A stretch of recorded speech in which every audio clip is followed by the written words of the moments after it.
Embers on the wind. Stepping out of the stuffy, stale-aired airplane was a welcoming change after 24 hours of flying. Ash Ketchum, however, wasn't one to let jet lag pin him down. There was only one reason as to why he came to Kalos, and that was to enter the Pokemon League and win. He took a deep breath in, noting the subtle coolness of the Kalosian air, and smiled as a familiar weight settled itself nicely down on his shoulder. The Cantonese trainer could already tell that Pikachu shared his excitement. The electric type had been blabbering on about what may happen during the flight over, not that anyone but Ash could understand him anyway. Most people chalked up their understanding of each other due to the fact that the two were like brothers, with a bond far stronger than that of any trainer-Pokemon combination. That was not the case, however, as, once you knew him well enough or had been around him for about a day, one would notice that Pikachu wasn't the only Pokemon that Ash would enjoy conversation with. It wasn't a supernatural ability that resulted in this understanding. In fact, 1 in 1,000 humans on the planet had some form of abnormal sense. Those who were diagnosed with hypersensitive hearing were also seen to, mostly, be able to understand the Pokemon language and notice emotions hidden in words, as well as the usual hearing things further out than other humans. Due to being raised in a backwater town, everyone knew about Ash's condition, due to the fact he had to wear special headphones to stop sounds from overwhelming him. The local kids teased him for it, the adults simply warned them to stay away from him. At least Gary thought it was amazing at the time. The 14-year-old simply chuckled at the thought of those overbearing things. One thing Professor Oak was not was a practical designer of electronic scientific equipment. The fact he took inspiration from a video game that his older grandson, Blue, left lying around was even more cringe-worthy, which made Ash relate to that said character with sympathy. However, they didn't have to wear those things to school, as they were taught by their mother before she was brutally murdered by an international corrupt spy who tried to hide all evidence but failed on one critical piece of which the character was wearing as an earring in later life. Video game plotlines are so confusing. A loud, continuous screech of metal upon foot as people made their way down the stairs to the airport caused him to flinch, something Pikachu picked up on. "Should I yell at them to shut the hell up?" he asked with slight worry. Whilst this wasn't too unbearable, the constant strain of the noise could make things worse in the end. Ash shook his head, choosing to scratch the top of Pikachu's head with affection. "It's a nice thought, buddy, but we'll get hounded by them, especially the tourists." The two snorted with laughter over the image of bag-laden people with cameras surrounding them, trying to get a photo of a true Cantonese Pikachu. Even with their habitat of Viridian Forest, Pikachu were still rare encounters, wherever they could be found. "What are you two going on about?" A female voice reminded them that this time, there was a companion joining the duo on the journey to this region. "I hope it's nothing rude." Alexa placed her hands on her hips as the two humans and one Pokemon were left alone at the top of the stairs. All the other passengers had gone in. "Nah, Pikachu was just looking out for me, right pal?" The forenamed electric type nodded before casting a sneaky glance at Ash. "Tell her we were talking about how shitty the flight food was." Pikachu grinned with evil intent. The inboard menu was actually very nice, especially considering the flight was one of those posh rich ones reserved for celebrities, writers, business people and journalists. Alexa had prided herself with obtaining tickets for it, as she realized that two foodies would probably be entering Kalos on an empty stomach if a cheapish plane was booked for. She will absolutely flip. I am not repeating that. A deep flush took over Ash's face as he glared at his starter. "Come on, Alexa has been really nice to us, even bringing us with her to Kalos." "That is going a step too far." Alexa raised an eyebrow, but shook it off. After a day of traveling with Ash, Iris and Scylla through the Decolor Islands, she realized things weren't always as it seemed. Iris was a right sailor with her vocabulary, Scylla had a Yandere crush on his steel set of kitchen utensils, and Pikachu wasn't as innocent as he first seemed. Ash seemed to be the only sane one of the four she constantly had contact with, minus the hypersensitive hearing. Oh, and don't even get started on their Pokemon. Only Axu could have been called cute and fluffy after the beach slap incident between Ash's Snivy and Iris Emolga. She watched as Pikachu grumbled slightly but nodded, settling down cutely on that shoulder perch he liked so much. "So, why don't we get inside?" Alexa suggested, watching as their attention was swooped up by a trio of spritzy that were dancing gracefully together on the wind. "I have to call up that sister of mine to warn her of your ever-nearing presence." Two deadpanned looks greeted her words. "Yeah, I should have just listened to you. DMN straight." What? Never mind. 000. It turned out that Alexa's sister had other things to do instead of manning her gym, which was her only DMN job, according to Pikachu. That meant that Ash couldn't immediately challenge her, not that he minded all that much. Firstly, he wanted to check out Lumio City, which vaguely reminded him of Castellia's city in Unova, only about 2 times the size of the latter, and secondly, he knew that he should catch some Pokémon before even thinking of challenging the Santalon gym leader. Underestimating her would be the worst mistake he could ever make as a veteran trainer. They said their goodbyes outside of the airport. Alexa's Helioptile hugged them one last time and thanked Pikachu for extending his sparse low-register language before jumping back onto his trainer's shoulder, and they went their separate ways, literally going in the opposite directions to each other as Alexa went back to her offices and Ash went to find Professor Sycamore's laboratory that the former had told him all about on the flight over. As the two walked down the streets, reading the English translations on signs to find the place they were looking for, which was luckily popular enough to get its own line of text on the metallic green signposts dotted around Lumios. It seemed as if they weren't the first foreigners to get lost on the circular streets of Lumios, obviously.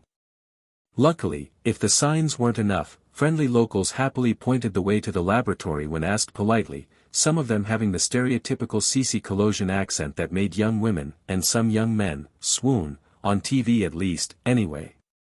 Having never been to Kalos before, Ash was just basing it on what the Cantonese TV had taught him about the place, all of which had been satirical and mocking towards the people of the Kalos region. Kanto just had a weird sense of humor, to be honest. Not only that, but his own slightly Eastern accent had been noted by some people, mainly some otaku nerds who began questioning him about the recent anime and manga releases in Kanto, which he knew nothing about due to being in Unova and also because the ones he liked hadn't brought out anything in a while or had finished. Of course, this didn't go down well with the weeboos, causing Pikachu to fry them as they began shouting to preserve his trainer's hearing. Only 2 kinds of building lined the roads and pavements, modern glass structures that were nearly skyscrapers in some cases and olden European brick style with cafes and stores underneath them. Some Pokémon that the duo had no idea what they were called were sitting on the pavements, hopping around the roads or with their trainers, who were resting on the walls or sitting with a drink in the cafes. However, this wasn't what they noticed as they neared the Pokémon laboratory. It was the massive hole in the ceiling and the destruction that continued down the street that had been cordoned off by the police. A man in a white lab coat was staring at the building, running a hand through his messy navy hair whilst sighing. Pikachu jumped down from Ash's shoulder and ran over, stopping to the side of the man, assessing the damage before whistling whilst impressed. "To whoever did that, I pray in your name. Now that is chaos and destruction." He turned around to face his trainer and yelled. "See that, Ash? That is my goal in life, to cause that amount of destruction. I should have done that to that old Coots lab back home." Unfortunately, his trainer couldn't hear him as the boy tried to push his way through the crowd, cursing his short stature for a 14-year-old. However, the lab-coated man beside him did hear and was surprised to see the electric type standing on its hind legs. "A Pikachu," the man muttered loudly, defeating the whole point of muttering, which is supposedly a quiet way to talking so no one could hear you. "You can't normally see one this far out. Do you have a trainer, little one?" "Well, no sheet, Sherlock. Why else would I be this far out if I didn't have a stooge carting me around everywhere?" Pikachu realized what else the man had said and glared at him. "And who are you calling little?" "I'm a goddamn Pikachu. Of course I'm supposed to be little compared to you hairless infernapes.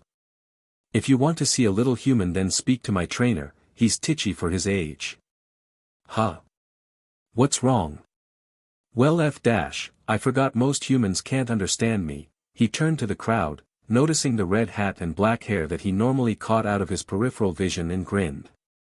"Hey, midget, This greasy but bstrd won't understand me and called me little. The man, known to many as Professor Sycamore, watched the Pikachu out of wonder, noting that it didn't seem to like being called little and that it was constantly looking back into the crowd of people that had gathered at the police tape, trying to catch a glimpse of the destroyed lab. What he wasn't expecting was someone to answer back to the Pokemon's cries as if the Pikachu had a flat tail, meaning it was a boy, was speaking in plain English. Firstly, I'm not a midget, I'm below average, an Eastern accent called out from the front of the crowd. And secondly, it's not nice to call someone a greasy but bstrd just because he called you little. The Pikachu rushed towards the barrier, jumping up onto the shoulder of what looked like a 12-year-old boy who was pouting like a toddler. Wait, did that child just understand his Pokemon? When the boy looked at him, Sycamore used the universal motion for, "Come over here, I want to talk to you," which the boy hesitantly followed, ducking under the tape before making his way over. Jenny was about to go and tell the boy to get back, but Sycamore shook his head at her, making her realize what was going on and leave the child be. "So, this Pikachu is yours?" he asked as the boy had made his way over, the electric type perched happily on his shoulder. "Yeah," was his reply. "I've had him since I started my journey in Kanto." "Can you really understand him?" The boy nodded, chuckling at the look Pikachu was giving him at that question. "I can understand all Pokemon, I was kinda born with it." "Sorry about him calling you a greasy but bstrd, by the way, he gets really grouchy with jet lag and it's even worse when he hasn't had any ketchup for 24 hours. "I see." The trainer and his Pokemon didn't look convinced that he understood the situation. "I do need a shower anyway, but not until Garchomp comes back." What on earth could that collar do that would make her act like that?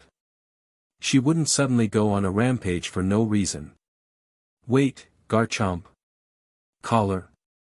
The boy was immediately interested at the mention of the Pokemon that lived in the lab with him and his assistants. What happened? 3 scientists came in saying they wanted to talk about something when one of them threw some kind of electronic collar at Garchomp, Sycamore explained, rubbing the back of his head with his hand, the other tucked in his coat pocket. She went berserk and burst out of the lab. The Froakie that had been returned today went after her to try and stop her, but no one knows where she is. The beast is at Prism Tower. Let's go there.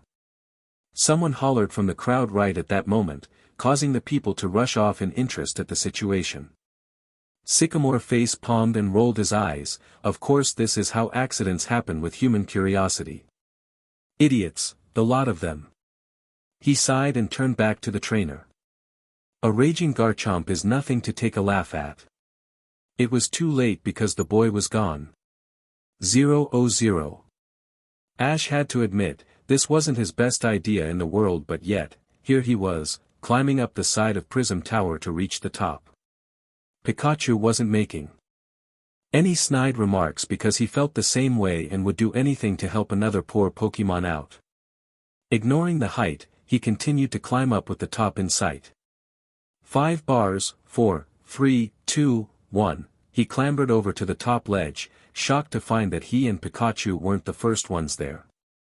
A blue frog-like Pokemon with a white, scarf-looking thing around its neck was trying to talk to Garchomp, whose incoherent roars instantly told the human she was dangerous and needed to be stopped.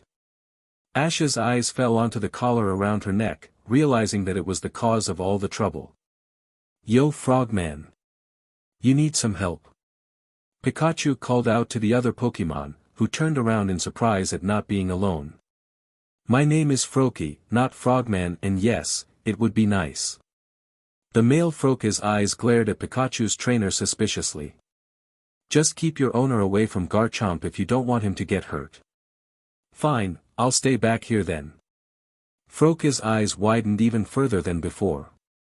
"Did he just understand you? It's uncommon, not rare." The electric type laughed at him. "Now, are we gonna bag and tag a Garchomp or not?" "No killing her," Ash slapped a hand against his face. "Why did Oak have to give me a wild Pokemon instead of some tame thing?" "You love me really, Ashy boy." Pikachu immediately sprinted off with a quick attack to dodge the hyper beam that was thrown his way, which went on to hit the edge of the ledge. Froki, try and keep her from moving. Already on it. Froki threw some of the cream fluff from his neck towards the dragon type, grinning as the fluff attached her feet to the ground.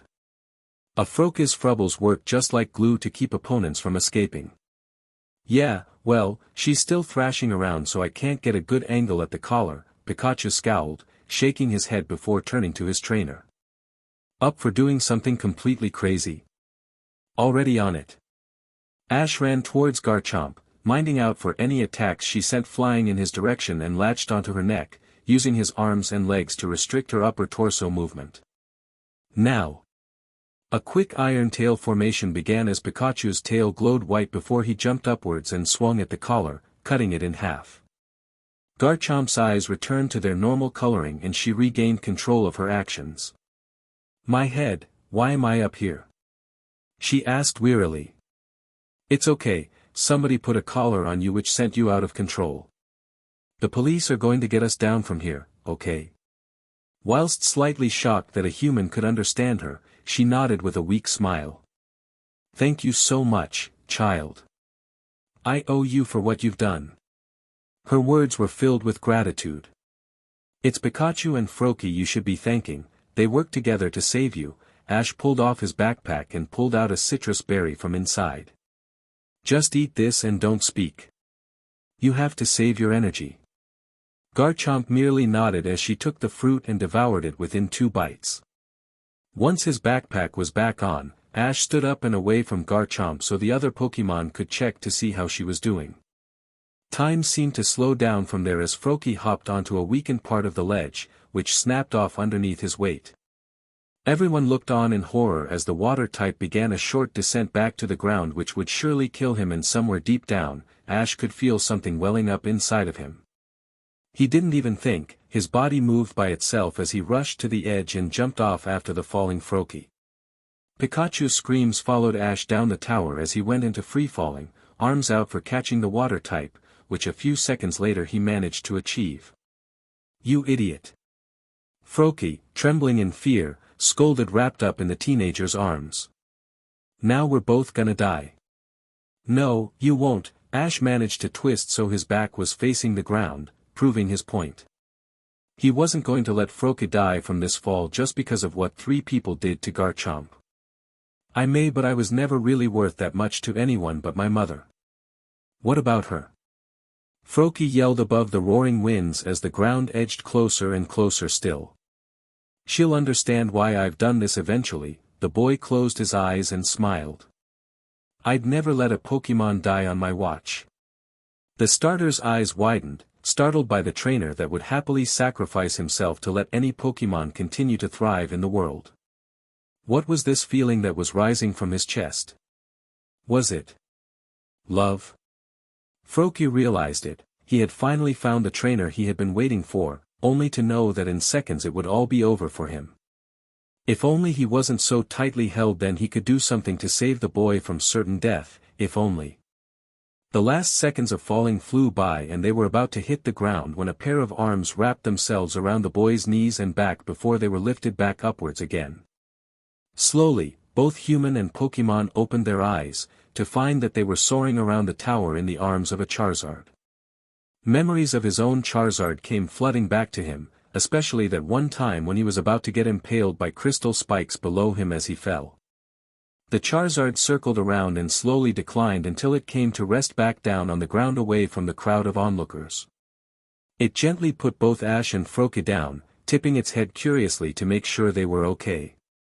However, before the two could answer, another person came running up to them, extremely worry covering his face. The man was wearing dark clothing. Blues, blacks and dark purples seemed to be a part of the norm on his outfit. The only thing that stood out was his light blue scarf, which looked as if it was made to represent fire bursting from out of his neck. His scruffy navy hair and blue eyes didn't help the whole dark and brooding image the guy was giving out. Are you okay? He asked whilst patting the Charizard's side, getting a fanged grin back. It was obvious that the fire type was his. Yeah. I'm okay. Shakily, Ash looked down at Froki, who smiled upwards and tried to make a thumbs-up motion with his hand. We're okay. Thanks for saving us. You should really thank Charizard, he did all the work. The man said calmly with a slight monotone to his voice. Who did you think he was thanking, you idiot? Froakie scoffed, rolling his eyes. Honestly, some humans these days. Ash giggled quietly behind his hand before staring back at the stranger. He turned to Charizard. And let out a toothy grin. But, thank you once again. And you are? Alain, I'm glad you're both alright. The man held out his hand which was instantly taken and shook. I'm Ash, I owe you one for saving my life back there. Don't mention it, Alain smiled nervously, shaking his head. Anyone would have done the same thing. Well. Ash Ketchum, you motherfucker. I am so telling your mother about it when we get home. The two trainers turned towards the sound of the shout, which belonged to a certain ketchup-loving Pikachu, who was riding on Garchomp's back like a soldier heading into war heroically. As soon as the female dragon type sat down, he jumped from her back into his trainer's arms. I was so scared, I thought you were gonna die. You can't get rid of me that easily, buddy, Ash hugged back tightly, needing the comfort given from the warmth radiating off of Pikachu's body. Anyway, you should be thanking Alain and his Charizard. Without them, well, I'd be a lump of broken bones and blood at the bottom of the tower. Not funny, Pikachu sniffled, punching Ash's arm as hard as he could. Yo dude, mon to mon, thanks a lot. Charizard laughed at the straightforwardness of the electric type and grinned. No problem, your trainer was as light as feather, didn't take much energy to save him. I swear he has a black hole for a stomach, there is no way he should be that light with the amount he eats. What on earth are you two talking about? Ah, Froakie, you have not heard of the legend that is the stomach of my trainer Ash. Trust me, even I can't live up to it and I used to be quite plump, thank you very much. Oh, plump Pikachu, sounds delicious. I wasn't talking to you, you overgrown lizard bstrd. What is up with your language? Froakie, have you ever been wild? No, why? Ah, you're a tall grasser, explains so much. Shut the F up. There you are. Professor Sycamore had pushed his way through the crowd, Garchomp had plodded over to him for a cuddle as soon as he had reached the trainers. Seeing you fall made me so worried that. Alain. Their eyes never met, Alain choosing to land his towards the ground. Hey Professor. His voice trailed off and, respectably, Ash decided not to speak up with fears that he would make the situation more uncomfortable. Everything was silent for a moment, but only a moment before Sycamore took the silence as a K for him to speak up again. I'm just glad you're both okay, he continued on from earlier.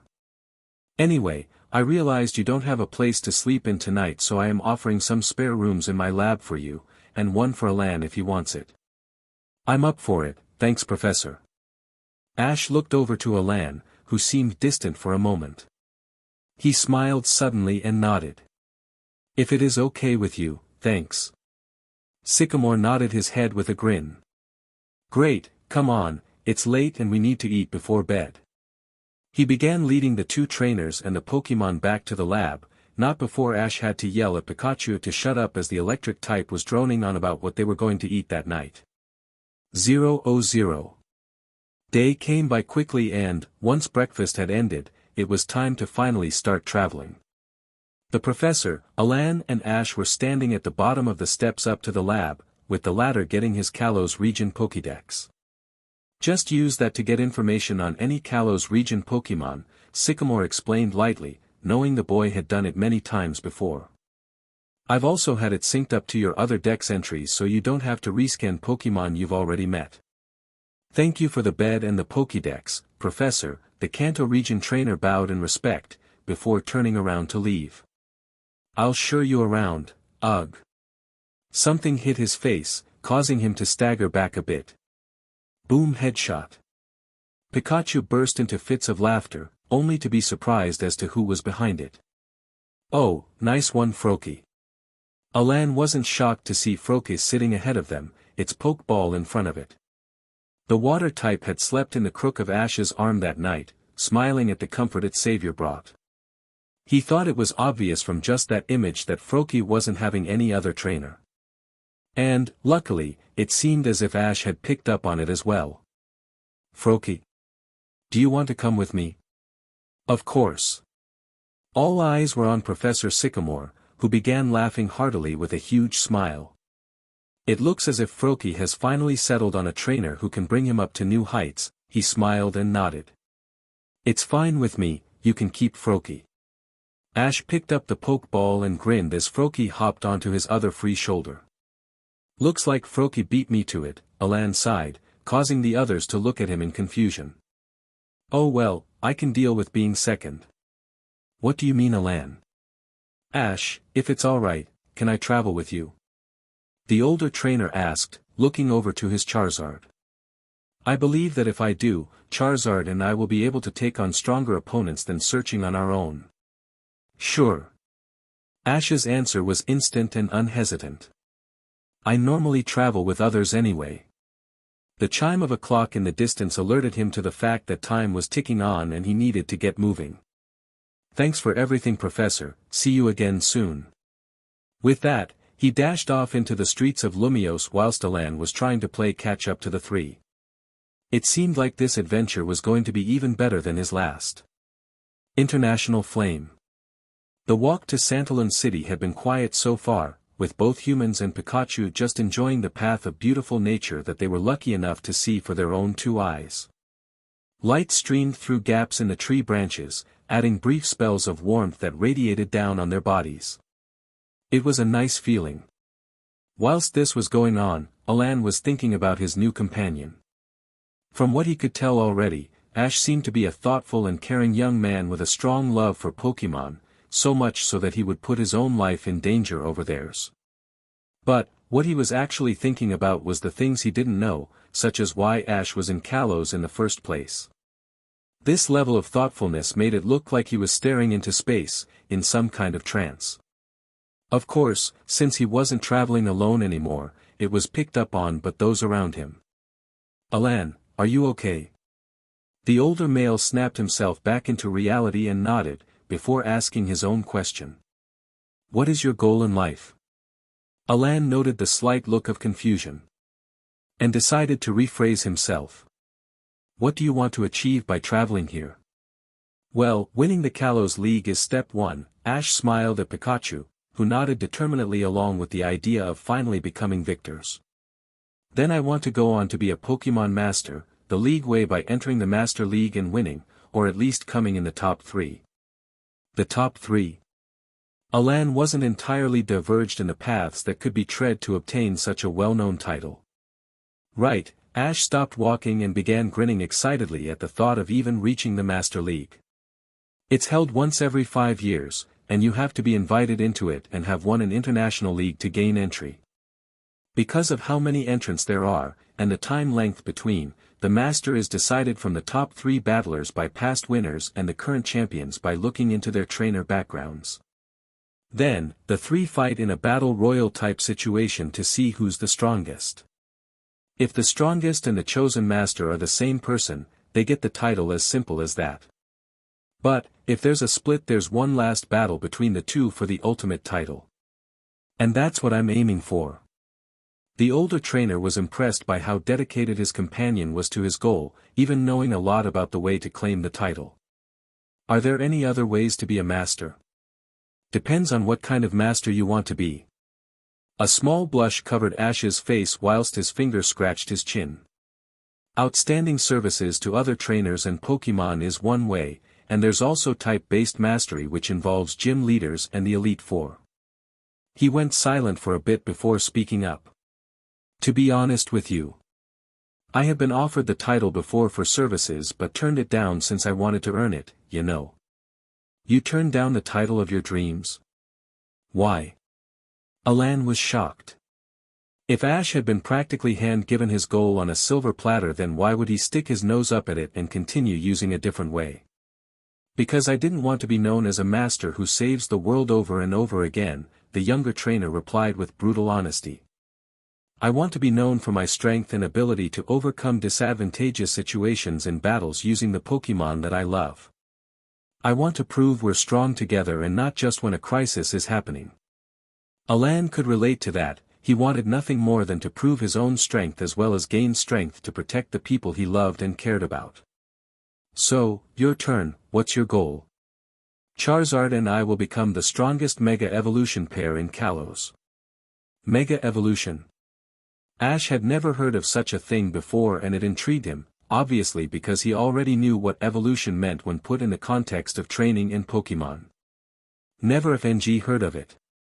Pikachu yawned suddenly, having not said a word in forever, much to Ash's relief, and then promptly went back to sleep, showing how little he cared about it, probably because he hated the idea of evolving himself. It's a stage of further evolution created when a trainer and their Pokémon have a strong bond. Alain, albeit being a scientist by nature, used more common words to describe the process. It wasn't because Ash was dumb, it was just that science didn't seem to be his strong point. A keystone and a mega stone are also needed for it to work. Only fully evolved Pokémon can mega evolve and not all of them can. Charizard can, right? Yes, in fact Charizard has 2 mega evolutions depending on what stone it has. I use the Charizardite X, which turns Charizard into a fire and dragon type. A sparkle of excitement glimmered in Ash's eyes.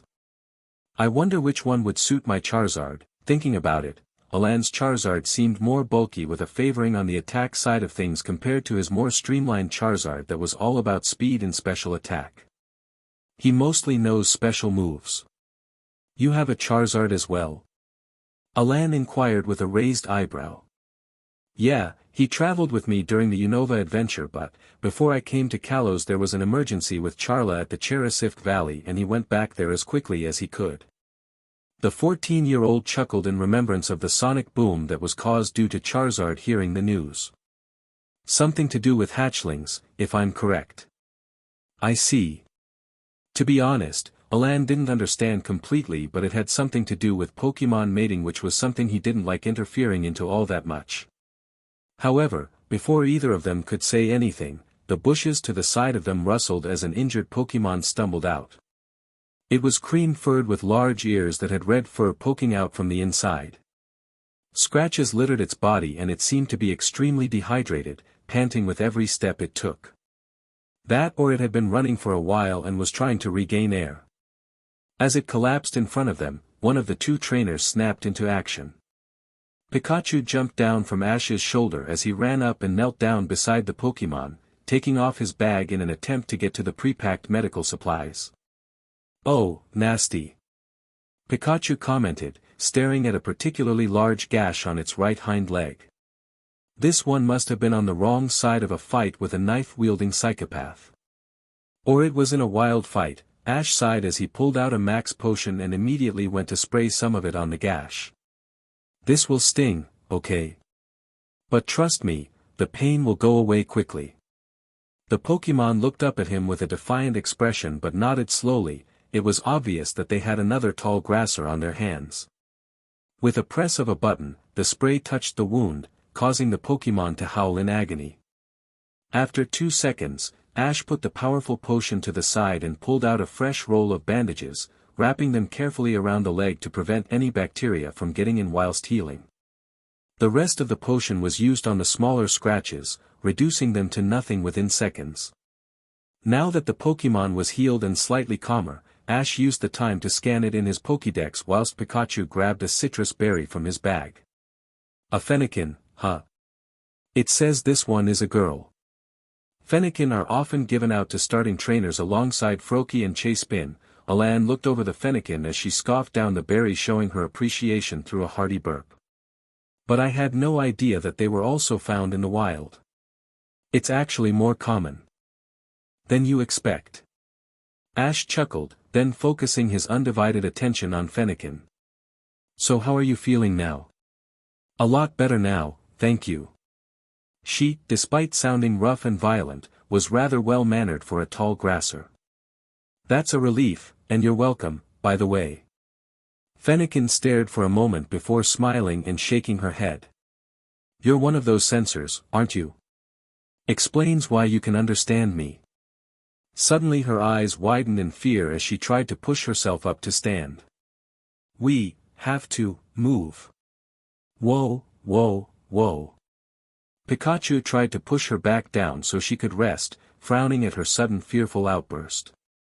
Tall grassers, minus bug types, never really feared anything except their normal predators, so instantly, he too became alert at the suspicion of approaching danger. What do you mean move? You've just bloody well collapsed and you want to start moving and risk opening that big buffangy wound? Are you insane? No. I'm not. Fennekin snapped back at him angrily, turning to the more sensible of the duo. Please, just listen to me, if we don't move then you two may just not make it out of here alive. She glanced between Ash and Alain as she spoke, shivering slightly from the idea of having two strangers skewered to death from those horrible Pokémon. She must have been followed, Ash translated briskly for Alain before coming to his own conclusion. A Pokémon or a group of them must have caused this, and staying here is putting her and by extension us at risk. Alright, you'll have to carry Fennekin. Alain glanced at her wearily as she growled back. She seems to trust you more than me. Wordlessly, Ash did as he was instructed, holding the fire type so she was comfortable and secure at the same time. A low buzzing began to creep up on the group, something all but one of them picked up on. Beedrill, we are thoroughly screwed. Run. The buzzing got closer as the two humans and Pikachu began running as fast as they could down the dirt-covered path. Their feet pounded heavily, causing small aches to travel up their legs which they smartly tried to ignore. Oh shit! Pikachu exclaimed as he dared himself to turn his head back to get a glimpse at what was chasing them. There are over a dozen of those motherfuckers on our behinds. What the hell did you do to make them this mad? I stole their food. Fennekin admitted proudly, not caring that in the process she had set off a hive of one of the most dangerous Pokémon in the world. And it was quite delicious as well. I was starving after not having eaten for half a week. One of the Beedrill increased its speed at her words, stabbing one of its arm stingers forwards at the two humans. Luckily, they managed to dodge with Alain going to the left towards the trees and Ash to the right, closer to the edge of a deep slope that led further into a densely populated forest. The first jab didn't really do that much, it was the second attempt that made the difference. Dodging again made Ash lose his footing, causing him to start falling down the slope with Fennekin in his arms. Pikachu grabbing onto his trousers didn't help much as it sent all three of them tumbling down together screaming as they disappeared from sight.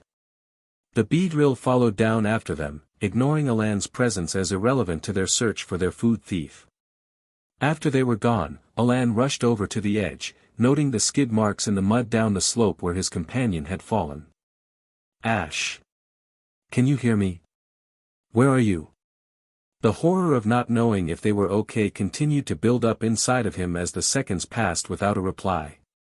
It was obvious they had gone far enough from him that none of them would be able to hear his voice. Charizard, come out. He realized his prized partner from his Pokeball. Immediately, Charizard picked up on his trainer's fear and snarled as he searched the landscape for any attackers. No, I'm fine. But Ash and Pikachu fell down there with Beedrill after them. Can you search for them? With a quick nod, the fire lizard flew up into the air and began looking out for either of the two beings his trainer was worried about. Meanwhile Alain decided to follow the path until he could find a safer way to enter the woodland. If he was hurt from falling down as well, then he would be no help in getting his friend from out of there. 0-0. Ugh, that hurt. Ash groaned as his limbs ached from skidding all the way down. He pushed himself up, noticing that Pikachu was still clinging to his leg whilst Fennekin was nestled in his lap, looking ruffled but unharmed. Are you alright? She asked with a worried expression. I never meant to involve you in my problems. Don't worry about it, Pikachu, face turning a slight shade of green, tried to reassure her. Ash and I get into scrapes like this all the time. Now excuse me as I go and throw up. He scarpered off into the bushes and began to retch, leaving the two others behind to flinch in disgust at the sound. He's telling the truth, you know. Ash picked her up, minding her injured leg. I've almost died for some Pokemon, this is nothing for me. Whilst it did calm down Fennekin slightly, she was still highly agitated. Wearily, Ash began stroking her head before he became surprised as to how she relaxed with the touch, which led to her leaning into it. Ah, that's nice. She purred like a cat, smiling widely. Trees and branches don't have the same effect. I can see why some tall grassers really want to get captured by trainers. It's not just because of the grooming, you know, the human boy chuckled. Some just want to get stronger in a way that they can only achieve with a trainer. Others may just want some company. Fennekin nodded absent-mindedly, the last sentence hitting home a bit too much. She was a fighter, that was true, but she was also family-less thanks to that Snorlax that passed through. At times, she cried herself to sleep at a lack of her mother's warmth and at the thought of the mock fights she would have with her brothers and sisters. She cursed herself for being too weak to save them from their fate as mush underneath the weight of the normal type. Before she could say anything, Pikachu returned with a bit of sick dribbling down the side of his mouth. We'd better leave this area, it's gonna fungi stink in a minute. If we do then we'd better find a place to hide until the Beedrill stop looking for us. Ash looked down at Fennekin with a hopeful glint in his eyes. Do you know any good hiding places around here? I do. She nodded with a smirk. There's a small cave near here which can hide a group of roughly our size thanks to the ivy covering the front. We can hide in there. Fennekin hobbled out of Ash's lap after the trainer gently let her go. Follow me. She led them through the trees towards the cave, grimacing at moments as she put pressure on her leg. It took only 10 minutes to get there, and only when Fennekin used her teeth to pull back the vines did the boys notice its existence. Not long after that, they were sat comfortably inside, Fennekin eating an oran berry from Ash to help with the healing process. As she ate, the human used more medicine and applied new bandages, thanking someone called Brock for the knowledge on how to do it. Luckily for you, the wound is already on its way to fully closing up. Ash said as she finished eating the berry and decided to crawl back up onto his lap. It should be fully healed in an hour or so thanks to the max potion, but you will have a scar left over. Great, I'll look tougher and more badass because of it. Albeit trying to sound cheerful, the pain was getting to her slightly. But seriously, why did you help me? Do I need a reason to help an injured Pokemon? Ash shook his head in disbelief. I don't think I do, anyway. You were hurt and I couldn't leave you out there to end up dying or something. He has a weakness for us, Pikachu added whilst munching on his own oran berry. Plus, for some reason, we Pokemon love him to bits. Maybe it's because of his crappy childhood and the lack of anything that looked remotely like a friend. How about you shut your trap and stop trying to guess what my life was like before your sailor's mouth entered it? The 14-year-old groaned after snapping, the aches in his body catching up to him. Maybe we should take a nap for a while. We're safe here and, once Fennekin is fully healed, we can head off to find Alain. That's exactly what they did. Meanwhile, Alain watched as Charizard returned with failure covering his features. Found nothing, buddy. A quick shake told the trainer his answer. He rubbed Charizard's snout lovingly to show he wasn't angry with the fire type. It's okay, we'll find them. 000. Are you sure you're okay to walk? An hour had passed since Fennekin had led them to the cave and, by now, the said Pokemon was happily trotting with the scar on her leg still showing. She treated it as a souvenir from the Beedrill encounter, smiling at it proudly every now and again. Yep, it's as good as new, thank you. Fennekin replied sincerely. Well, you're lucky that Ash always makes sure he has a couple of full restores and max potions just in case we come across a critical injury whilst in the wild. Pikachu stated nonchalantly. He would rather keep them around just to make sure instead of leaving a Pokemon to suffer in pain. For that I am grateful and, sheet. Fennekin swore as the buzzing of the Beedrill returned, causing the three to run as fast as they could down the path to try to evade the bug types. Unluckily for them, there wasn't an easy way out as they discovered whilst racing through the trees. It wasn't long before they reached a dead end, a large cliff that curved inwards towered over them in a mocking fashion. "We're doomed." "No we're not," Ash growled as he pulled out Froke's pokeball from his pocket and threw it. "Stay back, we'll deal with them." "But..." "No buts, you're injured." The trainer argued as the water starter formed next to Pikachu, who was already in a defensive stance. "Pikachu, Thunderbolt. Froakie, use your frubbles to keep them from flying." The two Pokémon immediately got to work, Pikachu shocking the Beedrill till they began smoking whilst Froakie managed to restrain those his partner had missed. Fennekin watched on in awe at how the two seamlessly worked together to eliminate the threat. She couldn't believe it for herself, a tall grasser and what seemed to be a lab-born working in harmony as Beedrill after Beedrill fell to the ground. However, they had managed to miss one. A Soul Beedrill had made its way around the front line of defense and was about to attack Fennekin when Ash stepped in between them. "If you want to hurt her then you're gonna have to kill me first." She was shocked that a human, that was near enough a stranger to her, was willing to put his life on the line over hers. This boy was an enigma in her eyes, an enigma that had saved her multiple times, or at least had tried to, so she knew what she had to do. As the Beedrill prepared its stingers to drive through the human, Fennekin jumped out from behind his legs and released a powerful ember from her mouth. The embers set the bug alight, causing it to screech as it flew off in an attempt to put itself out, disoriented from the pain of being cooked alive. By then, Froakie and Pikachu had finished, shocked to find out one had made it past them. "You two okay?" Froakie asked with worry for both his trainer and the wild that looked as if she had seen better days. They both nodded with Ash kneeling down in front of Fennekin. "Why did you save me? Do I need a reason to save a human's life?" She smirked, bouncing his own words right back at him. "You've done so much for me and I really appreciate it." "You are very much welcomed," Pikachu mockingly bowed at the fire type. "We like to please." "Shut up you, I'm talking to Ash." Fennekin took a deep breath and smiled, she knew what she was going to do now. "There is one more favor I'd like to ask of you, if that's okay." "What is it?" Ash inquired. "Can I please be a member of your team?" She pleaded, ignoring the dropped jaws from the other two male Pokémon. "I want to get stronger and, if I could be defeated by a Beedrill as a fire type now, then I'm never gonna get anywhere by myself. Your team members are already so strong and I want to be like that too. Lady, I'm the veteran here." Pikachu groaned, pressing his paw against his forehead. "Froak has just been from trainer to trainer, he's only been with us for a day." "That just proves my point." Fennekin argued haughtily, sending a warning flame his way.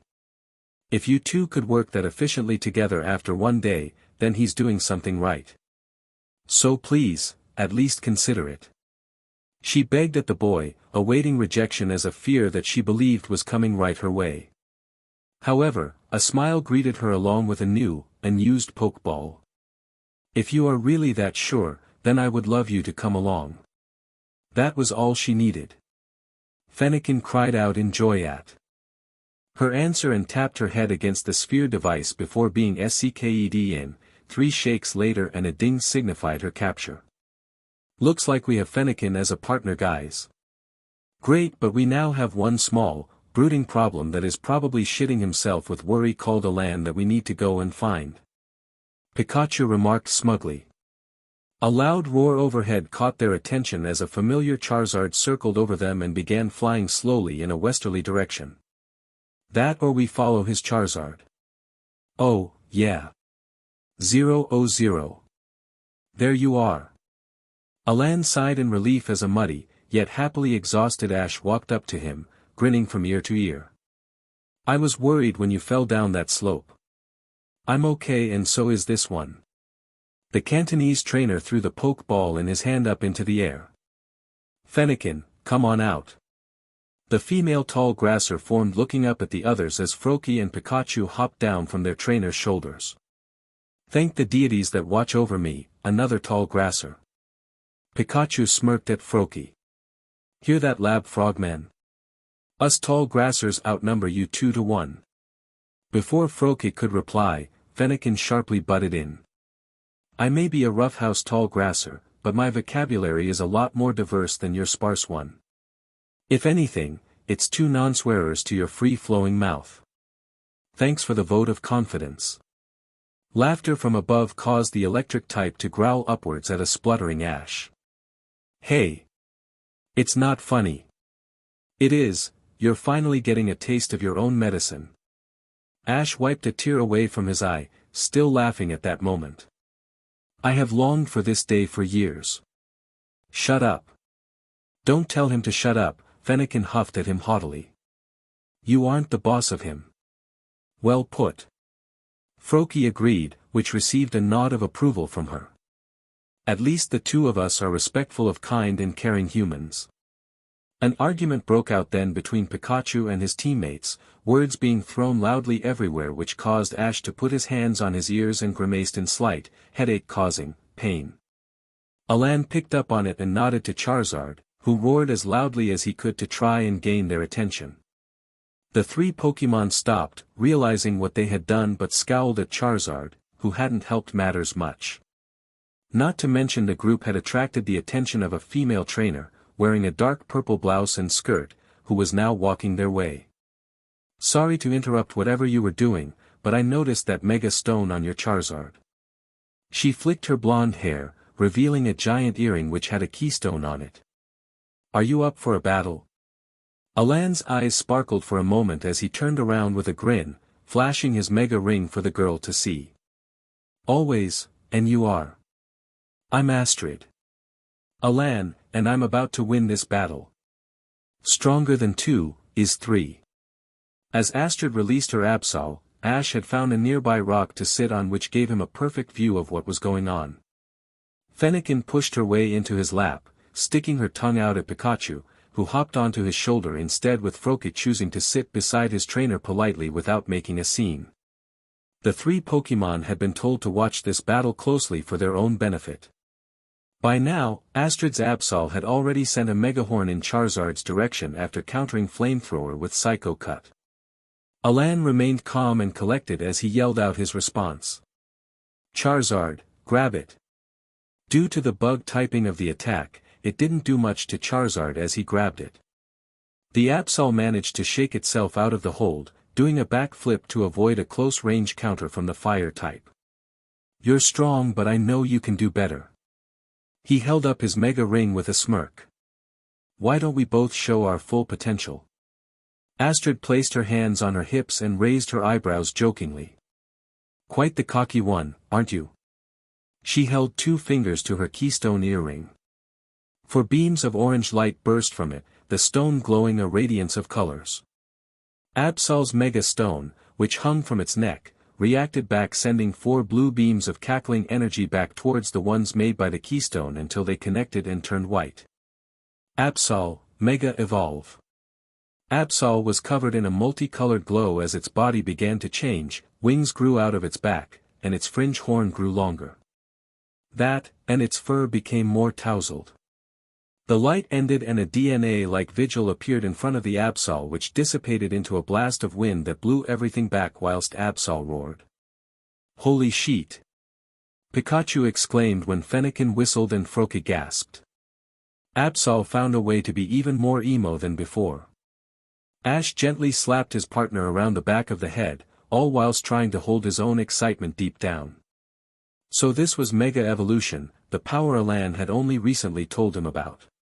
He had a feeling that appearance wasn't the only thing that changed. Absol must have also gained a huge boost in power. A part of him wanted in on it too. One day Ash wanted to Mega Evolve a Pokemon as well. Maybe Alain could help him in that mission. Mega Absol, how do you like it? Astrid smirked at Alain, flicking her long hair so that her keystone flashed against the sunlight. First time I've seen one, he answered honestly. I am really impressed. Alright then, time to show me what you've got. Keystone, respond to my heart. Alain pressed his middle and index fingers against his own keystone before raising his wrist with the Mega Ring into the air. Beyond Evolution, Mega Evolve. The same process happened to Charizard, this time with the differences being head, wing and shoulder transformation. When the body-covering light died down, a black Charizard with flames sprouting from its mouth, for curved shoulder spikes, 2 at the front and 2 at the back, and spiked wings with blue underbelly and underwings roared as loudly as he could. This is my strongest partner, Mega Charizard. It's pretty cool with that black coloring. Astrid grinned. Oy vey. That's racist. Pikachu once again yelled out, once again getting a slap around the back of his head from Ash. Hey. It's true. Well, you're not one for being honest. Froakie and Fennekin sniggered at the pouting electric type. Also, shut up, I'm watching and listening. Thanks, we're honored by your words of praise. Alain tried his hardest not to chuckle as he overheard the onlookers, wondering what Pikachu had said. He'd have to ask Ash later for a translation. Charizard, Steel Wing, let's go. Charizard flew up into the sky, his wings glowing silver and elongating to be more sharp and pointed. Intercept, Mega Absol, use Mega Horn. Astrid smiled as she commanded her partner. Once again, Absol's horn grew out and became green. The two ran at each other and clashed against each other in mid-air, for some reason causing an explosion. Somehow, through the stalemate, Charizard had wretched itself out and went for a swipe, which Absol blocked with its Megahorn. A rustling to the left of him, caused Ash and his Pokémon to turn their attention away from the battle. A head of a young girl and the head of a Pokémon he had never seen before popped out of a bush. By the looks of it they had seemingly stumbled across the battle whilst out hiking. Whoa, is that a Charizard? I've never seen one with that coloring before, and since when did Absol have wings? The girl had no idea she was being watched and pondered out loud to herself. What's going on here? I have no idea. Her Pokémon agreed with her. Ash's Pokédex told him its name was Chespin, the grass-type starter that was given out to new trainers. She must be a newbie, around 10 if Kalos' starting age was similar to Kanto's. Absol had just taken a dragon claw to the face, and the battle was almost over. Astrid had called for a dark pulse and Alain shouted for blast burn. Ash covered his ear in pain at the loudness of the noise that the rampaging blast burn had created, making a mental note to buy a pair of headphone-looking earmuffs for future purpose. He had to leave his own pair back home after coming back from Unova, hadn't he? Absol was still standing in a deep ditch made by the fire-type attack before it fell over unconscious, changing back into its original form. Absol! Astrid cried out, running towards her Pokémon as Alain thanked Charizard, who did the same, minus the fainting part. Charizard and Absol changed back to their original forms. The girl cried out in shock. I guess so. She jumped as she poked her head out of the bush to see Ash staring at her with a small smile. First time I've seen it too. How did you know I was here?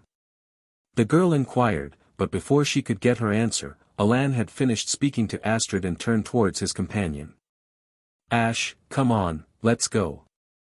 Okay, coming.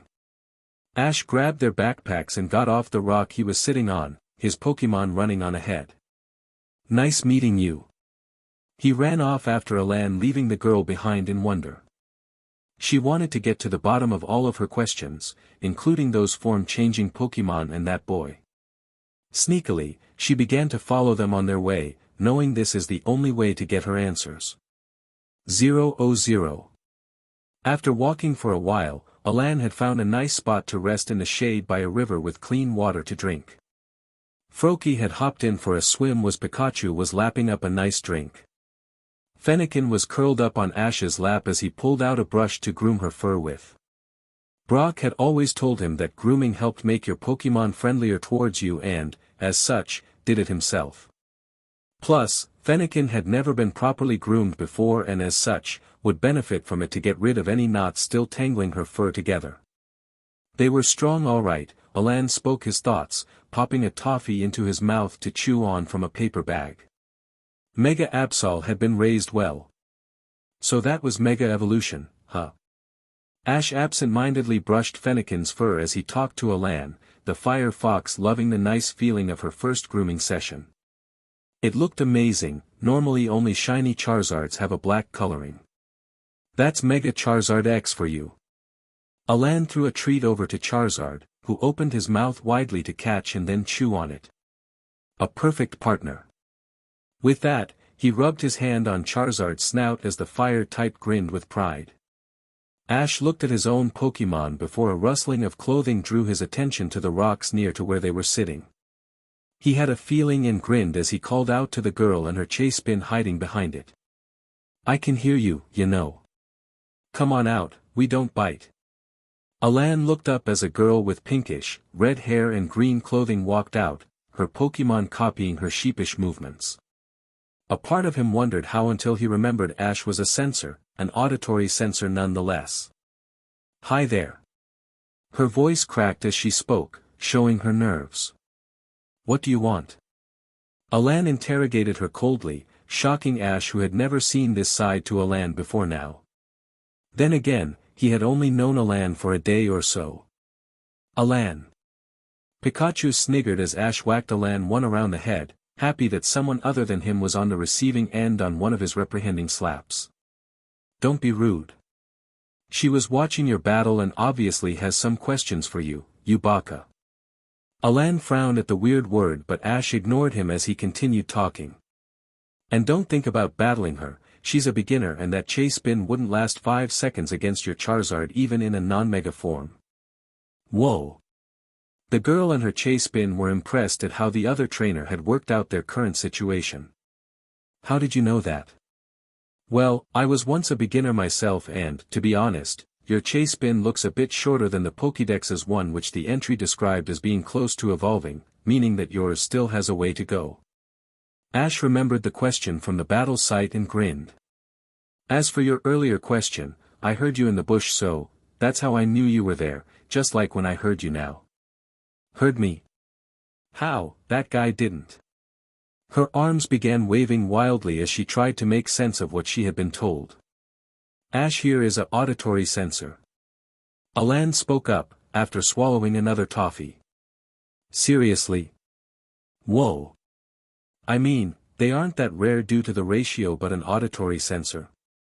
Those are like mega rare or something. I mean I don't know anything about it and I'm only making assumptions but. She began laughing nervously, rubbing the back of her head as her chase spin simply sighed at her. I've met a few others like me before, Ash chuckled, thinking back to N and that Simon guy from Johto who thought he was going insane. We aren't that rare, maybe uncommon but not rare. Like this guy said, I'm Ash, and you are. I'm Mairin. A huge grin covered the 10-year-old's face. And this here is my partner, Chespy. Hi there. Chespy waved politely to his new acquaintances. Fennekin lifted her head, Froakie jumped out of the river and waved back whilst Pikachu shook his head, that poor delusional Pokémon. He was never going to make it past his first, cute, adorable stage. Ash looked at Alain and nudged him in the ribs, reminding the 17-year-old to be nice. My name's Alain, Charizard and I are working to master Mega Evolution. He began to slide under his first Pokémon's chin, which Charizard seemed to love. Mairin walked closer, intrigued by the concept. Does it have to do with that black Charizard I saw?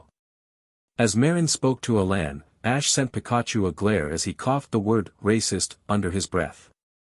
At times, he loved being able to understand Pokémon and be able to hear things not many others could but sometimes, it really got on his nerves and could really hurt. When Team Rocket realized this, they made a sound gun that sent blasts of high-hertz sound waves at them, which normal humans couldn't hear but Pokémon and auditory sensors could.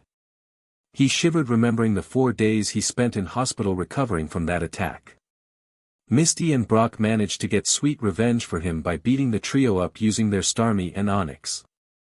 As he looked up, he noticed Alain was in a trance of internal thoughts, not even responding to Mairin's annoying pokes.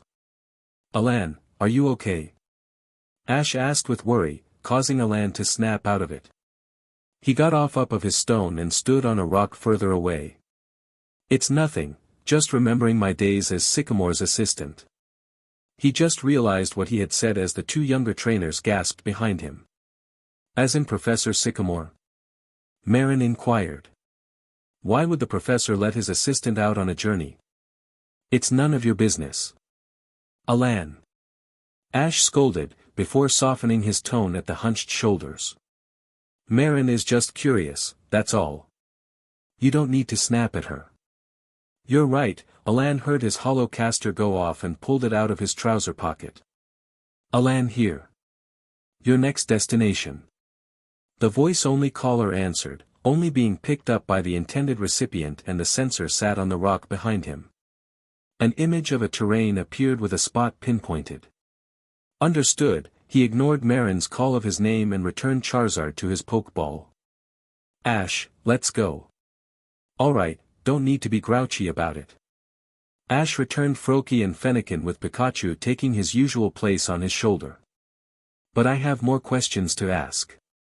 Mairin muttered sadly as she watched the two males walk off into the overgrowth. 000. Where is the gardener for this place? Pikachu tooted as the two reached a temple surrounded by purple crystals and broken pillars. They need sacking. I am writing a personal complaint. Good luck with that, Ash sighed, shaking his head. You'll need to get an address first. Alain was just staring at the ruins and turned to his younger companion. Could you please wait out here? He asked. I won't be long. To most people, it would have sounded like Alain was politely asking for compliance, but Ash heard the true tone of his voice. It was more demanding, as if whatever was in there wasn't meant to be seen by anyone other than whomever was sending Alain in there. Alright, whatever. Whilst he tried to seem uninterested, Ash was dying to know what was so important that he had to wait outside. Alain nodded with gratitude and went inside. He leant against the wall whilst trying to block out Pikachu's suspicions that Alain was working for an evil madman who planned to destroy the world. However, it wasn't long before something, or someone, entered his line of vision. There you are. Mairin and Chespy ran over to him, looking around for a certain Mega Evolution trainer. Hey, where's Alain? In there. Ash jabbed his thumb back into the ruins. I have to wait out here for him for some reason. I swear on my FNG life that he's working for a beauty-loving BSTRD who. For the last time, Pikachu, shut up. He snapped, realizing what he had done when he noted Mairin's shocked expression, which was mirrored by her starter. Sorry, this one loves conspiracy theories and swearing. Thanks Professor Oak for a tall grasser. Tall grasser? Mairin looked down at Chespy, who shrugged back. Never heard of it. He replied, knowing that his trainer couldn't understand him. Tall grassers are basically wild Pokemon, Ash explained politely, glad to be able to share some knowledge from his travels onto a new trainer, who was listening intently. They love to fight and, depending on how they were raised, are right sailors with their vocabulary. However, each one is different, and some tall grassers are extremely harmless. He knelt down to Chespy and rubbed the starter's head gently, which Chespy really liked. Chespy is like my Froakie, a lab born. Raised to be a starter for a new trainer. New trainers aren't advised to start out with tall grassers, as they aren't the type to listen to 10-year-olds, but, hey, mine does, and it's been 4 years since then and he's never shut up. You love me really, Ash.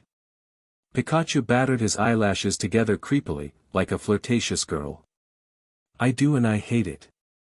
By then, Alain had come out with an uncut Mega Stone in his hand, making Ash wonder why he wasn't allowed in with the guy. Alain's eyes latched onto Mairin, but he ignored her over the oddly dressed man who was about to challenge him to a battle over the stone. 000. Stop following us. Alain sighed as he turned around for the umpteenth time.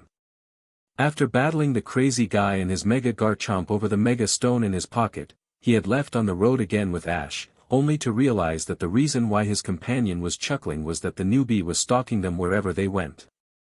I can go wherever I want. Mairin argued haughtily, brushing the dust off of her clothing from falling over. Alain continued walking on, but the other two instantly caught up to him. You seem really scary, but you're really nice to Charizard and Ash, so that means you must like some people and love Pokemon, am I right? Maybe. Stop trying to butter me up. You're mean. And how did you know what I was going to say? When she didn't get answer, Mairin pouted and continued talking. One day I want to use Mega Evolution, so if I hang out with you, catch lots of different Pokemon and raise them right, then one day I can beat you and your Charizard. I am looking forward to it. Even Mairin picked up on the sarcastic tone, but she smirked as Ash whacked him one around the head, telling him to be nice. Don't use that tone with me, huh? A Pokemon floated into view, lazy, resting atop an yellow flower. Look, Chespy, a Flababy. Let's catch it. As she ran after it, Ash pulled out his Pokédex and looked at the info. Fairy type. What's that? Fairy-type Pokemon are immune to Dragon-type moves and are super effective against fighting Dark and Dragon-type Pokemon. Alain explained happily, watching as Chespy's Vine Whip missed the Flababy multiple times. However, they are weak to Steel and Poison types. Another new type to add to the system. Pikachu placed a paw against his forehead dramatically as if he was in distress. Oh, woe is me, how will we be able to conquer it? At least Iron Tail will actually do something good against another type, for once. Ash shivered as Pikachu glared daggers at him. How dare his human mock one of the great Pikachu's moves? Mairin yelled as Flababy dodged a pin missile and began laughing at her. Why can't we land a single hit? She cried out angrily as her new acquaintances came to see what was wrong. Alain and Ash both began thinking of ways to slow the fairy type down and came to the same conclusion. Mairin, does Chespy know Toxic? Ash asked with a grin. Mairin nodded in response. He does, ah. Got it. She smiled at him and commanded her partner to use the move. That resulted in a cloud of poisonous gas to be released in Flababy's direction. The bubbles surrounding the Pokemon when the cloud dispersed showed the status element had taken effect. Now, throw a poke ball at her. Alain instructed, which Mairin did almost instantly. The wait from the moment the poke ball hit the Flababy to the third shake was agonizing, but when the ding of a successful capture sounded, everyone released a held breath they didn't know they had. Yes. Mairin whooped with joy. I caught my first ever Pokemon. All right.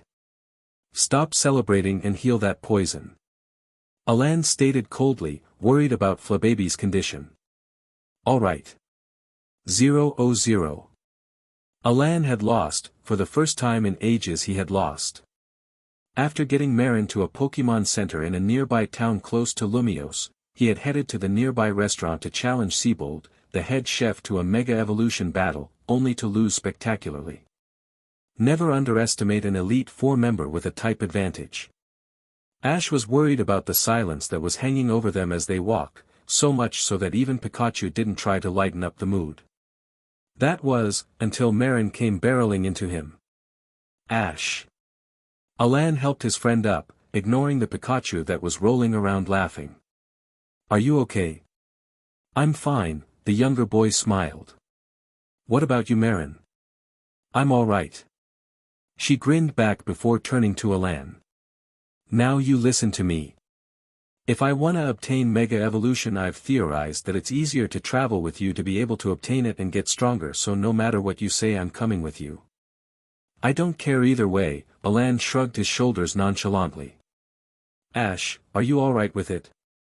Mairin raised an eyebrow, realizing Alain was already traveling with Ash for some unknown reason. I'm fine, he noted the relived sigh Mairin realized. It'll be nice to help a new trainer out as a reason to get more training in. Great. So, where are we going? Mairin excitedly stepped in between them, making Alain feel slightly uncomfortable.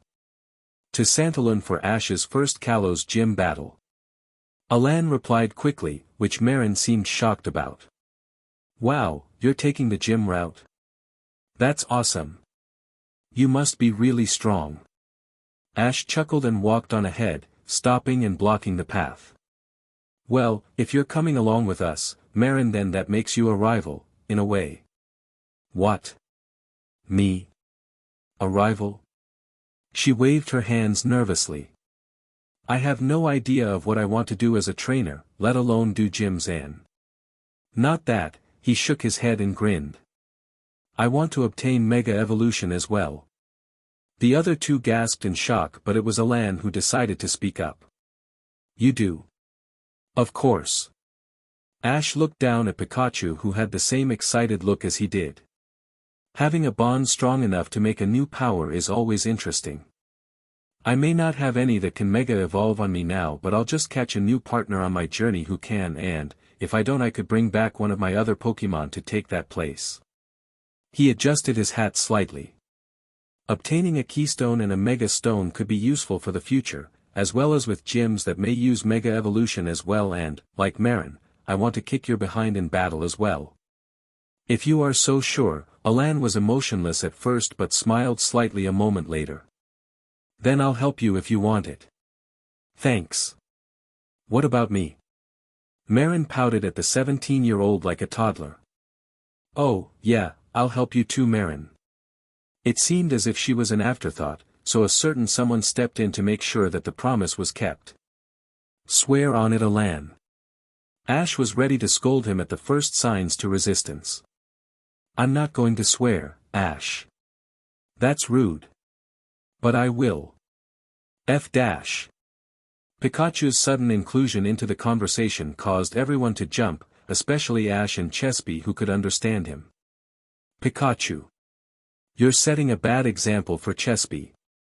The scolding was dished out, but not at the original intended target. Do I look like I give a flying F-? No. It's because I don't. Ash sighed and slapped his head at the language his starter was throwing around. He took a deep breath to calm his nerves down and stared at the path ahead of him. Well, I'd better start training as soon as if I'm going to beat the gym leader, so we'd better get moving. He began running, laughing at the feeling of the cold air whipping against his face gently, ignoring the yell of Alain and the cheering of Mairin behind him. Now with Mairin coming along for the ride, he had no idea where the path to the Kalos League would take him, but hopefully, it would be awesome. Fantastical flashes. Do you even know where you're going? Alain's words seemed to be ignored as Ash and Mairin ran on ahead of him, rushing through the streets of Santalon City in the direction of the gym with no regard for his lack of running experience. Although he would never classify himself as physically unfit, Alain was not a runner. Unfortunately for him, his two traveling companions were. Mairin had shown herself to be energetic with a lack of being able to keep still unless she was forced to. What do you think? Pikachu, who was happily clutching his trainer's jacket as the latter ran, smirked cockily back at the older trainer. Nope. I have no idea. Ash stopped running and jumped up onto a nearby fountain, pointing his finger forwards with a smile on his face which couldn't make anybody angry at him. But if I keep on moving, then I'll have to find it someday, right? Yep. Well, not unless you're stupid but gets us lost again, but you've been getting better at that lately. Ash couldn't help but continue to smile as the fountain exploded with water behind him, the timed pattern having turned itself on with the water droplets in the air sparkling in the sunlight. It was the perfect time for a photo apparently. A flash of a camera brought the Cantonese duo out of their special moment as they latched their eyes onto a blonde-haired lady with a camera in her hands. Yo, lady, we only do paid photographs. That'll be a tenner, thanks. Pikachu. Ash muttered sternly under his breath as the female looked at them in admiration. You two seem to be very close, almost like family in a way. I just had to take a picture, sorry. She apologized without meaning it, eyes landing on her camera in a moment of guilt. A bond like that is hard to find nowadays. Ash is like that with all of his Pokemon, Mairin interjected proudly, puffing out her chest even though she wasn't the one she was talking about. It may help he's a censor. Mairin. Alain scolded her as the woman's eyes widened. It's not a sensible idea to tell everyone you meet that. Some people don't see censors as normal people and do horrible things to them. Do you want to put Ash in danger? No. The youngest of the trainer group stared at the ground meekly, tears threatening to form from her eyes.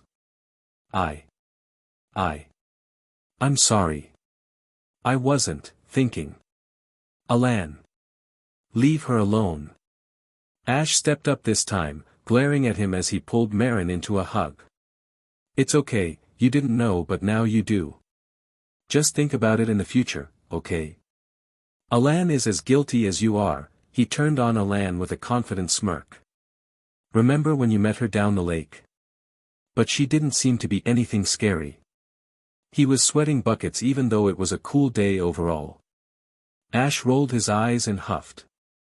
Yeah, you realize that the bad guys always use the innocent and cheery ones as much as any other person. Mairin burst into laughter at the lecture Alain was getting. Anyone can be a spy, they just need to be good actors or actresses to convince people about their fake roles in society. They stopped after realizing that the woman had burst into fits of laughter at their act. It's okay, I'm a censor too, a visual one, her own eyes made their way back to her camera. I noticed you and your Pikachu away and thought it would make a beautiful photo. My name's Viola.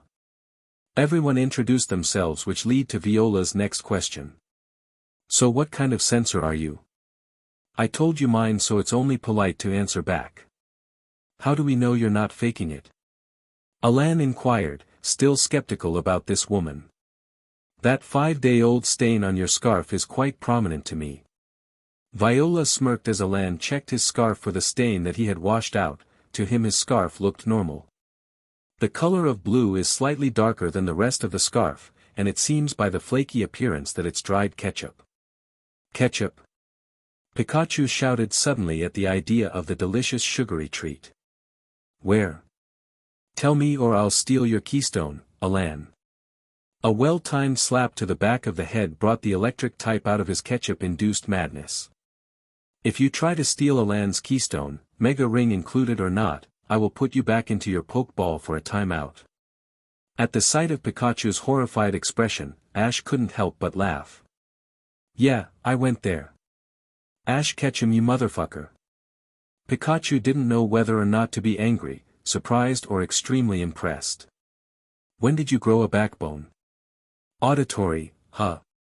All attention was back on Viola, who looked extremely impressed. They aren't that common, less than visuals are. I guess that shows how you are so close to your Pokémon.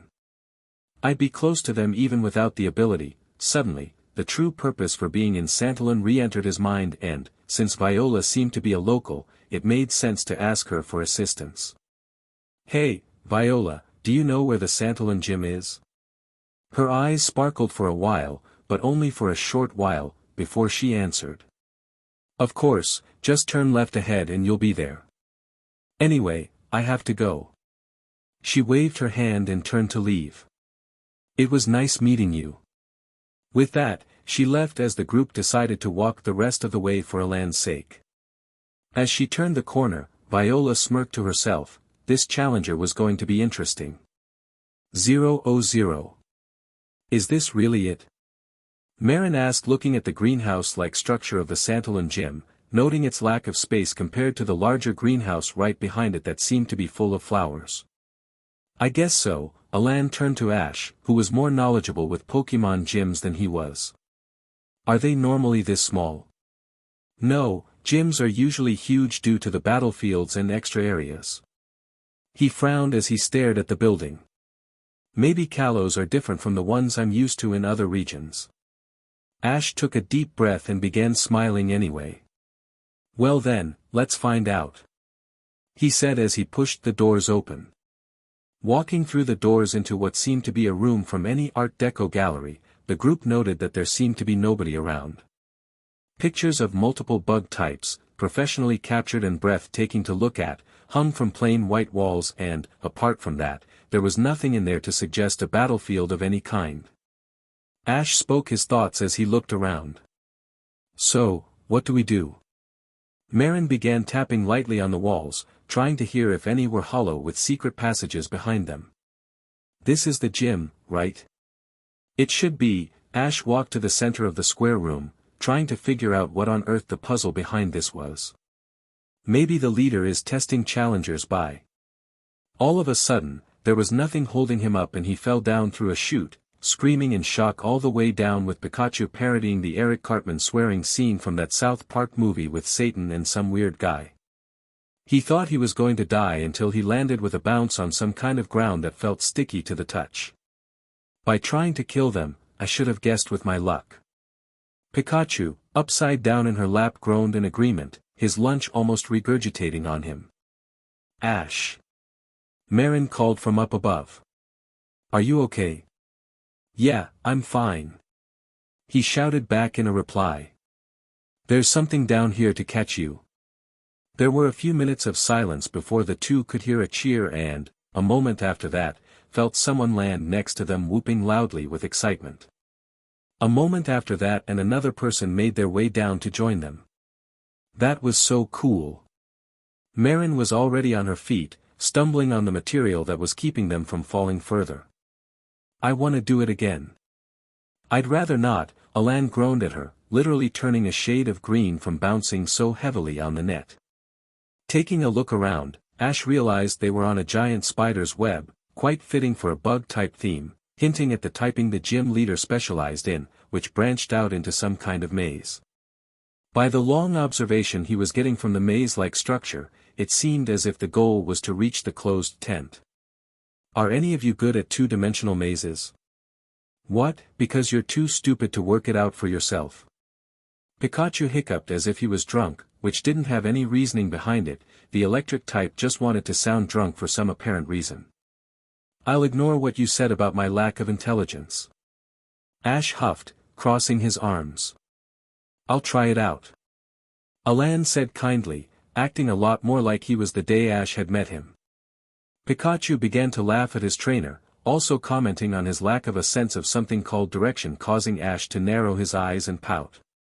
He wasn't that bad with directions, after all it only took him 10 times of getting lost in the woods surrounding Pallet to find a suitable place to play with the wild Pokemon whilst also knowing that home wasn't too far away. Shut up, Pikachu. However, he turned to Alain with a smile. Thanks a lot, I owe you one. No need, it's my pleasure. Alain led the way as the group of 3, and 1 Pokemon, made their way around, trying to avoid the dead ends as much as possible. To be honest, it wasn't really that hard. Water droplets made to look like dewdrops showed the correct path, something the older trainer had pointed out 10 seconds into their journey to the tent. As the final drop fell, they were climbing up the last thread to be greeted by the same woman from earlier. Hello again, it's great to see you, welcome to my gym. Viola chuckled at the trio's expressions, Pikachu's was the greatest. She noted Alain's lack of interest and turned to the excitable younger 2 trainers, so which one of you 2 want to go ahead and challenge me first? I'm not challenging.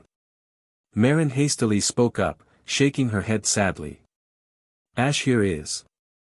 I'm still figuring out what to do yet.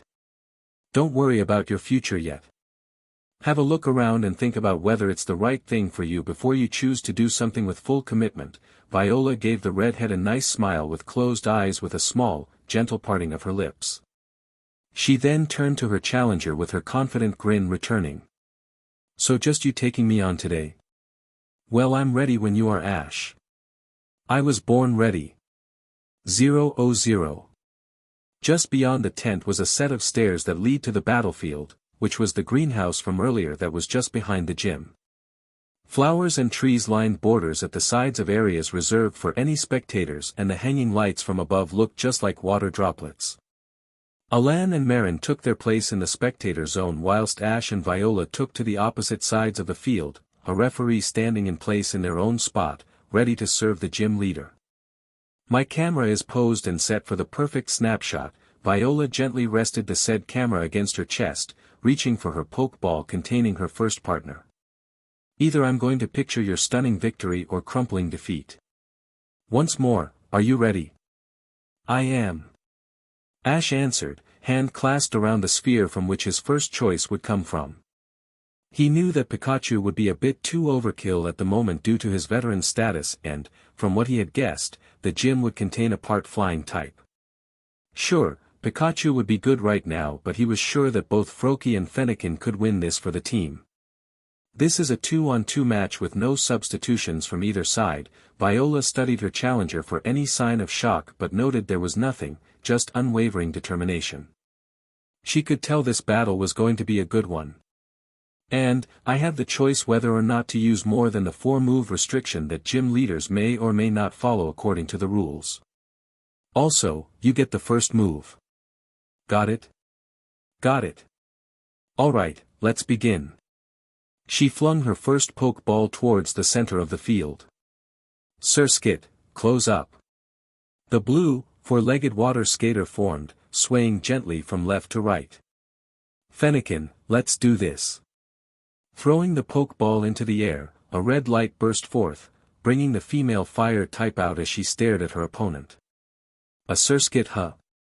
A nice challenge. She turned back to her trainer with a grin.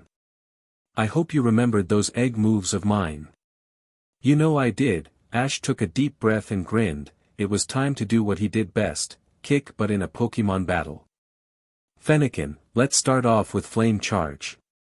Fennekin did as she was told and surrounded herself in a fiery coating as she charged towards Surskit.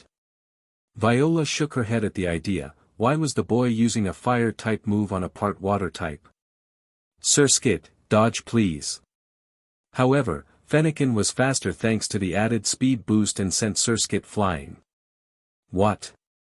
Fennekin's pretty fast thanks to our training. Ash grinned as Fennekin stuck her nose up at her opposition tauntingly. All I needed was one level of boosting to make her faster than your Surskit. Well then, it's time to slow you down. Viola nodded at her partner who was no back on its feet. Surskit, Ice Beam Maneuver.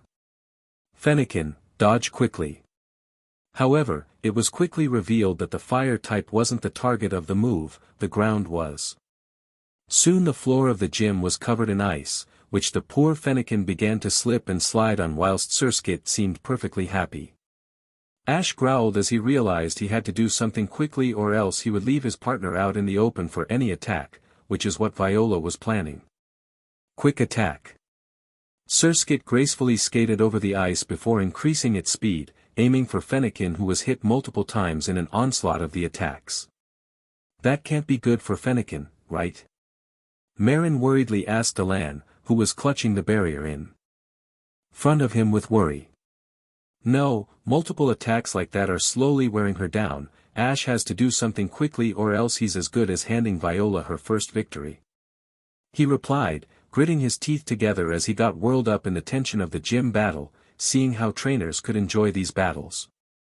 Ash closed his eyes and thought about what he could do when the idea came to him like a bowling ball to a pin. He had to attack and defend at the same time. Thank goodness he had taught every one of his Pokemon that technique, Froakie and Fennekin included. Fennekin, counter shield. Fennekin grinned and rolled onto her back, spinning as she sent out embers in every direction, creating a spinning wall of flames that also melted the icy battlefield. Viola's jaw dropped and she realized she was no longer dealing with a beginner. That technique had never been used in front of her before, meaning that Ash must have invented it himself. It was impressive to say the least.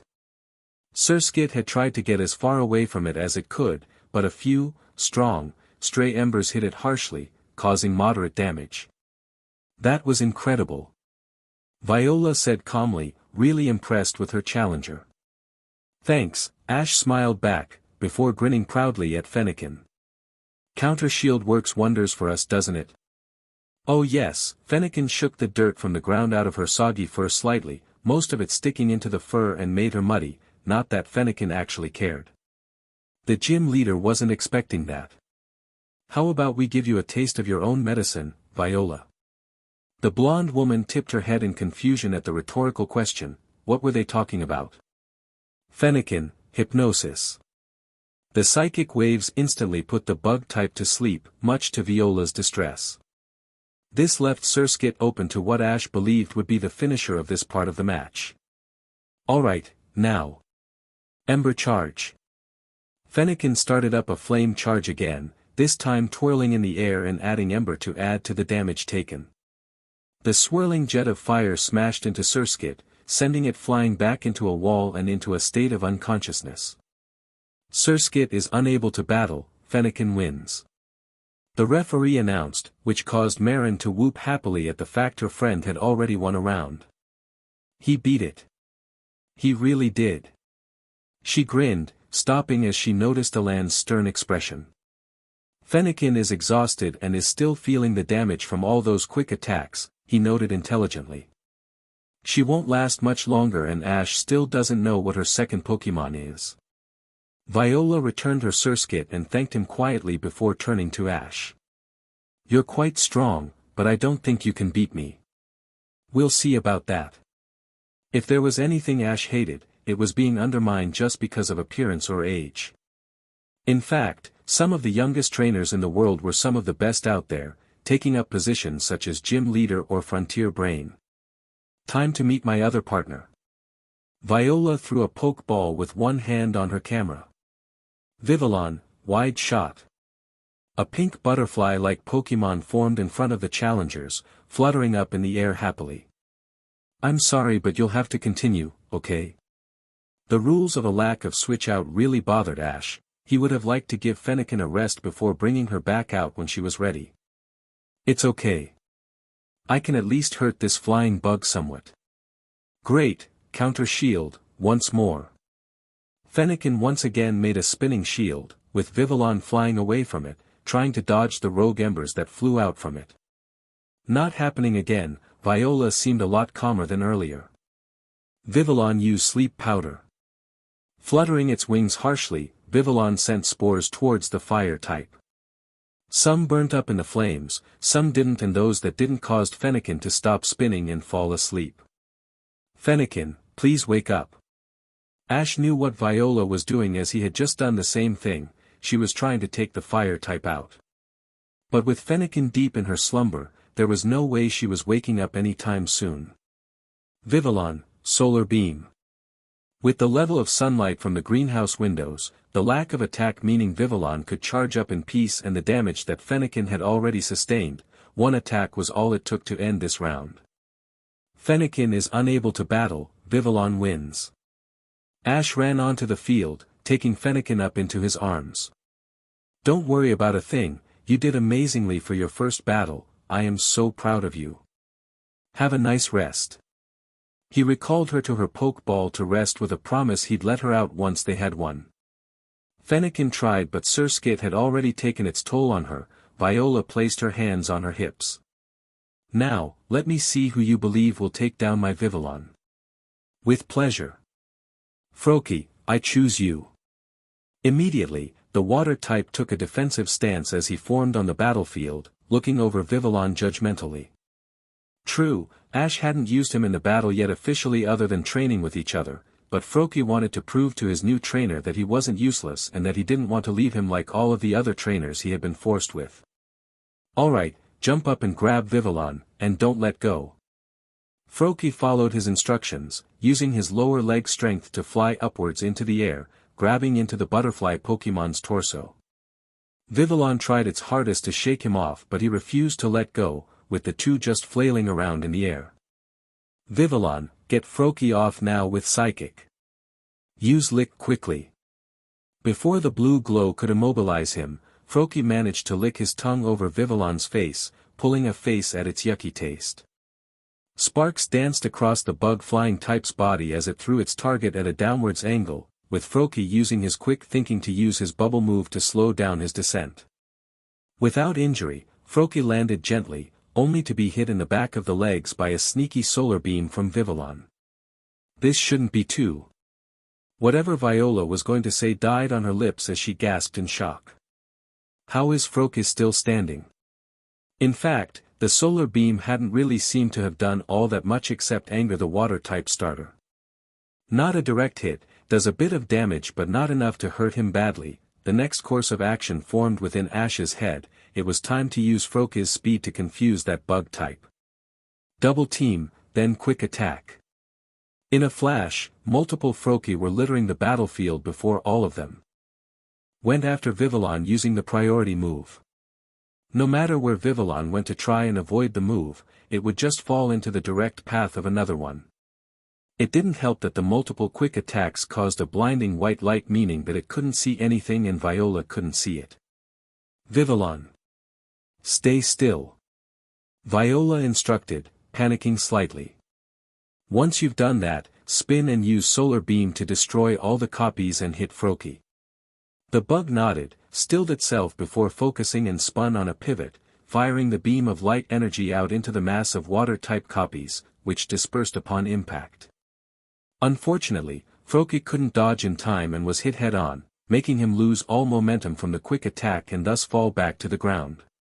By now, it was obvious that both sides had taken considerable damage, Froki with being hit by 2 solar beams, one of which was whilst he was a water type, and Vivillon having been attacked from all sides by multiple quick attacks. The next hit was going to be the most crucial. Water Pulse. Vivillon, use Gust to keep Froki from hitting you. By flapping its wings quickly, Vivillon had managed to use a concentrated gust, with Froki using his strength to stop himself from being forced to the ground. Right now, there was nothing the starter could do but conserve energy for the next attack. Vivillon was moving too much, hopefully the side effect from Lick earlier would be coming into play right about now. Vivillon froze, unable to continue the gust as paralysis set into its system, rendering it useless. Viola just stared, and smiled. She knew how this battle would now end. Froki continued out his earlier order, forming a sphere of water between his hands before throwing it at Vivillon. The sphere and its face connected, knocking the part-flying type to the ground, where it remained, eyes swirled. Even though Froki had won, it had been a close one. He was panting heavily, only just able to remain standing. If the paralysis hadn't stopped Vivillon when it had, Froki would have been blown across the gym and knocked out. As Viola recalled her Pokémon, with Mairin cheering loudly in the background, Ash picked up Froki and smiled proudly at him after releasing Fennekin back out in celebration. Way to go, buddy. You won it for us. Fennekin and Pikachu looked up at their fellow teammate with pride. You are quite the battler, Fennekin smiled, obviously even more impressed with the water type than she had ever been. I believe we will be great comrades in the future. I have to admit, you weren't half bad. Pikachu was slapped around the head by the fire type, something she had picked up from Ash. That was a lie, you were Fanji awesome. Wow, you actually praised me. Froki looked skeptically at Pikachu suddenly. Who are you, and what have you done with the real Pikachu? What the F, man? I was giving you an actual compliment. Alexa's words from before rang through her head, coupled with what Viola believed would have been her response if she was there.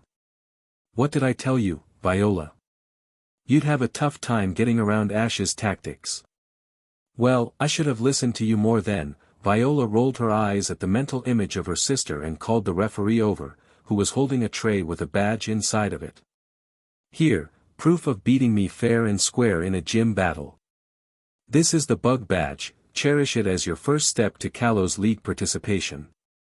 Thank you ever so much. Ash couldn't help but let out his excitement by striking a pose and yelling, I got the bug badge, much to the looks he received from the onlookers. Froki and Fennekin joined in by jumping up and agreeing with it, yay, whilst Pikachu went for the good, old-fashioned, F, yeah. He got a nice slap for that one. Alain and Mairin looked at each other and began laughing, realizing this was one of the many quirks that made Ash who he was. It would be something they'd have to get used to, and most likely would pretty quickly. After all, if that battle was anything to go by, they were in for some amazing acts of strategy in the future. Sparkles and cracks. To get to Ash's next gym match, the group had to retrace their steps back to Lumio City. Mairin was still going over the gym battle from yesterday, asking all sorts of questions about any other techniques Ash was hiding from them, only to pout when he said it was a secret. Alain watched them with a smile, slowly getting used to having Mairin with them. Ash had instantly taken to treating her like the little sister he had never had and, in a way, Alain could see why. She was starting to grow on him too, not that he would admit it out loud. The trio continued down the path, managing to find a different route than the one those Beedrill that Fennekin angered lived on. Pikachu had run on ahead and stopped, but was still in sight. Curiously, he was staring at something that seemed to be covered by a tree. Of course, this was worrying for Ash. Pikachu never stared at trees like that unless there was something wrong. He rushed over to his starter worriedly, looking down at him. "What's the matter? Are you blind? Some idiot left their egg behind." Pikachu pointed to a green and purple Pokémon egg leaning against the tree, seemingly abandoned by either its parent or a trainer. Gently, the 14-year-old picked it up, cradling it in his arms. "Is everything okay?" Alain asked as he and Mairin made their way over, eyes landing on the egg with shock. "No way. Is that a real Pokémon egg?" Mairin's eyes sparkled at the thought of what could be inside. "Where did you find it?" Pikachu did. "It was just here against the tree." Ash's face flashed with anger briefly at the thought of someone abandoning a baby Pokémon just because they couldn't be bothered to raise it after it hatched or that its parents didn't have the right IVs. "I think it was abandoned by some lousy trainer." For breeding was a huge problem in the Pokémon world. Many trainers participated in it instead of training their Pokémon up the proper way, through time and effort. Lots of Pokémon were abandoned or released if they didn't have the full 631 set, something Ash knew all too well about. Some of his Pokémon had turned out to be members of the special 631, his Pikachu included, and many trainers bugged him to try and trade away his precious partners for a rare Pokémon or a shiny. He point-blankly refused outright. "We need to get it warm before." The egg suddenly began to glow and wobble, interrupting Alain's train of thoughts. "Before it decides to hatch. What do we do? What do we do?" The youngest trainer was screaming her head off, running around in a blind state of panic. Of course, having had plenty of experience around eggs, Ash immediately acted and put the egg under his shirt and jacket, passing his body heat onto the egg to make sure it was warm enough. It wasn't long before a bright light shone from underneath it and he felt the egg vanish to leave behind a small Pokémon. Alain and Mairin watched as he slowly pulled the Pokémon out from under his clothing, being careful to make sure he didn't drop it. The Pokémon was oval in shape, yellow, green and purple with stubby legs. Its slit-like eyes blinked at the human who was holding it before smiling cutely. Mairin pulled out her Pokédex and aimed it at the baby whilst Alain looked over her shoulder. "It's a Mewtwo, huh?" he muttered, noting the same thing that Mairin was when comparing the picture on the device to the Pokémon in Ash's arms. "It looks kinda different from the Pokédex." Mairin tipped her head to the side out of curiosity. "Does it mean it's rare?" "It looks like Mewtwo is a shiny Pokémon." Alain answered for her whilst the little, newly hatched Pokémon decided to speak for the first time. "Mima." She, the Mewtwo was a female, looked up at Ash's face before smiling innocently. "Mima. Mima. Oh great, we have a little SH." Pikachu was cut off with a hand to his mouth from his trainer. "You know what this means, right?" Ash's narrowed eyes made his starter nod immediately in fear. "She's staying and your language has to go, it's Togepi all over again. You are hereby banned from swearing around this little one until she's fully evolved." "But I can still swear when she's not around." "Please don't say that like you're trying to kill her." Ash turned to the baby in his arms and began rocking her gently, humming a tune. The other two members of their trio watched as the Mewtwo cheered happily at the attention she was getting from her Mima, both thoroughly impressed by what they were seeing. It seemed like Ash was a natural with baby Pokémon. "Have you been around hatchlings before?" Alain inquired, smiling at the scene in front of him. "Yeah, multiple times." The younger male began listing them off from the top of his head. There was Misty's Togepi, Fanfi, Larvitar, Maze EV, Brock's Happiny and Scraggy. "I've been around quite a few but none of them saw me as a parent figure like this little one does. She's so adorable." Mairin gushed over the grass type, which frightened her so much she cried whilst trying her hardest to hide in her Mima's arms. "Huh, did I scare you?" "Sorry, I can be like that." Mairin immediately shuffled back a larger distance to make the Mewtwo feel more comfortable. "Why don't you give her a nickname?" Alain suggested, suddenly confusing the younger two trainers. They tipped their heads to the side at his words, eyebrows scrunched downwards towards their eyes. Research has shown that hatchlings who are nicknamed by their parent trainers are easily more connected with them as their bond develops and grows. Considering how much you care and love your Pokémon, it would seem like the perfect thing for you to do. Ash stared down at the bundle of cuteness in his arms with a slight frown. I've never nicknamed a Pokémon before, he said whilst his brain ran through ideas of what he could possibly call her. I don't know where to start when thinking about that kind of thing. I just name them based on their species name when I catch them.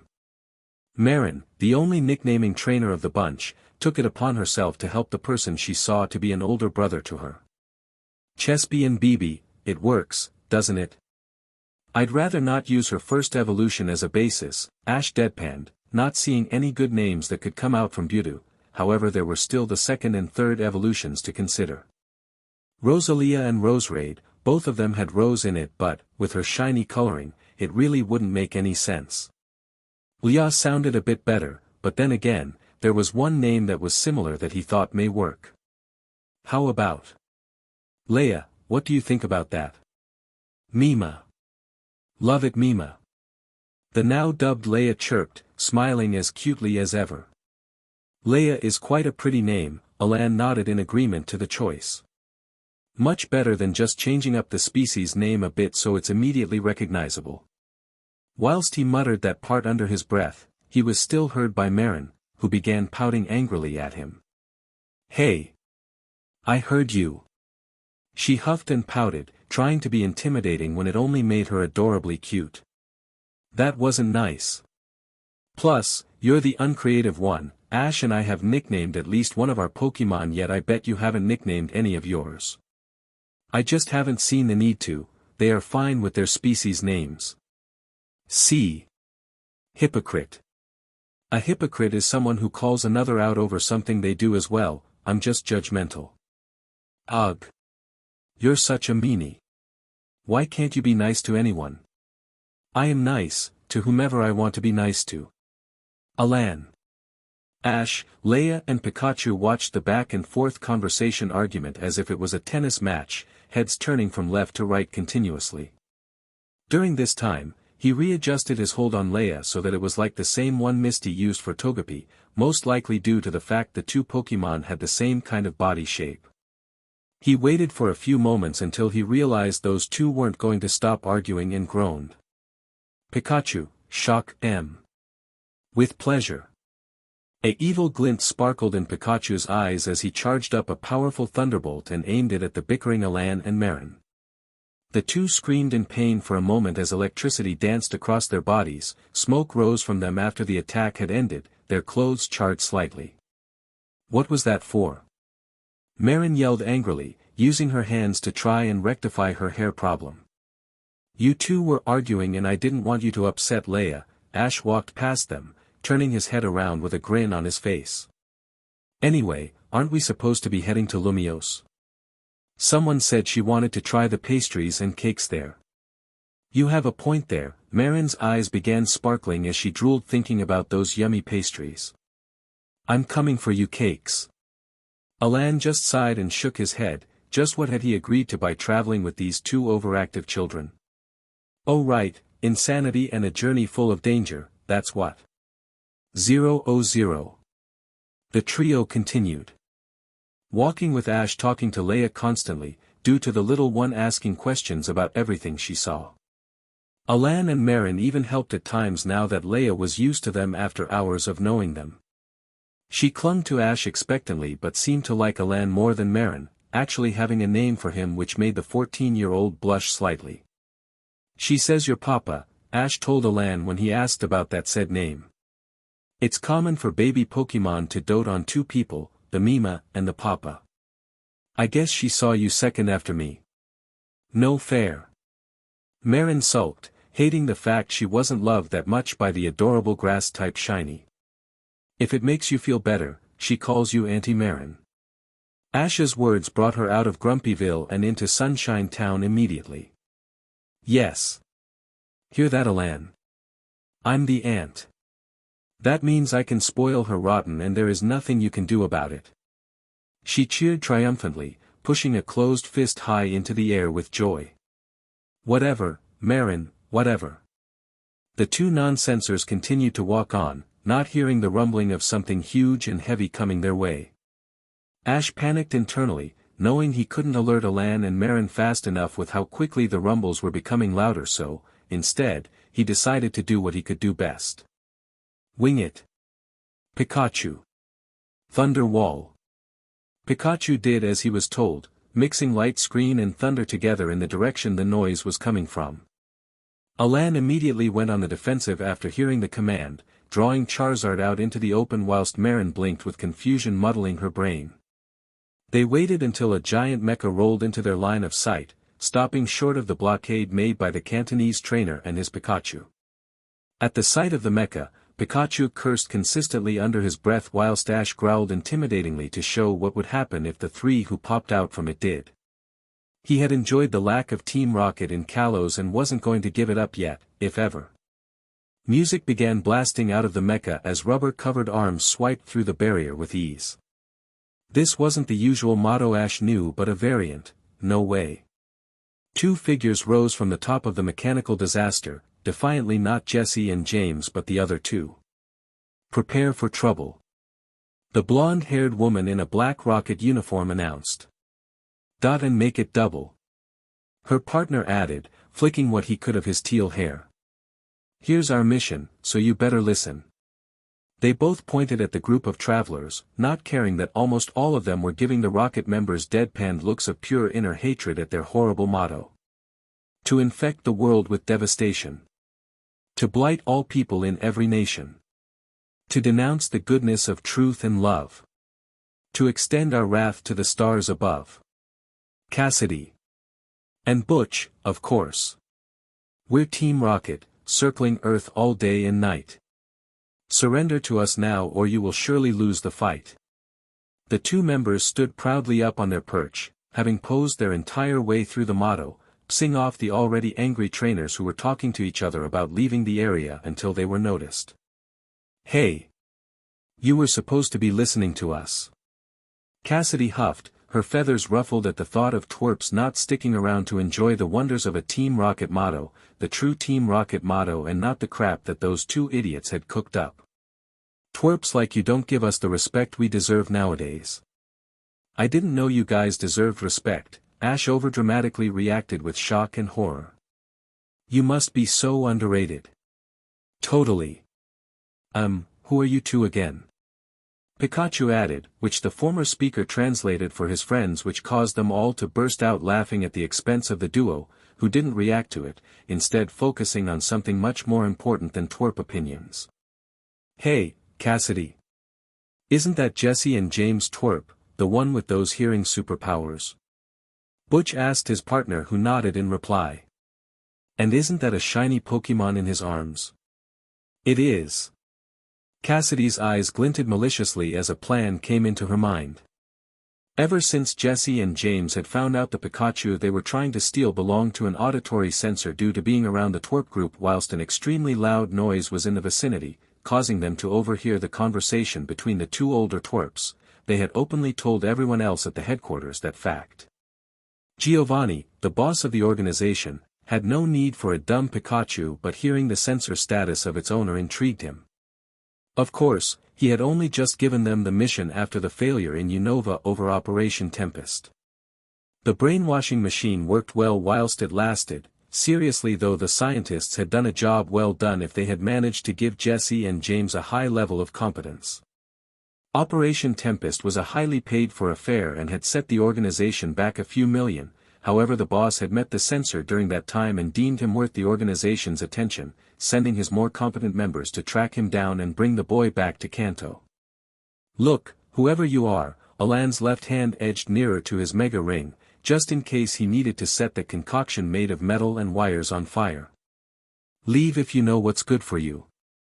I am not in the mood to deal with Pokemon thieves nor do I have the time to. Oh look, Biff, an edgy trainer who thinks he can boss us around. Cassidy cackled harshly, totally ignoring the cries of her partner over the fact she didn't say his name right. Well, we'll show him, right? Right. Butch muttered dejectedly, tears streaming down his face like waterfalls. Like any region on Earth, could you two show Alain anything? Mairin yelled at the duo angrily. You two combined are a quarter of the trainer he is, and he can use Mega Evolution, so you are in deep trouble. Or they're thoroughly screwed. Pikachu looked up to see Ash frowning whilst clutching Leia to his chest tighter than ever, due to the two rockets that had made their appearance, probably after the little baby shiny. What? I didn't goddamn swear. You just did. Well, sure. Pikachu was interrupted by Cassidy and Butch, who were controlling one of the arms of the mech to head towards the group. Everyone thought it was going to try and take Leia due to her shiny status, but they didn't expect it to wrap its fingers around Ash as well. Mairin and Alain called out to their friend as he was retracted. With the arm and thrown into the mecha's stomach compartment along with Leia, both yelling before their voices were muffled by the steel. We have what we need. So we will leave. Butch looked around as everyone went silent, staring at him out of irritation by his need make a semi-rhyme out of their speech. What? You're making us sound as bad as those two losers. Cassidy roared, turning her partner into a crumpled, shivering mess. Let's just go, okay? Fine. The two disappeared back into the mecha, which sprouted rocket-propelled wings and took off into the air. Alain. Mairin looked up at her older companion to see a face of pure, unfathomable rage. Alain jumped on Charizard's back, Pikachu following in his actions with a familiar look of fury plastered on his features. Get on, we're getting him back. The 10-year-old could only nod as she got on the flying fire starter and clung onto Alain's waist with fears she would fall off any time. Fly my brethren from another Mima. Pikachu commanded at Charizard. Fly like you've never FNG flown before. Charizard only replied by soaring up into the skies at possibly breakneck speeds. 000. Mima, I'm scared. Leia brawled from within the confines of the toy robot-shaped machine, not liking the darkness one bit. She pushed herself deeper into Ash's jacket for warmth and comfort as their metal prison sucked it dry from whatever it could. It's okay, Leia, Ash tried his hardest to soothe her, still not used to a hatchling doting on him over his other companions. I'm here and I'm pretty sure the others are coming for us. Everything will be okay. A shiver racked itself down his spine as goosebumps formed on the uncovered areas of his arms. The mech must have been flying fast through the air, meaning using Froakie and Fennekin to escape would do nothing but make the metal unstable, which could result in their untimely fall to the ground and, ultimately, to their demise. Leia, bless her poor soul, was still extremely terrified by what was going on, only just having hatched a few hours ago. Her Mima took a deep breath and began to sing, not with words but by changing the pitch and length of a single word, la, as people tended to do when they were trying to remember a song but failing miserably. The comforting sound soothed the grass type into a form of comfortable sleep, snuggling deeper into her Mima whilst feeling comfortable, safe and happy. Her sleep only lasted for about half an hour when flames suddenly shot through the front of the material, missing the two captives easily whilst making a large hole in the metal. Ash realized what was happening, rocking Leia in his arms so she would stay asleep for long enough so that they could escape. Once the fire died down, he got up and ran to the hole made, heavily grateful to see Alain, Mairin and Pikachu riding on Charizard's back. Before he could say anything, Alain shouted over the rush of the air around him. You're gonna have to jump. Are you crazy? Ash yelled at him skeptically with no intentions of dying today. I'll fall. We'll fall. Do you trust me? Their eyes locked for a moment, all emotions being told through pathways to each other. What? Do you trust me? Alain repeated himself, making the 14-year-old remember the fall from Prism Tower.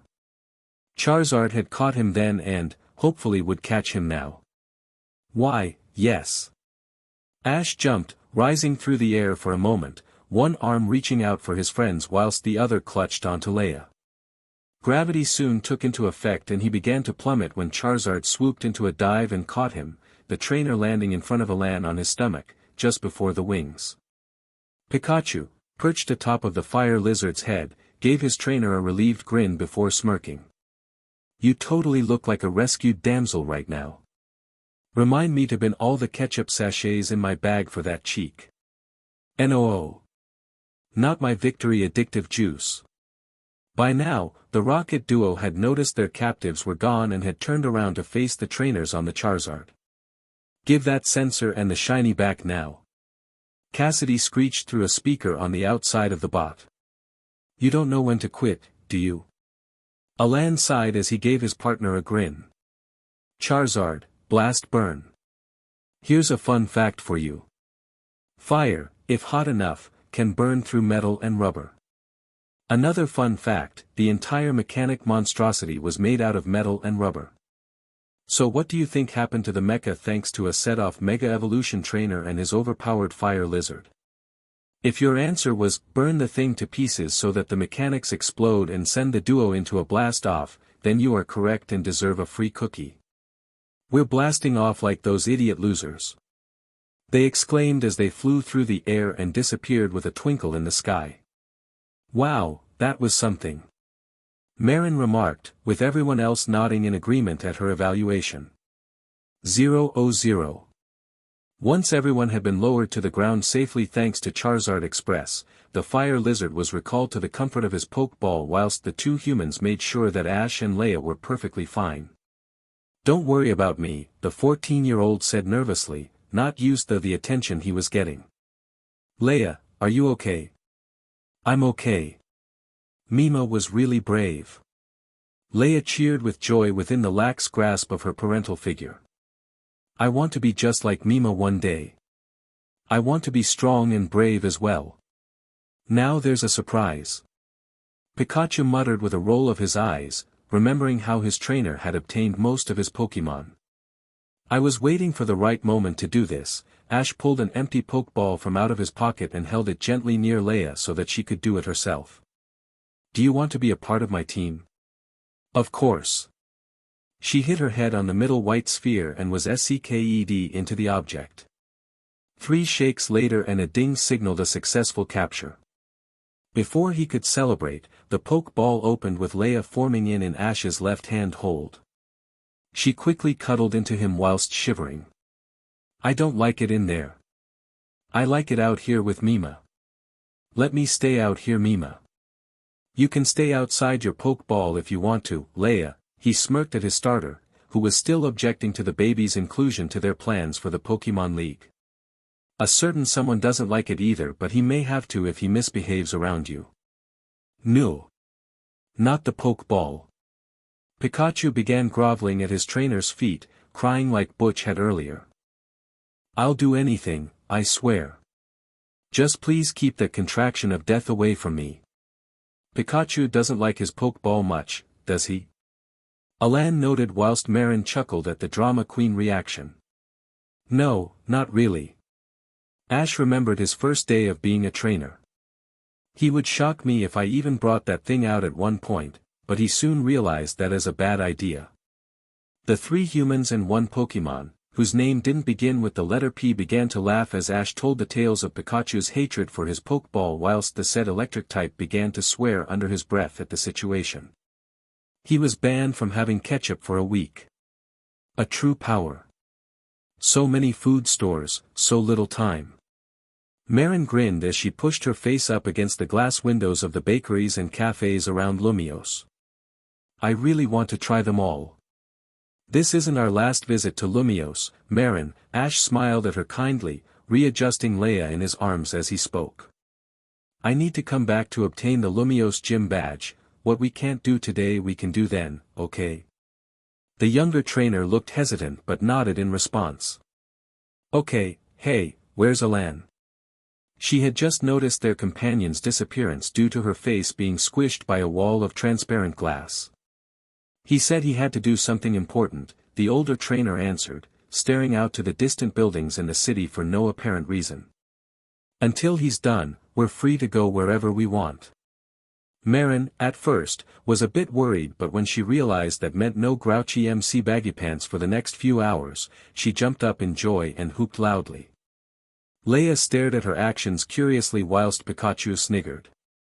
I thought I was the only one who hated that guy's DHY attitude.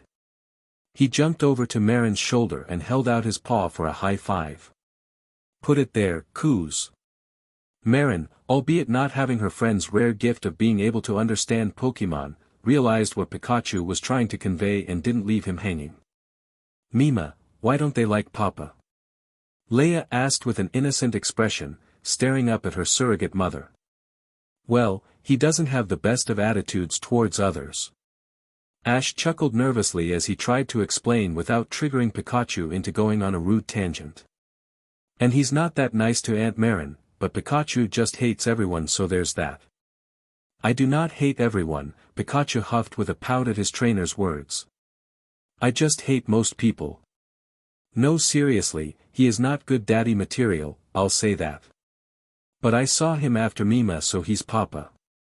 Leia argued from Ash's arms, getting extremely defensive of the second being she saw when she first entered the world. And that's why I'll never get babies, the electric type groaned, slapping his paw to his face before dragging it down to his chin. The first things it sees are its parents, even if it's a tree and a Pokémon. Pikachu, don't be rude, you were a hatchling once. Ash's scolding only caused a rolling of the eyes, something a rebellious teenager would immediately do. Yeah, so. He sighed, shaking his head at his trainer. I didn't make my trainer gay because of it. What? Ash spluttered at Pikachu's words, eyes wide open with shock. What did you just say? Gay, G-A-Y like, ha.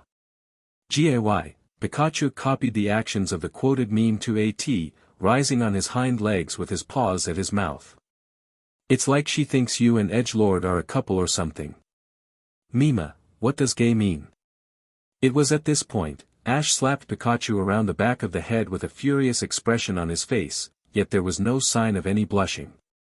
Don't you dare say anything like that around Leia again, he said dangerously, venom dripping off of every word, which made Pikachu cower in fear of his trainer for the first time in forever. Ash took a deep breath before he smiled at the baby in his arms. Ignore what he says, Leia. Pikachu is just being stupid. Okay, Mima. Thank goodness that the grass type was so innocent and agreeable. Mairin looked up from her cake-induced dream, overhearing the argument. Is everything okay back there? She asked, actually worried about the future stability of Ash's mental psyche from that outburst. You seem tense. Don't worry about a thing, Mairin, Ash tried to reassure her, returning to his cheerful personality. Pikachu's just being an idiot, that's all. Before the electric type could argue his case to the only person who could understand him, a conspicuous van drove past with two people running after it, one of them failing horribly. Stop. Let them go. The faster of the two, whose outfit was almost identical to Ash's, yelled after it, turning back to his sweaty friend with anger flashing in his eyes. Come on, Clemont, hurry. I'm running as fast as I can, Callum. The blonde-haired boy in a jumpsuit and clouded glasses answered tiredly, huffing and puffing due to being totally out of shape. They continued on down the street, leaving Ash and Mairin to stare at them with confusion. Did you just hear what I heard? Mairin inquired, furrowing her eyebrows as she tried to decipher their conversation. If I did, then that means someone is in trouble, the Cantonese trainer gulped with hundreds of horrible scenarios running through his hand. We should go and help them. It may be useful for you and BB to get used to each other if we have to battle something. Right, and wait until Alain hears about how we save the day. The sparkle in Mairin's eyes grew at the thought of one-upping the grouchy, mega-evolving trainer. They nodded at each other and ran off after the van and its two followers, glad that they both had the energy to catch up in the end. 000.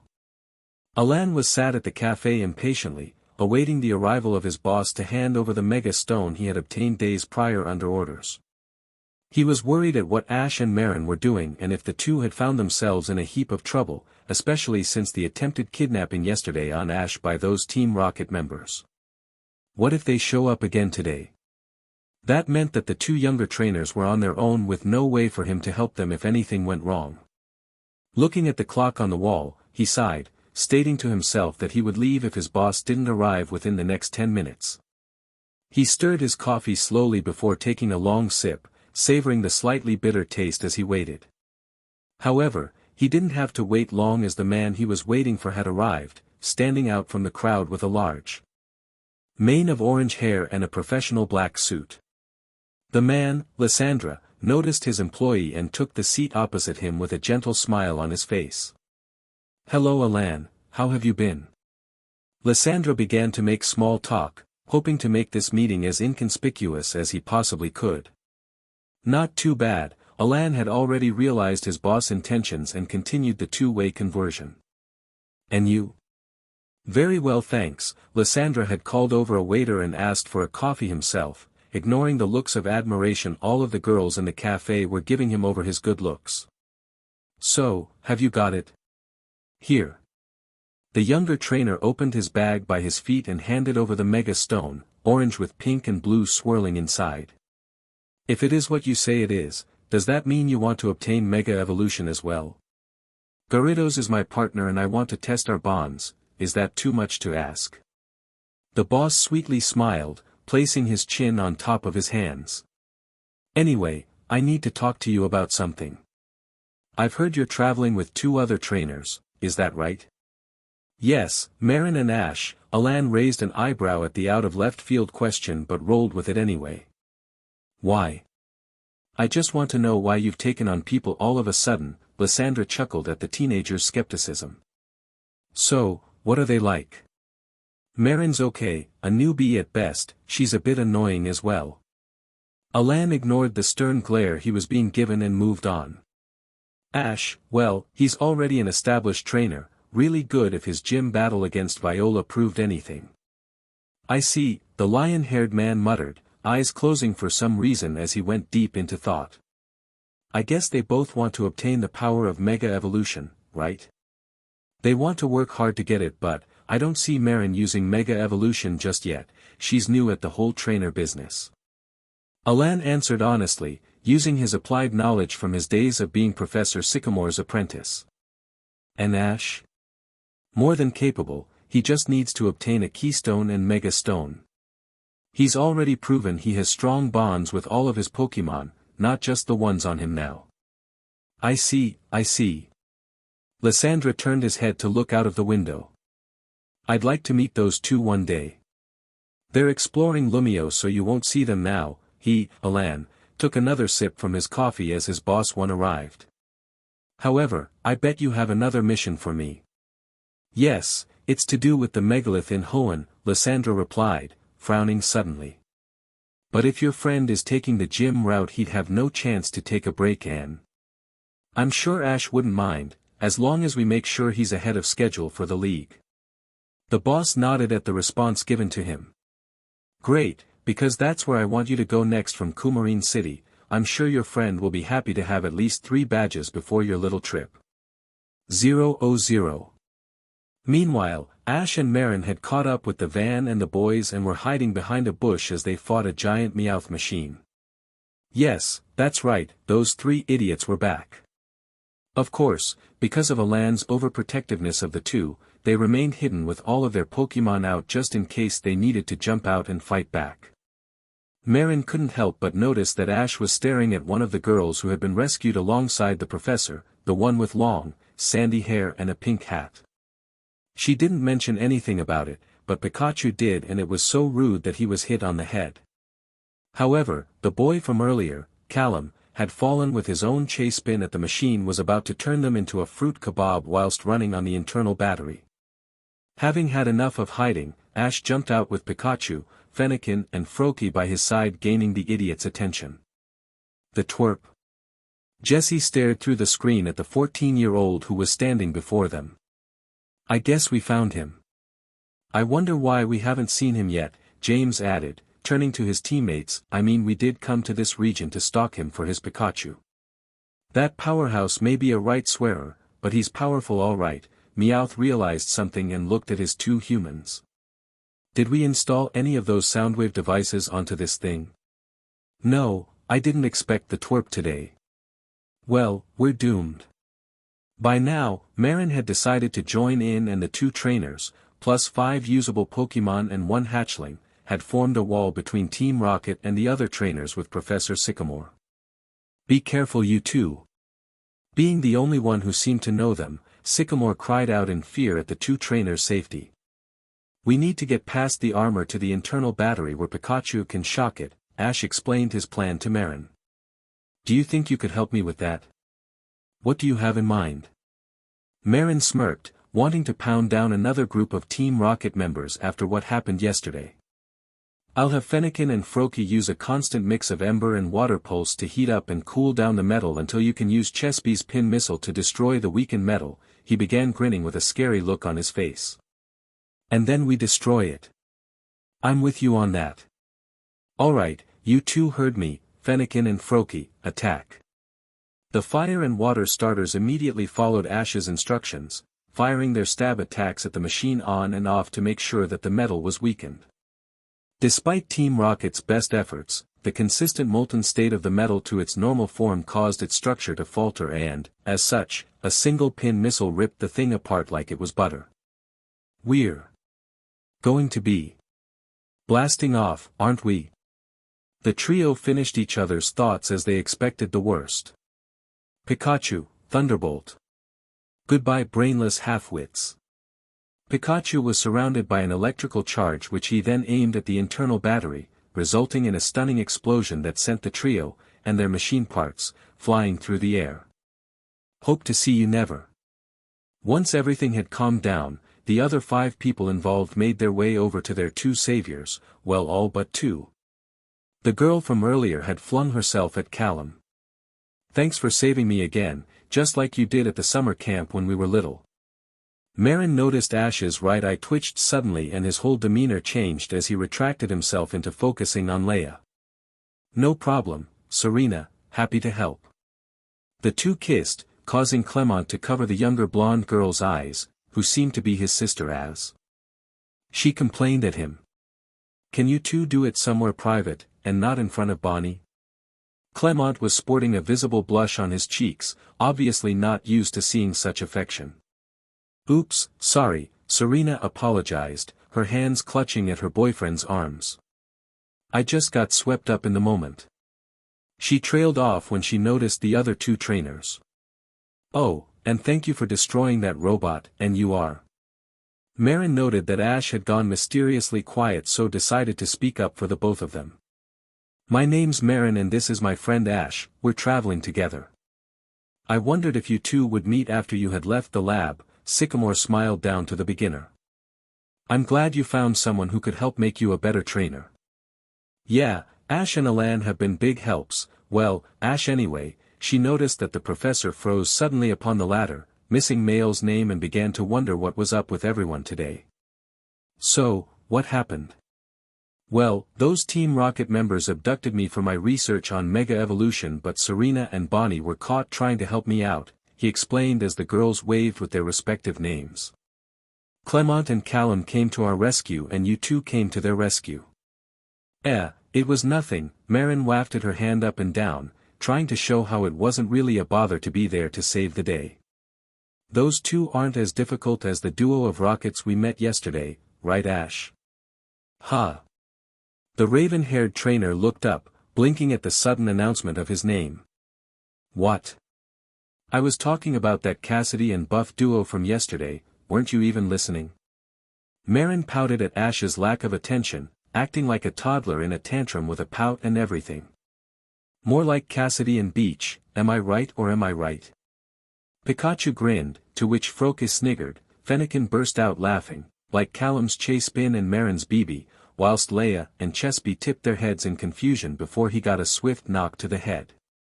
"How many times have I told you?" Ash groaned as his starter complained about calling a lawyer. "No swearing around Leia." "Screw you." Pikachu was the one pouting now. "That was funny and you know it." "Yes, it was funny but inappropriate." "Wait," Ash looked up to find Bonnie suddenly in his personal space. "Can you understand your Pikachu?" "Ah. That's so cool. You must be one of those sensors my brother told me about." Can you just understand Pikachu or all Pokemon? Is that shiny Pokemon yours? The little girl made Ash's head spin from all the questions until a mechanical hand grabbed her by the scruff of her shirt and pulled her back towards her brother. Bonnie! Stop interrogating the poor trainer like that. He scolded as she crossed her arms. I just wanted to know, geez, you're such a spoil sport, Clemont. She stared at him, placing her hands on her hips. Ever since Callum helped us enter the gym and reprogram Clembot, you've been even more interruptive than ever. Is it because you aren't locked out of the gym anymore and, as such, have more time to over me? Is it? Bonnie, please stop it. Clemont turned his attention to Ash, who was reaffirming his grip on Leia. I'm sorry about my little sister, she can be like that at times. It's okay, she's not the worst I've met. Ash replied kindly, thinking back to the other times he'd let his ability slip in front of others, and some of them had resulted in injuries that had sent him to hospital. Out of the corner of his eye, he noticed Serena and Callum talking over a familiar item. No, it couldn't be. His mind finally shut down at the thought of what she had done since that day 7 years ago. Not only had she forgotten him and what he had done for her, but she had also given it as if she had the right to do so. He turned to leave, Mairin realizing this as she noticed his movements. Hey, Ash, where are you going? I'm going to find Alain, he should be done with his meeting. Ash said no more as he disappeared off into the bushes surrounding the warehouse's clearing. Mairin quickly said bye and ran off after him, both of their Pokemon following in her wake. The remaining 5 looked at each other in confusion over what had just occurred. Do you think he was upset about something? Serena asked Callum, who shrugged his shoulders at her. Maybe, I really don't know, but shouldn't we be heading off to the lab? With a round of agreement they left, not realizing the effect one action had made on the 14-year-old boy. 0:00. Alain was waiting outside the Pokemon Center for Ash and Mairin to show up, having already booked a night there so they could set off the next morning. He smiled as 2 familiar figures came into view, only to frown as one of them in particular seemed exceptionally down. Mairin was trying her hardest to cheer him up, only to fail miserably as they reached Alain, who grabbed the back of Ash's jacket to stop him going any further. Okay, what's going on? He asked, wanting to know what happened. I dunno. Mairin yelled at him, defending herself just in case he blamed her for the sudden change of attitude. 1 minute he was fine, the next he was really quiet because some girl who we saved from another Team Rocket group. A girl? Alain raised an eyebrow at her phrasing before turning to his other companion to hear what he had to say. Ash?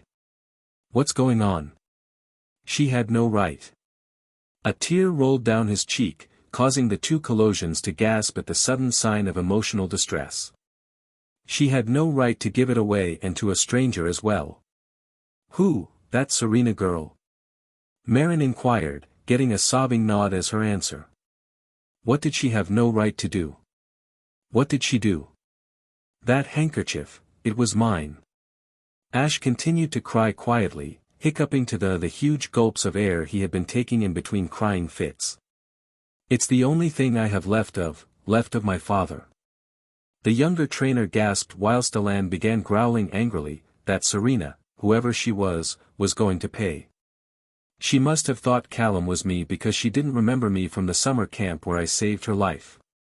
By now, the 14-year-old had calmed down and stopped crying, but the tear tracks still remained on his face.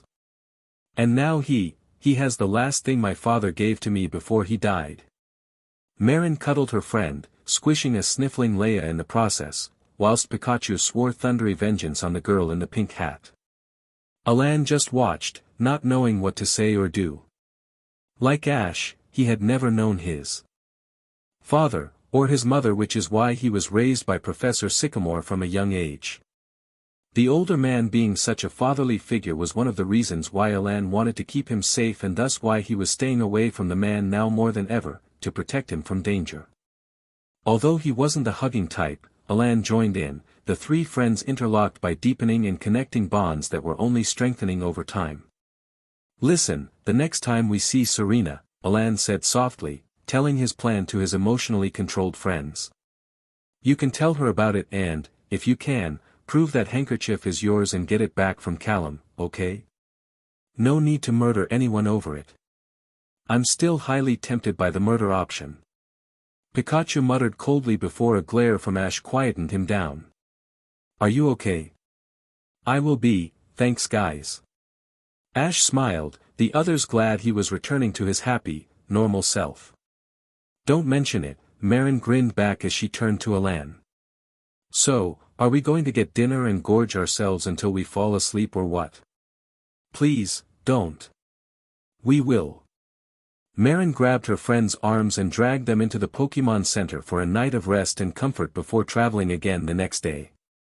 Of course, the Pokémon couldn't help but laugh at their trainer's actions, it just showed how family-like the entire group was becoming. Ancient traditions. A nice meal and some much-needed rest had made everyone in the group refreshed and ready for traveling, even though the events from yesterday were still fresh in their minds. Both Alain and Mairin had been weary of saying things to Ash that morning, in case he got upset again, but soon realized he was back to his happy, cheery self, planning ahead for the next gym battle in Sillage City, which the group were heading to now. Speaking of, Alain decided to bring up his next assignment as they were walking, hoping he would get permission from the others so that they could go together. I want to talk about my meeting yesterday. He was straightforward and to the point in bringing up the topic, noting the confused looks on his younger friends' faces. My boss wants me to head to Hoenn for a few days to study a relic related to Mega Evolution, but not until I've reached Coumarine City. And? Mairin perked up, thinking ahead with what he was going to say. And I want you to come with me, Alain replied. If we keep to schedule, then the league will still be a long time coming and Ash should have 3 badges by then, if that's okay. Sure. Ash knew how much anything to do with Mega Evolution meant to Alain, and was already used to taking time out of his journey for other things such as contests and helping the legendaries save the world for the umpteenth time. I haven't been to Hoenn in ages, I wonder how much it has changed. Due to the fact he had traveled with the two for about a week now, Ash had been telling them stories about his past travels, Hoenn included. Maybe this time there wouldn't be an evil organization ruining everything. The next few hours were spent talking in between each other, including some moments of reprehension towards a murder-filled Pikachu, still mad at that prissy tart from yesterday, as the group reached Camphrier Town, a quaint village with a small castle that was overlooked by an even bigger one in the distance. Apart from a quick look in the marketplace, the trio didn't stop long and continued to Route 7, where they met a big roadblock on the bridge onwards towards Sillage City. Is that what I think it is? Mairin pulled out her Pokédex, aiming it at the sleeping giant that looked as if it was lounging around on a sofa instead of snoring away on a wooden bridge. A Snorlax, huh? I didn't know they could get that big. I wonder if we can climb over it. You'd just fall off into the river. The two Kalosians turned to Ash, who had spoken. I own a Snorlax and have tried your suggestion before. Trust me, I didn't work. I remember Snorlax almost made you a pancake by turning over, Pikachu cackled at the memory. I wonder how you would have tasted with ketchup. I will put you in your Pokeball, remember that. Ash glared at his starter, who shivered at the idea of heading into the small space that was the capture device. Claustrophobia really helped with his cynical and paranoid standpoint on the joys of life, it made him even worse than ever. Leia, on the other hand, didn't hear Pikachu but was still angry at the normal type for blocking the way. That mean old giant is stopping us, Mima. Let me at it. I can fight it. She felt the hold on her tighten slightly, telling her she was going nowhere. Oh no, no way Leia. You can't officially battle for another few weeks yet or it could seriously hurt you. He sighed at Leia's pout. Okay, I'll think about training you next week but you aren't going to be in any major fights until you're old enough. Thank you Mima. The shiny Mewtwo chirped cheerfully, snuggling deeper into her surrogate parent's hold. Kids huh? Alain smirked, sharing a secret high five with Pikachu. No matter how edgy the electric type found the older guy, he still liked the sarcasm Alain possessed. You, shut up. Mairin gleefully laughed at the threatless words Alain had just been given. How are we gonna wake it up to move? Apparently the owner of Chabonneau Castle has a poke flute, the 17-year-old answered, pulling a small guide to the region out of his pocket. We just passed the place so we need to backtrack. Ah, I hate backtracking, Mairin groaned but turned around and ran back to Sapphiria town away, leaving the two males behind in her dust. Mima, is there something wrong with Auntie Mairin? Leia asked innocently. Oh yeah, there is so much wrong with her, Pikachu rolled his eyes and grinned. If you're not careful, that girl would easily blow up the world. No, Pikachu, just no. It turned out that the poke flute wasn't in the hands of the castle owner, but currently held by a princess in Parfum Palace, the really large one at the top of the hill. So, they had to go up there and get the thing back. Traversing down Route 6, covered by 2 rows of overarching trees, was a nice feeling thanks to the cooling breeze that added to the experience. However, 2 of the 3 weren't as calmed as of now as Mairin had gone off the straightforward path into the tall grass, for some reason. Half an hour later, the said girl appeared with Chesby and Bibi by her side, all of them grinning like the Meowth who got the cream. Hi. Guys. Where were you? Alain asked, still slightly worried about what she had got up to. Ta-da. She pulled out a pokeball and released the grey cat creature with wide violet eyes that was inside. I caught an Esper. Meet, SB. Congrats on catching your first Pokemon on your own without us. Ash sent Alain a glare telling him to keep quiet so that Mairin could enjoy her moment. Holding Leia in one hand, he scanned the new Pokemon with his Pokédex. A psychic type, good against the poison types both Chesby and Bibi are weak to. Female Meowstic also have a better move pool than the males, Alain added, noting the female gender symbol on the device. You lucked out with that one. So what did you do?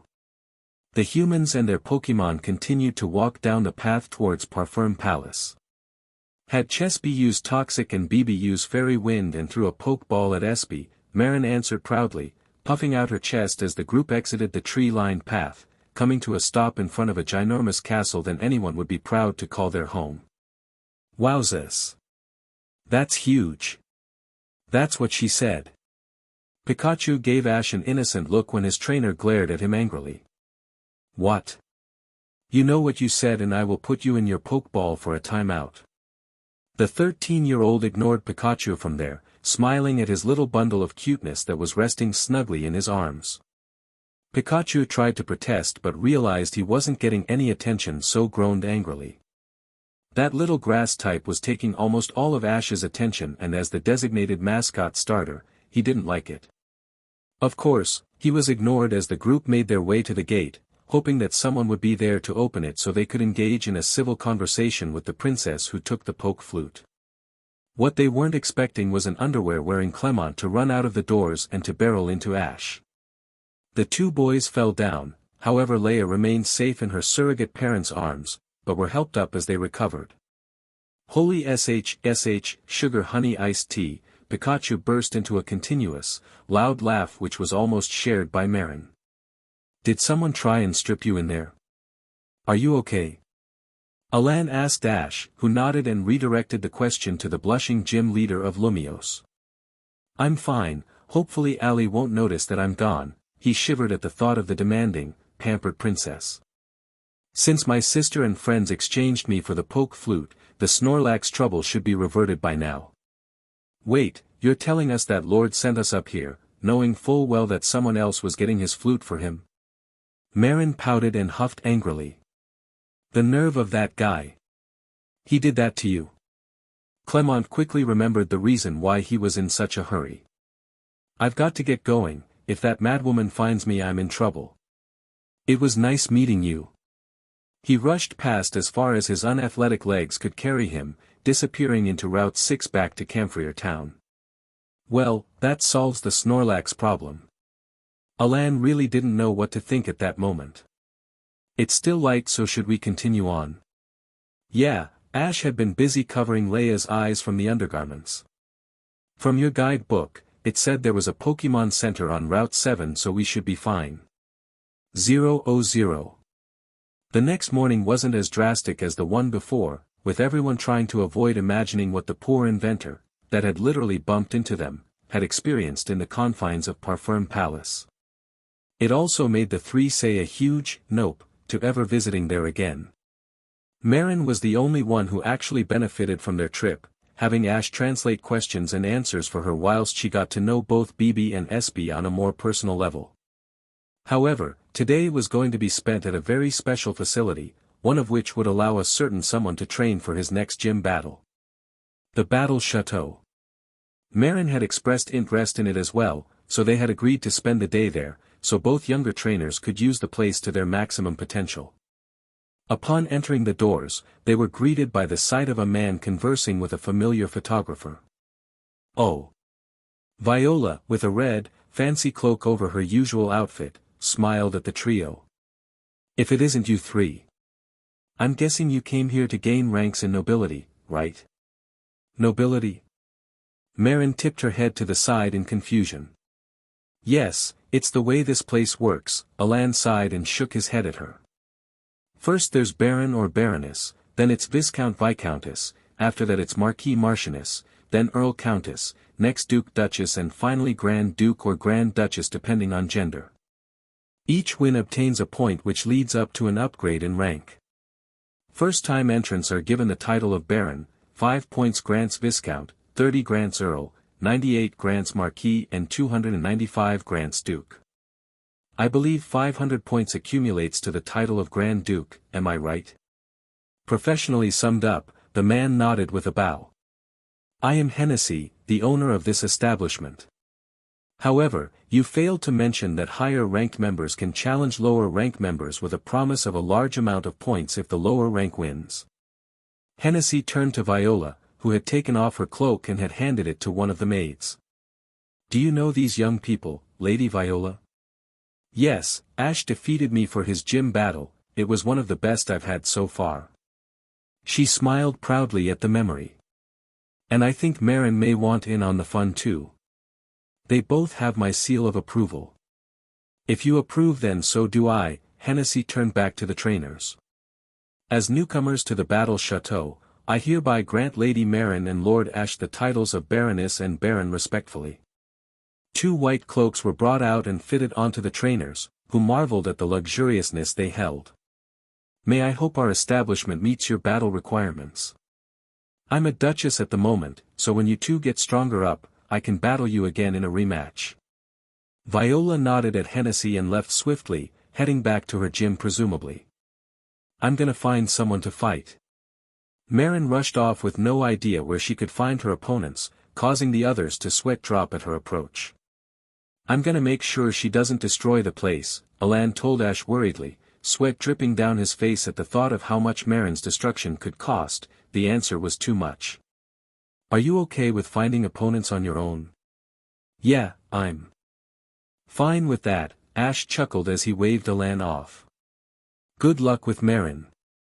Alain sighed at the words, he would honestly need all the luck he could get right at that moment. He dashed down the corridor that Mairin vanished into, begging she hadn't done something stupid already. A couple of hours had passed and luckily, Alain had arrived just when Mairin was getting into her first fight. Immediately the two realized that her new spur was a powerhouse, taking down most opponents, due to the dark or poison type mixes thanks to disarming voice and confusion.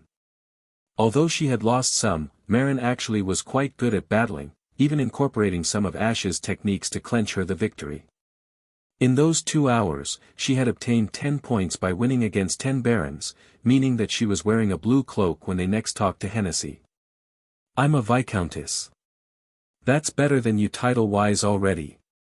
She grinned as she nudged Alain in the chest cheekily. I know, you don't have to rub it in. He groaned as she continued to gloat about her position. Come on, let's find out how Ash is doing. It didn't take long to find him in the end.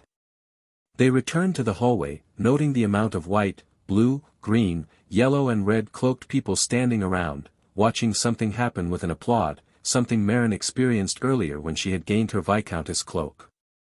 A while later, they had left leaving behind a certain Cantonese trainer in a green cloak. Ah. Mairin walked over, staring at the marquee sign that her friend was giving. You've beaten me already. We became first ranks at the same time. You did lose a few of your battles, Alain admitted, causing her to fall to the ground with anime tears spilling from her eyes. So you gained 30 or more points. I actually have 50 but wasn't counting, Ash replied whilst Leia was trying to camouflage with the cloak, which made Pikachu laugh at her innocent actions. It turns out the number of points given for beating a trainer increases between the ranks. 1 for first, 2 for second, 3 for the third, 4 for fourth and 5 for the dukes duchesses. I took on a few viscounts and viscountess along with some of the third ranks that challenged me whilst I was in the second rank, helped a bit. He turned to Fennekin and Froki who were out of their pokeball on the floor, celebrating their joint success. It wasn't that hard, most of them were just useful training opponents. Fennekin smirked whilst liking her paw clean as a sign that she didn't care all that much for those who she fought. At least I can say I'm the Pokemon of a marquee. Not many can say that. I'm just glad we can train for the next gym, to be honest. Froki added, staring at Pikachu who was shaking his head. Look, you two, don't think because Ash has a title it means instant respect. He puffed out his chest proudly and bashed a fisted paw against it. You have to earn the respect. Who asked you again? Fennekin deadpanned. And aren't you the most arrogant, egotistical, idiotic member of our group? Hey! The idiotic part goes to the useless oval invading my personal bubble. The electric type argued, pointing to Leia who was congratulating Mairin's Pokemon with a cute little cheer. Leia is a baby, of course she wouldn't be that smart at first. Froki rolled his eyes. You're just jealous that she's the focus of Ash's attention. I am not. Pikachu yelled defensively. R2. Fennekin snorted back at him. I am not. R2. I am not. R2. Their argument stopped as a man in a red cloak walked over to the three, clapping his hands. He ran a hand through his black hair that had little multicolored stones dotted through it. Impressive, I haven't really seen anyone fight like you before, he held out a hand. The name's Grant, and you are? Ash, and thanks. The two males shook their hands, politely greeting each other. Don't mention it, Grant's smile grew wider. Hey, if I challenged you to a one-on-one battle with 250 points on the line, what would you say? 250. Mairin butted in, jaw dropped. Combined with the 50 you've obtained already, this battle could make you a duke, Ash. Are you sure about this? Alain asked the duke, who nodded calmly. I see a lot of potential in Ash and, as such, think he would be a great duke, that is if he beats me first. Grant turned back to the person he challenged. So, what do you say? Ash looked at his team, who were beaming back at him. Whoever he chose was ready to dish out the pain needed to win. Bring it on. I accept your challenge. 0-0. The combatants had moved out to the outside field, watched on by other members of the chateau who were interested in seeing how this turned out. This battle is between the challenger, Duke Grant and his opponent, Marquis Ash, Hennessy announced as the stand-in referee, not surprised by the terms at all. Once, a Grand Duchess had bet a Baron 1,000 points, the Baron had won that fight. The prize of 250 points is awarded to the challenged if he defeats the Duke. This is a one-on-one fight, and, to a good battle, begin. Onyx, let's go. Grant released his titanic rock snake, which was the reason as to why the battle was happening outside instead of in. Whilst it was shorter than a normal onyx, the ground and rock type was still huge enough to cause problems for any opponent. Okay, who will I go with? Ash muttered to himself. Immediately Froki came to mind due to the 4 times weakness to water. Pikachu couldn't do much else except Iron Tail and Fennekin would be no use whatsoever. However, a little someone wanted in on the action. Huh? What's wrong, Leia? I can fight, Mima. Let me battle him. After watching her teammates in action, Leia really wanted to fight herself, especially since she deemed herself a member of the team too. No. You're still too young. But most people fight with hatchlings, Mima. Please. I can take it on. To prove a point, she wriggled out of his arms and made her way onto the field, locking herself into place as the choice for the marquee.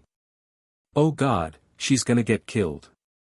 Pikachu groaned, watching Ash panic slightly.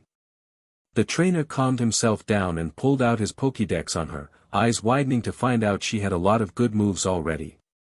Onix, Rock Tomb. Grant ordered as his Pokémon instantly obeyed his commands. Without waiting for a demand, Leia copied her teammates by dodging via jumping between the spots where the rocks were going to land. Thanks to the sporadic formation, the right side of the field had been covered from Grant's vision, giving Ash the advantage. Leia, listen to me.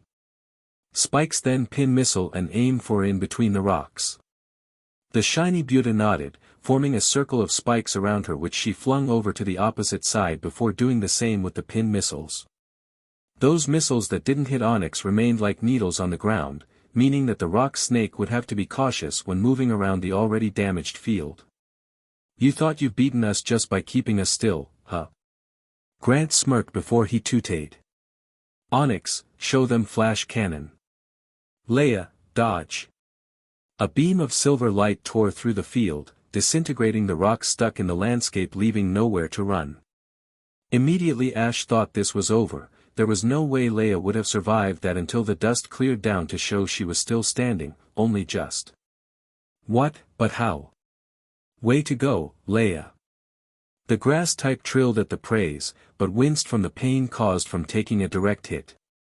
Now, use your size to your advantage, jump on Onix and use Mega Drain to regain your strength. Leia took off like a rocket, hopping across the destroyed right side onto the hazard-contained left side, avoiding them to jump onto the rock snake. Once she had succeeded, she began glowing green, as did her opponent who roared in pain at the sapping of its energy. Onix thrashed with the pain, hurting itself more by landing on the spikes and the leftover pin missiles. It didn't help that Mega Drain was 4 times effective and, despite not doing so himself, it seemed as if someone had been training Leia already. Pikachu was so getting a packet of ketchup for this, and a telling off, but the ketchup came first. Shake it off. Grant instructed, knowing his Onix was a newbie to the battle scene, just as much as that Buta was, and it couldn't take any more damage. As much as the rock snake tried, it couldn't, and the consistent Mega Drains had zapped it off all of its energy. With one last attempt to win, Onix jaggedly flung its tail out, where Leia was, and sent the poor Buta flying to the ground. Leia landed harshly, not moving as the Onix went down. At first it seemed as if the battle had ended in a tie until slowly, but surely, Leia had pushed herself back onto her feet, jumping up and down as Hennessy announced Ash as the victor. Did I do good, Mima? Leia asked proudly when back in her Mima's arms, jumping up into them from the battlefield. You were amazing, Leia. You're definitely going to be trained with the others from now on. Ash couldn't help but smile at her excited reaction as Grant walked over. You have an amazing Pokémon there, especially for a hatchling. My Onix hasn't been trained up enough yet, but your Buta certainly gave it a challenge. He looked at Leia carefully, who was shaking in discomfort from the strange man poking his face near her, so she cuddled into her Mima. A new hatchling at that. I am impressed. I think someone has secretly been training her when I've gone to sleep at night. Pikachu whistled guiltily as Ash's eyes scoured over him. But I'm grateful for that. I was worried about hurting her badly, but with Mega Drain, that wouldn't really happen all that often, would it? I'm sure I can see how much she's grown the next time we face each other. Grant nodded curtly, causing confusion for a moment until Ash came to a sudden conclusion. Wait, does that mean? Grant, Sillage City Gym leader at your service. The man laughed, rubbing a hand through his hair. I will be looking forwards to our next match. With that, he left the field, leaving a boy and his 2 Pokémon who were filling themselves with determination to beat his butt again. Next time, he would be taking a badge from the experience, not a title. Restoring the past. Why do I feel as if those rocks are going to fall on us? Mairin asked out loud as the group made their way to the glistening cave on the back of Rhyhorn, while Mairin and Ash were, Alain was flying on his Charizard smugly.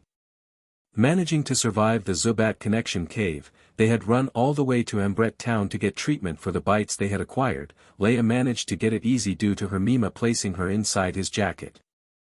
At that moment in time, Mairin was staring up at the cliffs surrounding them as they went towards the area in which the staff of the Ambret fossil hut had sent them in. The scientists had been forced out of the caves they excavated in due to an increase in aggressive behavior from the wild Pokémon that lived there. And thus, the scientists had given them 2 Rhyhorn to mount the ragged terrain that they couldn't cross on by foot. Because you're paranoid, Alain responded with a lack of interest in her words. Charizard will knock them away from you too if you're really that concerned. I was just trying to make conversation. Mairin huffed, turning her head away from him. You're so mean. You can talk to Ash nicely enough. That's because he isn't as annoying as you are. Your voice is killing me right now, the eldest of the trainers retorted, letting go of his Charizard's neck to put his hands behind his head in a sort of defensive position that would validate what he was saying. When a harsh gust of wind almost blew him off his precious partner, he grabbed the neck once again with a wish to stay alive for as long as could. Plus, guys just find it easier to talk to fellow guys, girls are complicated. How old are you? Ash had interjected, frowning up at Alain from his Rhyhorn, which he was riding a lot smoother than Mairin was with hers. 'Cause I could have sworn you are 17 and she's 10. You've had 7 years to get used to the opposite gender before she was even born, so shut up, put up or go home. Mairin is staying. Yeah, I know. It was Alain's turn to huff as Mairin laughed at him from down below. Why does Edgelord shut up when you tell him to? Pikachu asked his trainer suddenly, having chuckled at the entire argument. Because he knows no Charizard will stop me from sicking you on him. Ash replied, stroking him under his chin whilst Leia slept within the confines of his jacket. Whilst Pikachu would never admit it, he loved the attention he would get from Ash and was extremely jealous of Leia. The grass type, being a baby, meant it needed more affection and time than he did, so he was upset about that, but the ketchup bowl and the tummy rub he got for training the little thing had been a nice thank you from Ash, one he was happy to receive. Now that it was proven that Leia could take on fellow hatchlings and win, she could, theoretically, take on other Pokémon and, as such, could fight stronger opponents, such as her teammates. Froakie and Fennekin had jumped at the chance of helping to train Leia, teaching her how to use moves and build up power. One training session had passed since the chateau and she was already on par with the rest of the gang, thanks to that training session going on long into the night and into the early hours of the morning.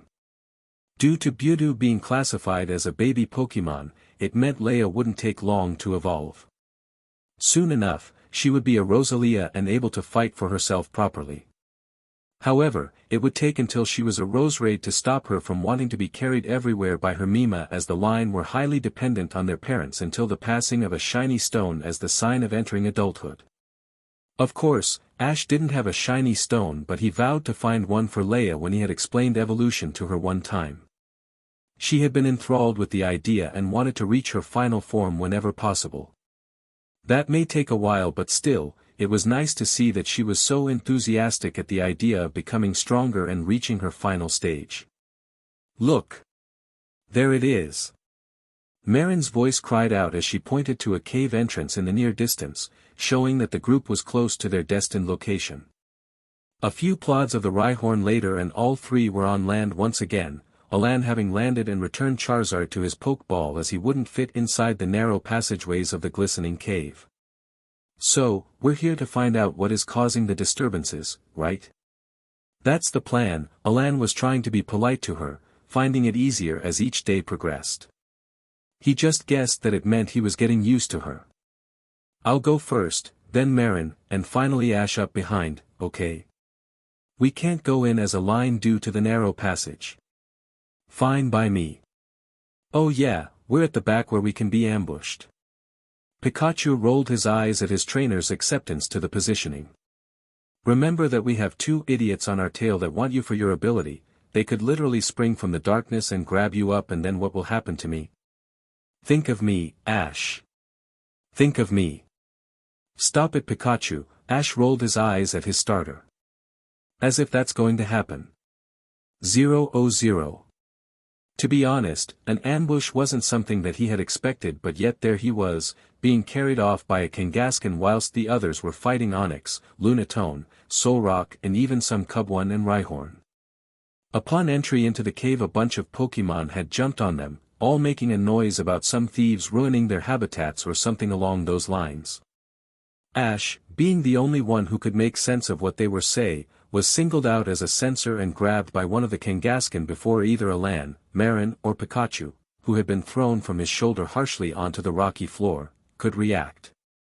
Now he was struggling against the iron grip the female Kangaskhan was giving him as she was leading him deeper into the caves unwillingly. Look, I know I haven't angered anyone, so can you please let me go? I have people who care about me back there. Our leader wouldn't like it. The normal type answered mysteriously. Unless we come back with help, we aren't to return. We now have a censor, the leader will be pleased. Please don't make this sound as bad of a kidnapping than this actually is, the 14-year-old groaned as he hung from under her arm, secretly making sure Leia was okay inside his jacket still. If she could wake up in time, then they could escape this situation unscathed. I'd rather walk away from this without a ransom over my head. Our leader needs no such things. Kangaskhan walked down one of the side paths, leading to a circular room with multiple stones making areas to sit and sleep on. Multiple Pokémon were scattered here and there, but their attention was drawn to their special guest. Leader. I've brought a human censor. He can understand us.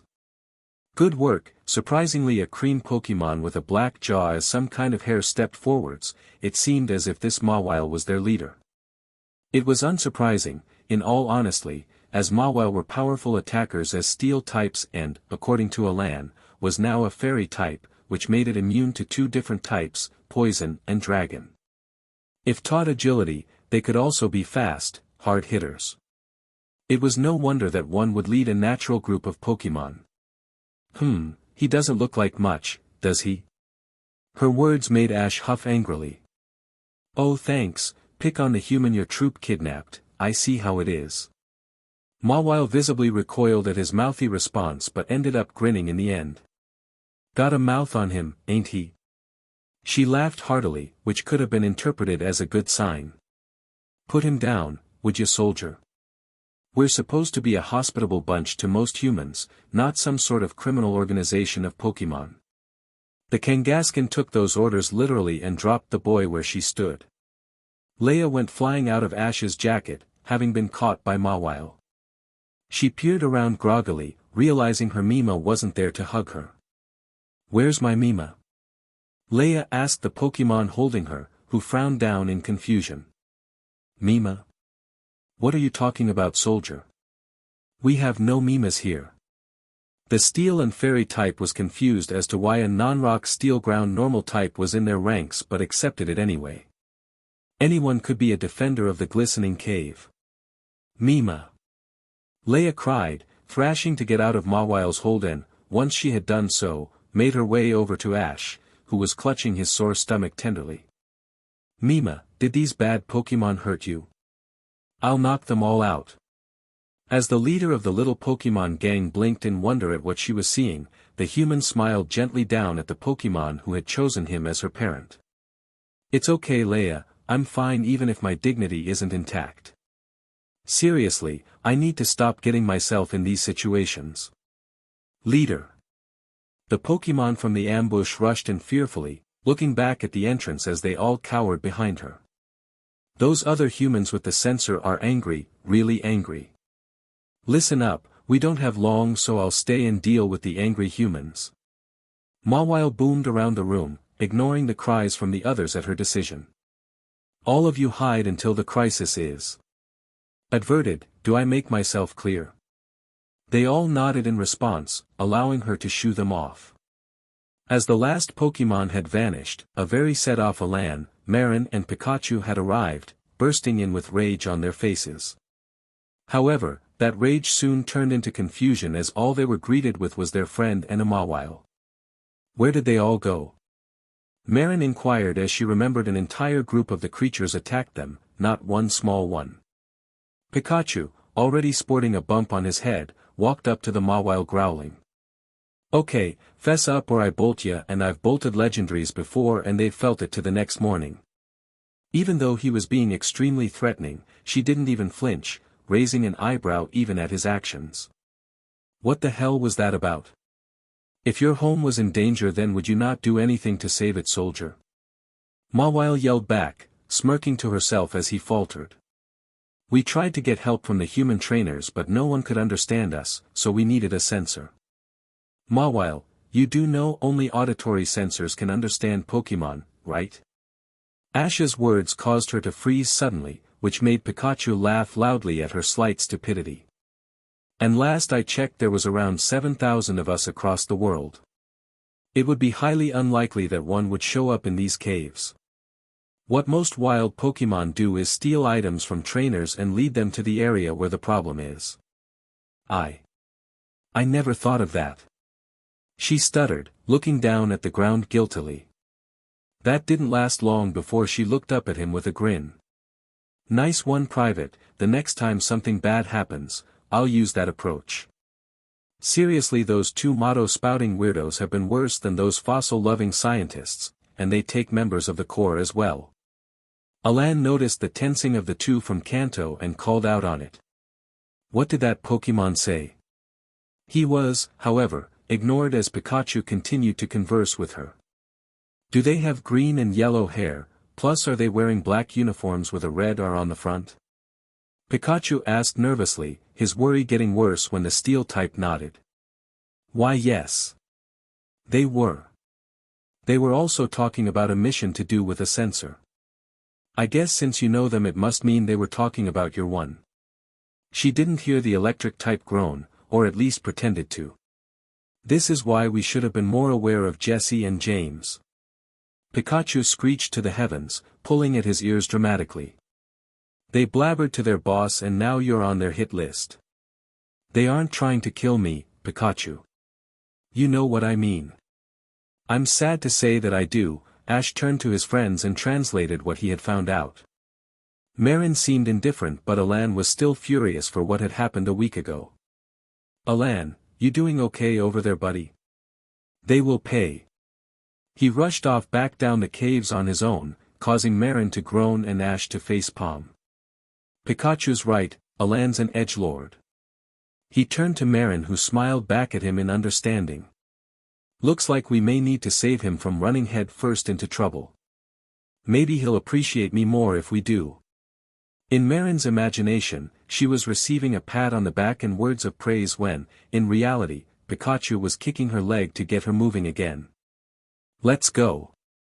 I'll lead you to the homewreckers, Mawile announced, grinning madly from ear to ear. Maybe if I do, then your edgelord won't have his butt kicked before we arrive. As she led on ahead, Pikachu tugged at Ash's jacket and whispered something into his ear. She's a badass, isn't she? Of course, he would say that. 000. By the time Ash and Mairin had caught up to Alain, he was already in a fight against a Houndoom and a Shuckle, both of which were being commanded by Cassidy and, wait, what was it? Bill. Buff. Bick. Oich, that's right, Butch.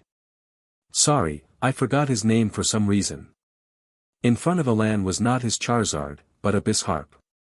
Mairin used the time to get a dex entry whilst Ash sent out Froakie, still clutching Leia close to his chest. Team Rocket be damned if they thought he was going to let them near her again. Alain noticed their arrival and warned them to stay back. Look who's come into our welcoming arms, Butch, Cassidy sneered at the 3 humans and 4 Pokemon. The sensor. I'm sure we'll fulfill our mission today. Of course we will, we're not the same as those 3 losers. He agreed, smirking at the group. Funny, but I thought you failed last time. Pikachu deadpanned, rolling his eyes over dramatically. True, that blast burn was overkill, but still, you lost, dumbass. Pikachu, not in front of Leia. Ash scolded him but sighed, realizing that now was not the time to be arguing. Froakie. Rapid fire bubble, stat. Chespy. Come out and use Vine Whip. Mairin instructed as she threw her Pokeball. Together, Froakie and Chespy, when he had fully formed, fired their attacks at the Pokemon of who they were weak to.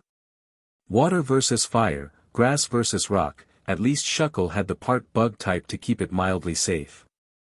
Thanks to a lack of professional training and/or care for their Pokemon, the two were hit head-on. Houndoom raged forwards, grabbing Froakie with a bite without being told to, whilst Shuckle tried to constrict Chespy, but Mawile's iron head sent him back into a rock. Let go. Froakie groaned, his arm aching with a burning pain from the teeth holding it. Not until you hand over your sensor. Houndoom replied between gritted teeth, making more pain for the water type. He'll make a great trophy for my masters. You wouldn't Fenji dare. For the first time in his life Froakie had sworn at the idea of what those bad guys would do if they actually won this encounter. Rage bubbled deep inside him and spread with a cry of anger, granting him power that he couldn't obtain in his current form. He knew this was coming for a while, but now, Froakie actually wanted to evolve to keep Ash safe, to stop these assholes from fulfilling their stupid, twisted desires. He pushed Houndoom off before a blue glow covered the water type as he began to grow, the Frubble scarf extended backwards and his head changed into a more pointed shape. The light burst from the newly evolved Pokemon, who began cracking his knuckles whilst staring down the villains in front of him. With a quick Pokédex scan, it was revealed Froakie was now a Frogadier and, on top of that, had learnt a bunch of new moves. You ready for a smackdown? The water type jeered at the Team Rocket members and their 2 Pokemon. 'Cause I would like to give you one. Ash, may I? Go ahead, I won't judge. That basically meant Frogadier could do what he wanted. Firing 2 water pulses into their Pokemon, he rushed in, hands covered in a rocky illusion as he backhanded Houndoom before giving the Shuckle another water pulse to the face. The 2 rocket Pokemon were flung back into their trainers, unconscious after that hefty beat-up and due to the damage taken earlier. Cassidy and Butch recalled them and groaned, realizing that they had nothing to stop the group from sending them through the cave's roof and into the atmosphere. They had a net gun on them, but that wasn't going to get everything. Oh well, at least it could grab what they wanted. Mawile spotted their slight movements and smirked. Not on my watch. She became bathed in a dark brownish aura as she tackled the 2 humans with a move known as Sucker Punch, minus the punching part because she didn't deem it worth her time or effort to punch either of those grotty humans. From the power, they were sent flying up towards the ceiling and even went through it, creating 2 human-shaped holes as they blasted off. They have to be dead, right? Pikachu said, staring at the hole with slight hope in his normally mischievous eyes. Please can someone tell me they're dead? They'll be back, Frogadier sighed, shaking his head. But we'll beat them, don't worry about that. Mawile turned to the humans with a genuinely pleasant smile on her face.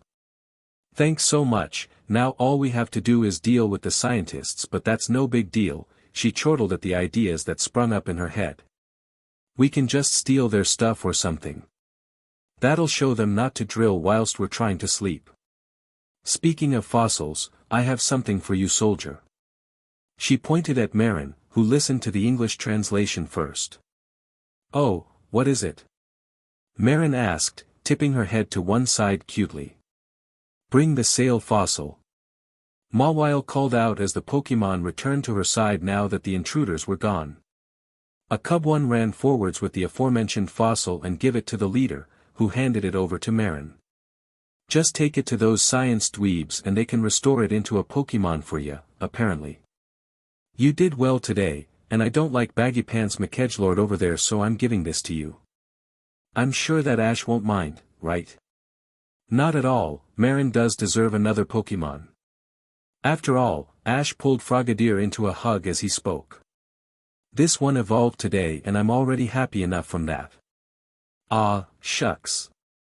Frogadier rubbed the back of his head with a slight blush on his face from the praise. He was happy that his trainer was happy as well. When will I get that kind of attention? Pikachu yelled, aggravated as Leia tried to nuzzle against him in a form of armless hug. Are you willing to evolve into a Raichu right now? What the hell? No. Well then, let Frogadier have his moment. I hate you so much now, Ash Ketchum. I love you too, buddy, I love you too. Alain and Mairin were laughing right now, Pikachu's expressions having spoken for themselves in their understanding of what was going on. Mawile was laughing too, wiping the tears out of the corners of her eyes as she did so. We'd better get going, especially if Mairin wants to restore her fossil before sundown. Alain was the one to break the joyful atmosphere, like always. Those Rhyhorn must be wondering what we're getting up to in here. Alright, coming. Mairin followed him, holding her fossil as gently as she could. Ash went to follow when a shout out from Mawile made him turn around. Wait! She cried out, gaining confused looks from practically everyone around her. What is it, Mawile? The human asked, only to get a nervous laugh back in reply. It's nothing, soldier, good luck with your journey. Ash smiled back and waved as he left before picking up Leia as Pikachu hopped onto his shoulder and Frogadier returned to his Pokeball. She watched and turned back to her troop, who were all smiling knowledgeably to each other. What? You want to go with him, don't you? One of the Kangaskhan laughed as both of her jaws dropped. I know this place has no more value for your training and you've trained us all up. We don't need a leader anymore as we are one collective group with a specific goal in mind. Yeah. To wreck the scientist's sheet. A rowdy Cub-1 yelled, holding his bone club up high in the air, only to get a slap from the Cub-1 next to him. It's obvious that Sensor Kid is trying to get stronger, and with that Mega Evolution emo, he may be trying to obtain it, and Onyx snorted at the thought of the eldest human. If so, think about it. Your line can mega evolve and become bosses in the battlefield with that attack stat and pure power. I'd be pretty badass. Mawile admitted. Just go, Captain, it's a once-in-a-lifetime opportunity. A Lunatone spoke for everyone else, who cheered with its next statement. And I think everyone agrees with me when I say that you should go and get stronger. We'll be cheering you on all the way. You guys. Mawile grinned at them.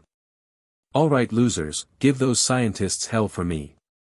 I'll be wrecking other Pokemon for a living from now on, so you should do the same to their crap. See ya around. She ran after the human group, tearing up a bit at the cheers of goodbye from behind her. She really wasn't that good at saying goodbye to anyone. Luckily, the human group were just about to get onto 2 Rhyhorn and a Charizard, so she had to be sneaky about it. She hurried over to the sensor and suddenly jumped onto his side. Before he could react, she tapped an empty Pokeball and smirked at him. Get used to me, I'm sticking around, soldier. With that, she disappeared inside and 3 shakes later was caught. Did you just catch that, Mawile? Mairin questioned skeptically at what had just happened. I guess I did. 000. Here you go, young lass. A scientist at the Ambret Fossil Hut handed a Pokeball over to Mairin, who clutched it to her chest protectively with a huge grin. That Pokemon is called Amora, a rock and ice type from ancient times. Now, are you going to give it a nickname? Ash and Alain looked at each other with certainty. That Pokemon's name was so going to be Aura. However, they were shocked to find out it wasn't but a similar sounding name. Of course. She threw the Pokeball up into the air. Come on out, Mura. The male, light blue Pokemon formed in front of her, looking around tiredly with a yawn. Hi, it's nice to meet you. I'm Mairin and I'm going to be your trainer from now on, okay? Okay. Mura sounded like a young boy, childish but with a constant sleepy undertone to his voice. Being a fossil for thousands of years must have made it really tired, somehow. So, what now? Mairin asked as she hugged her new Pokemon, giggling at how ticklish the coldness of his head felt against her neck. We're close to Sillage City, but it's too late to go anywhere now, Alain explained, pulling out his guidebook. There's a hotel in the town we can stay in. Great. I'm going to use that time to get to know Ma while, Ash smiled, turning to Mairin as she looked up at him with big EV eyes. Yes Mairin, I'll translate Mura for you. Yay! She cheered happily. Thanks Ash. Anytime. Alain watched them with a small smile of his own on his face. He may not have admitted it to anyone, but he liked the company and really cared for these two trainers, taking to see them as if they were his younger brother and sister. Maybe this journey idea wasn't that bad after all. My sanctuary. Serena Jacques never wanted to go to Kanto, she didn't want to go to this summer school made for children of the other main regions. Sure, Callum was going to be there but that was her only saving grace. At 7 years old, she wanted nothing more than to get away from the Rhyhorn but coming to Kanto, the native region of the Rhyhorn meant she was trapped with the things for a week. Today was different, the children had to split up and search for a Pokémon to study in the woods surrounding the town. That meant she was alone and Serena never liked being alone in an unfamiliar place. A rustle in the bushes next to the girl made her jump, scream and stumbled, falling onto her knee rather painfully. Unable to move, she looked up in fear, trembling at what could come out until a small, harmless Poliwag burst out, giving her but a glance as it hopped off on its daily business. Serena burst into tears, having had enough, crying out for the mother that sent her to this camp in the first place when someone called out for her. Serena! Where are you? A familiar voice made her smile slightly through her tears. Over here. She replied through the tears. Callum ran into view, staring worriedly down at her. Are you okay? He asked, noticing the bruising forming on her knee with some red lines showing where she had scraped it. Hold on a second, I may have something that can help out. Callum brought out a light blue handkerchief which his mother had brought so that he could keep his face clean whilst he was away. Carefully, he wrapped it around her knee as a form of support until they could get it properly looked at. So, how are you feeling? Serena tried to put pressure on her knee but yelped out in pain. It's no good, I can't stand. Sure you can.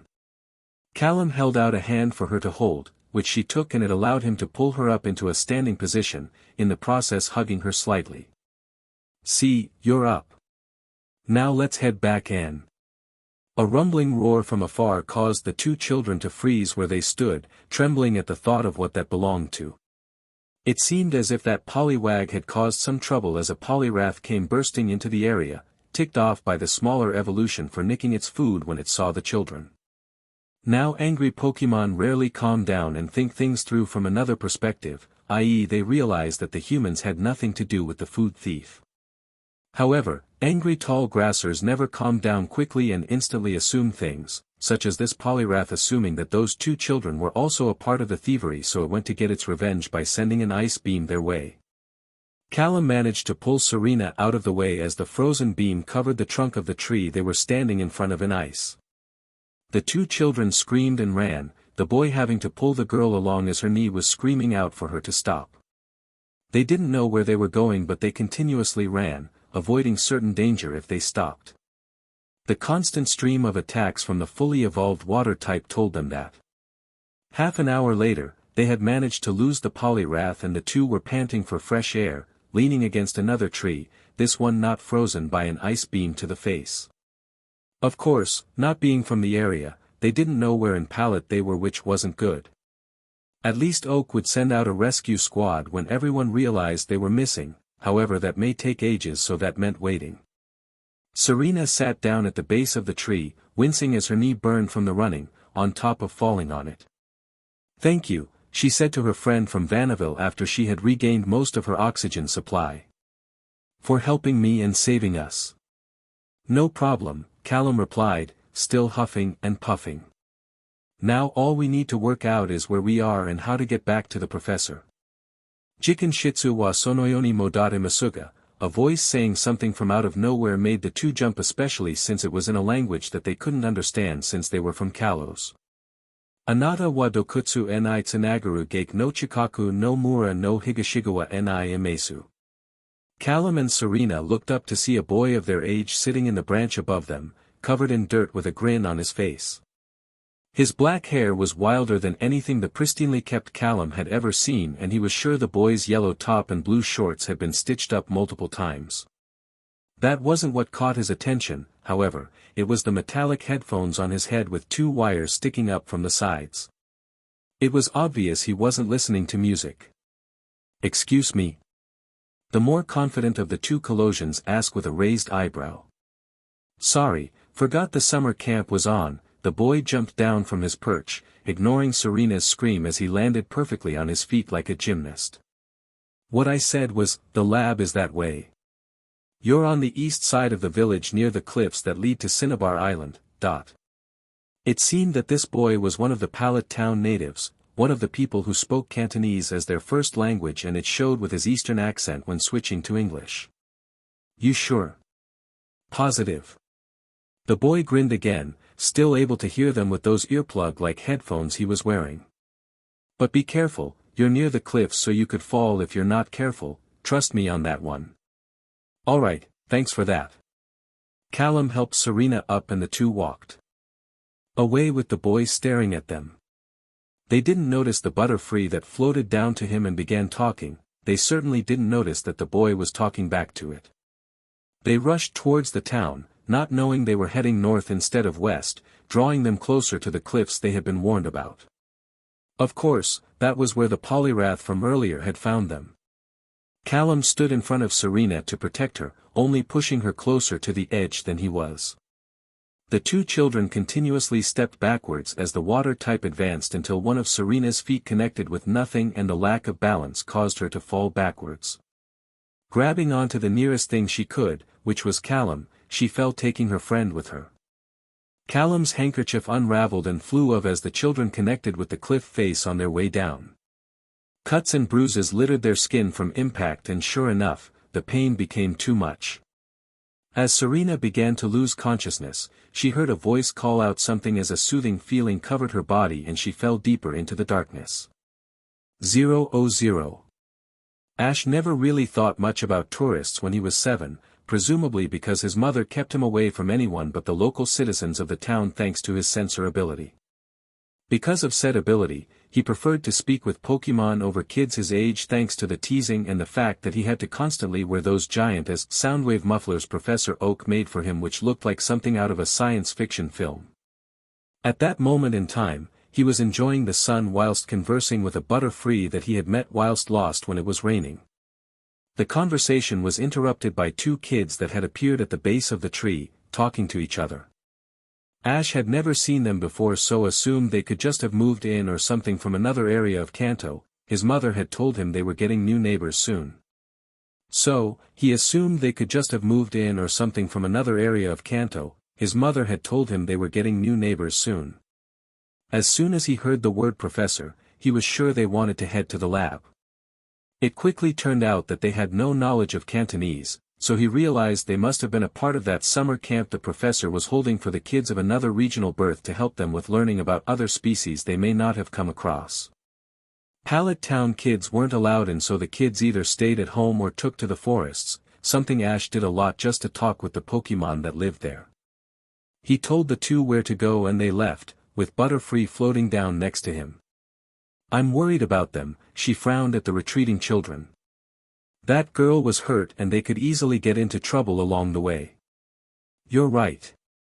Ash was grateful for the fact he could still hear sounds through the earphones, but they were just muffled enough so that he wasn't fainting every so often from bursting eardrums. Who knows what trouble they could get into. "Let's follow them." "Right behind you, Ash." The human and Pokemon followed a fair distance behind the other two humans. That was until a scream alerted them to the cliff edge. They glanced at each other worriedly and rushed over to see a polyrath leaving as the two from before fell over the edge. Butterfree, psychic. Just before the children hit the floor, a blue glow enveloped them and gently rose them back to the surface. Both of them looked beaten, but the girl's knee, once wrapped up by something, had a large gash on it with blood pouring freely from the wound. If he didn't act fast, then the girl had a chance of dying. He didn't have anything on him that, oh. Reaching into his pocket, Ash pulled out a light blue handkerchief that his father gifted him the day before he died in some kind of accident. That piece of cloth with his name in kanji written on the back was all he had left of the man, but if he didn't act then someone's life could end. Praying that his father forgave him, Ash tightly tied the handkerchief around her knee, smiling in relief as it seemed to work. The thing was soaked in blood at the front, but the flow did seem to be stopping. With a groan, he noticed that the girl had opened her eyes slightly, looking up at him as she said, "Callum," before falling back into unconsciousness. "Butterfree, can you get okakes?" Ash asked the bug type. "I think these two need a specialist as soon as." "On it." The bug type saluted and flew off as fast as her wings could carry her. Ash took off his headphones, wincing slightly as he did so due to the range of sounds that now pounded him like a fist. He had to listen out for the other's arrival so he could make a run for it. He didn't want to get in trouble with his mother again for being near the cliffs. About 5 minutes later, he heard footsteps in the distance and the worried cries of a bunch of people for the names of Serena and Callum, obviously the two children there. Ash smiled and took off, popping his headphones back on as he ran, relieved that his ears didn't hurt anymore. Out of the corner of his eyes, he saw a group of children and adults find them and knew he had done the right thing in the end.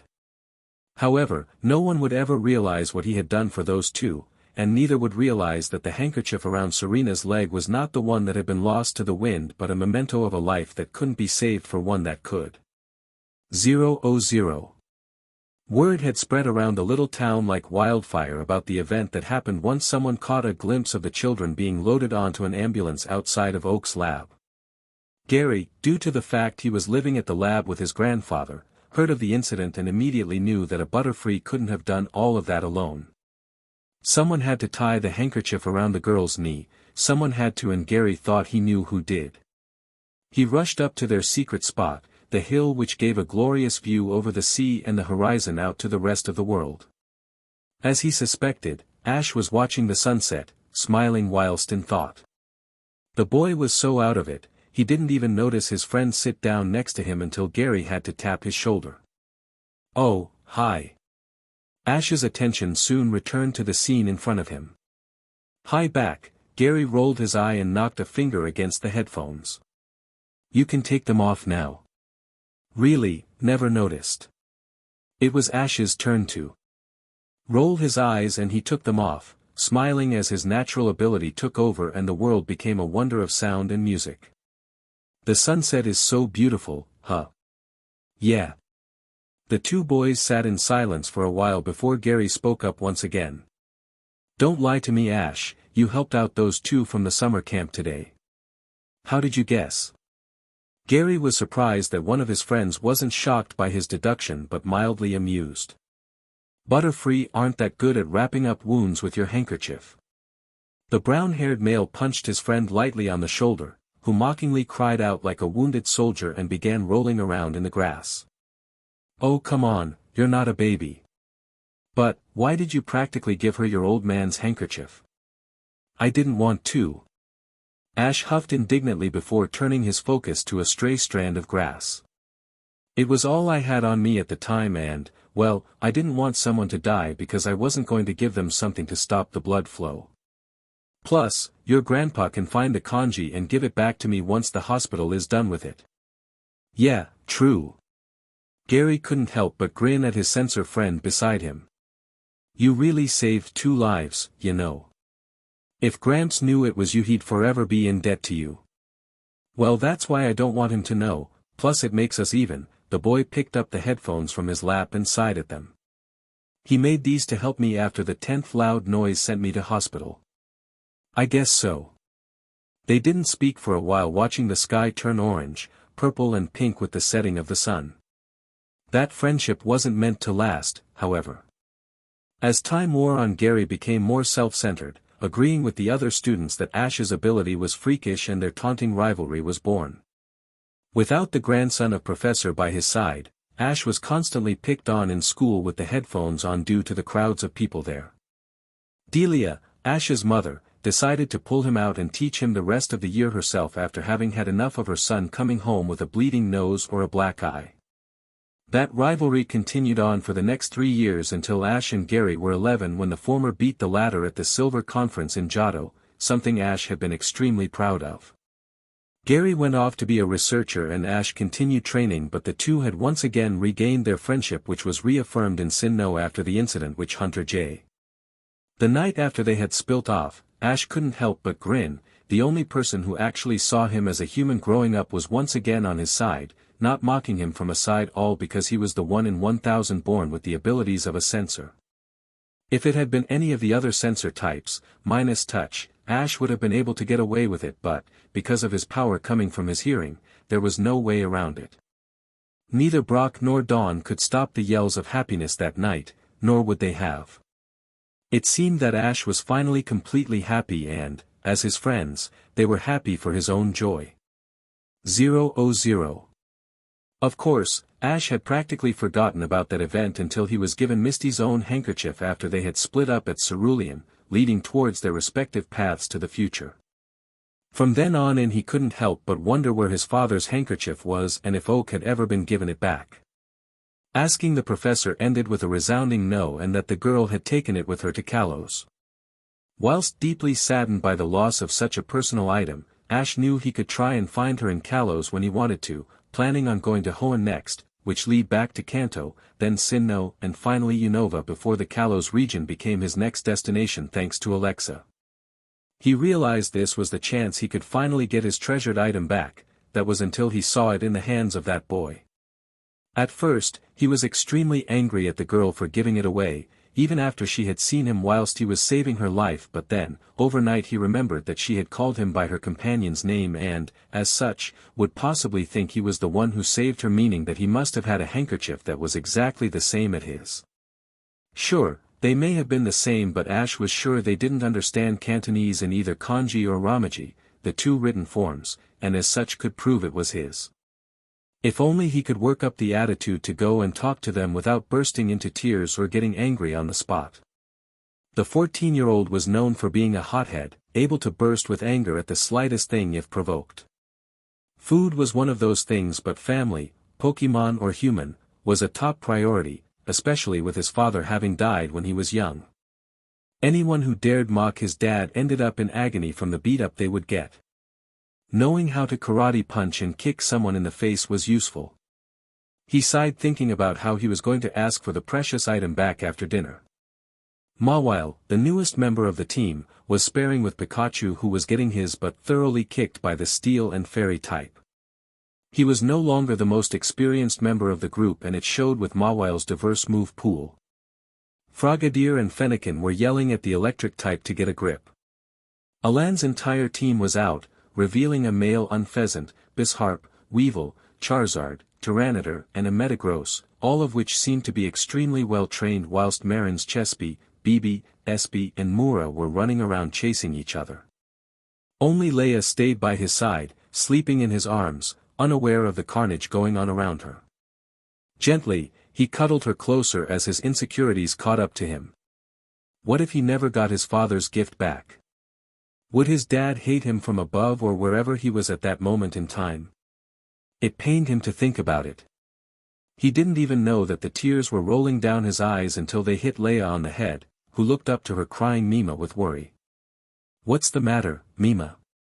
Her speech had been improving slowly since her hatching, and now, she was just working on developing her sentences. Short ones she had no problem with, but longer ones were a bit of a problem. She was just a baby, after all. "It's nothing really, Leia," he answered, drying away the tears silently with his arm. "Just being over-emotional, that's all. I'm here for hugs. You can hug me and feel better." Leia snuggled into her surrogate parent. "Right, Mima. Right, and I'll never forget it." He looked over to where Alain and Mairin were, smiling as Alain seemed to be instructing Mairin about battles and training, which the young girl was listening to with her full attention on the 17-year-old. Ash couldn't help but feel like a proud sibling as he watched them. Over time, Alain had gotten used to Mairin's presence as well, and now, he was like an older brother to the other trainers equally. Mairin was obviously the little sister, no matter how much she pouted about it, further proving her friend's comparison. Everything would be okay, as long as they had each other, everything would be okay. The climb before the fall. Sillage City was reasonably large with a mountain at the side where it connected to the Zubat cave which the trio of travelers hated so much. However, unlike with Santalun City, the group knew where they needed to go. After having done extensive research on Sillage City, they knew that the gym was carved into the mountain, thus making Ash presume that Grant trained rock types like Brock used to before he became a Pokemon doctor breeder. Onyx was a baby, just like Leia was, and that meant Grant had 2 unknown Pokemon awaiting him. Ash already knew who he was going to use as Mairin pestered him for information. So, are you going to use Frogadier? I mean Fennekin isn't the best option for a rock-type gym. Alain's teachings had been paying off and Mairin knew almost all of the type disadvantages off by heart. The eldest member had joked that Ash needed to learn his with all the types he had sent a type-weak member against a stronger type. That however, meant nothing. Masters were supposed to be able to turn a disadvantage into an advantage and Ash had decided to start learning how to do that earlier than most.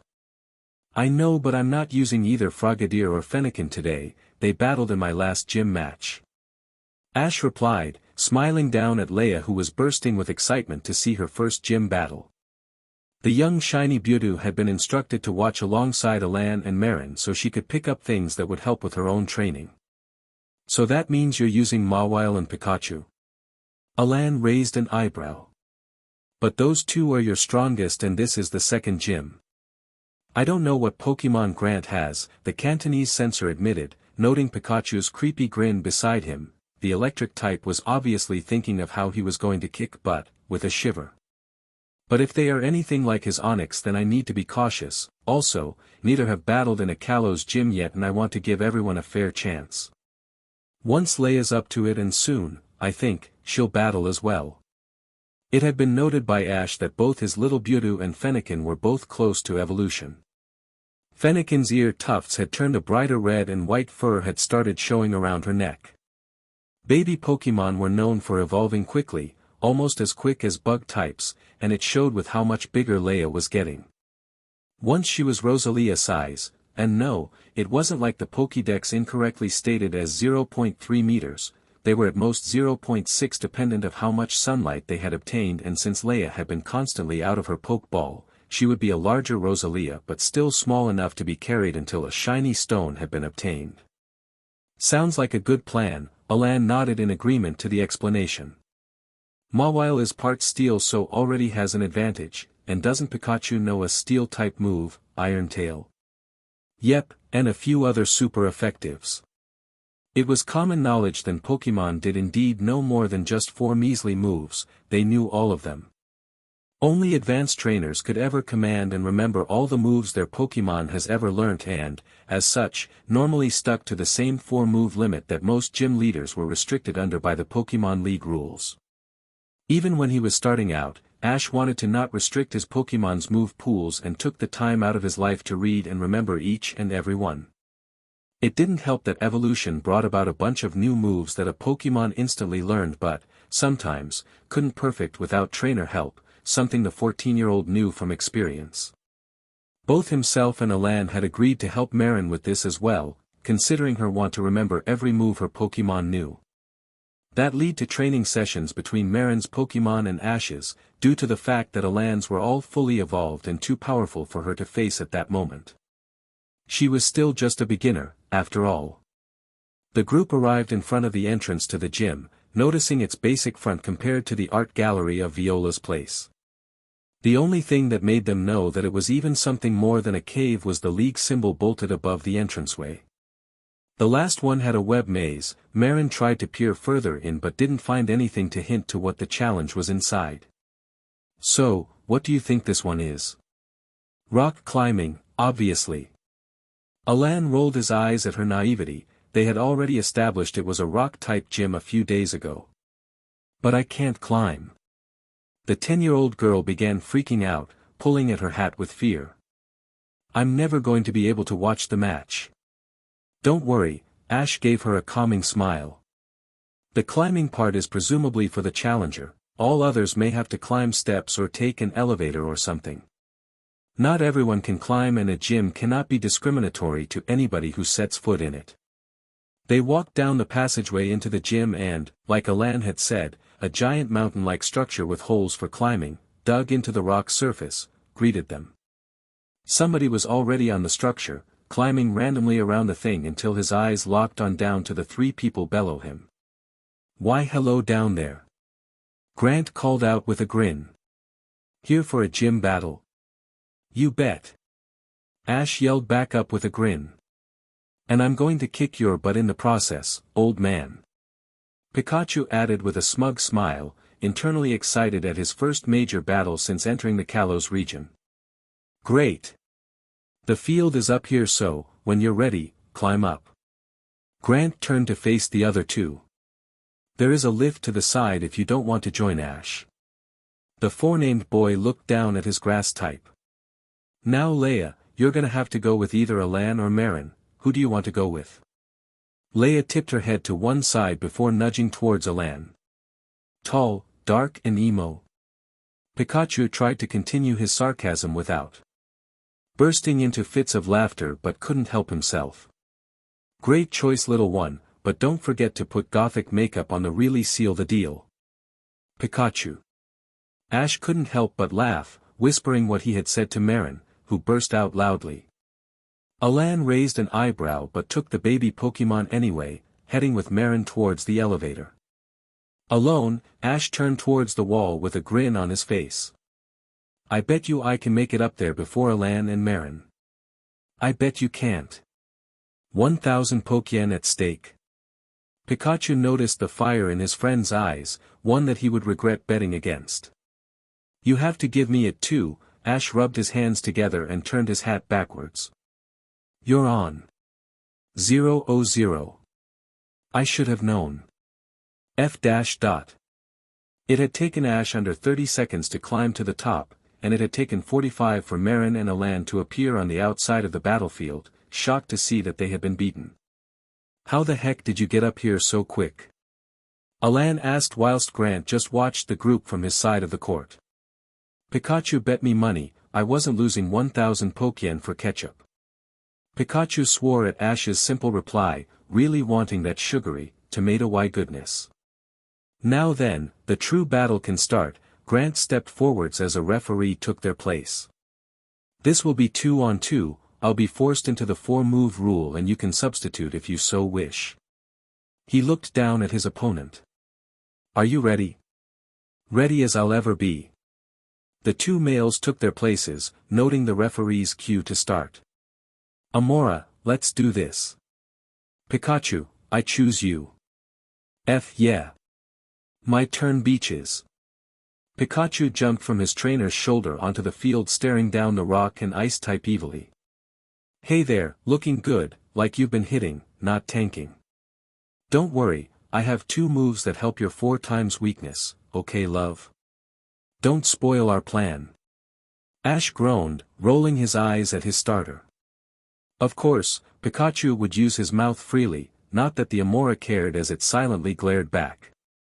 "Let's start off with Thunder Wave." A low-voltage shock resonated from Pikachu and it spread across the field.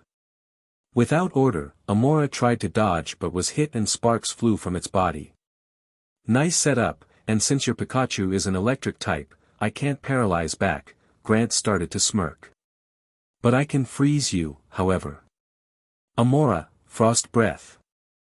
"I don't think so, Double Team." Multiple electric types appeared on the field, but the gym Pokemon wasn't phased even under the effects of paralysis that it was fighting. The Amora reeled its head back and turned so the long-range attack cut through all of the Pikachu apparitions, even managing to hit the real one due to him being extremely cocky that the dumb dinosaur couldn't get him. "Ah sheet." He brushed some frozen particles off of his fur before turning on Ash. "You could have told me to dodge you, Ajit." "You should do that yourself." The Amora, revealed to be a female, snarled at him through her paralysis. "You can't rely on your trainer for everything. Pikachu, use Iron Tail." Ash ignored them, focusing on the task at hand, getting proper attack in. "Always demanding, aren't you?" Pikachu concentrated and pushed himself up into the air, tail glimmering with an iron sheen. "Amora, Rock Tomb." Lights formed over Amora's head as rocks flew towards them. Ash simply grinned, "Thank you Grant for giving them 2 chances to attack." "Pikachu, you thinking what I'm thinking?" he asked his starter, who had landed on the floor in front of him, tail still covered in iron. "If it involves slapping that dinosaur, I'm game." Pikachu replied. "Only if you hit her rocks back at her first." The electric type smirked evilly at the suggestion. "Ash Ketchum, I love you so much sometimes." He rushed towards the rocks, using his tail to knock them back at Amora with glee. Grant yelled at his Pokémon to dodge, but the paralysis had set in and there was nothing Amora could do as a stab-boosted rock slide was aimed back at her. Once the barrage had ended, she was still standing but extremely angry, covered in small cuts and bruises. Iron Tail. "Quick, fight the paralysis, take down." Amora managed to push her status element to one side and dash towards Pikachu, her body covered in a light blue glow as a thanks to her refrigerate ability. He rushed forwards to meet her, jumping up into the air to land a slam dunk to her head. As her head went down, the ice type pressed it into the field ground and used it to push the rest of her body back towards her assailant, knocking him back towards his trainer. By now, the two were panting a bit. Amora had taken 2 hits, one from her own attack and the other from a super effective move. Pikachu's only excuse was he was out of shape, he'd taken hits from legendaries twice as powerful before. This round needed to be wrapped up quickly but, luckily for Ash, he could still hear the crackling of Amora's paralysis. It was stronger than ever, more powerful than before. Luck was on his side, then this could become a win. "Brick break, let's finish this." Ash cried out, as Pikachu's right paw became covered in a brown aura. "Take down, once more." Grant instructed, only to realize that the paralysis was too much and his ice and rock type couldn't fight against it anymore. "Amora." Pikachu punched Amora in the face, sending her flying back towards her trainer, hitting the ground without the energy to get up again. Amora is unable to battle, Pikachu is the winner. The referee announced as Mairin and Leia celebrated from the sidelines. "Ash is awesome, isn't he Alain?" Mairin asked her older friend, who nodded back. "He really has a knack for these gym battles, maybe because he's fought in so many before." He stared at the panting electric type and frowned. "But Pikachu doesn't have long left, so I'm sure this will all end up in Mawile's hands. She can take it." Mairin cheered, her enthusiasm unwavering. She smiled down at baby Leia with confidence. "Right, Leia?" "Right." The shiny grass type nodded back. "Mima can win this. I believe in you, Mima." The shout had reached Ash, who smiled graciously towards his friends. It was thanks to them that, right now, he felt as if he could win this. He was in the same situation he was in with Viola, with his first Pokémon weakened by battling with the gym leader sending out their second Pokémon. After taking a deep breath to steel his nerves, he told himself it wasn't over until the end, and the end was determined by whoever could counter the other. "Best. Very good, I expected that from the person who took out my Onyx hatchling with a hatchling of his own," Grant praised as he recalled Amora before switching Pokeball to his next choice. "However, I'd like to see more of that spark you seem to have for battling, the same one I have for climbing and rock types." Tyrant, on the field. A hunched brown dragon appeared, allowing Ash to scan it and read everything he could in the short time he had. A rock and dragon type, huh?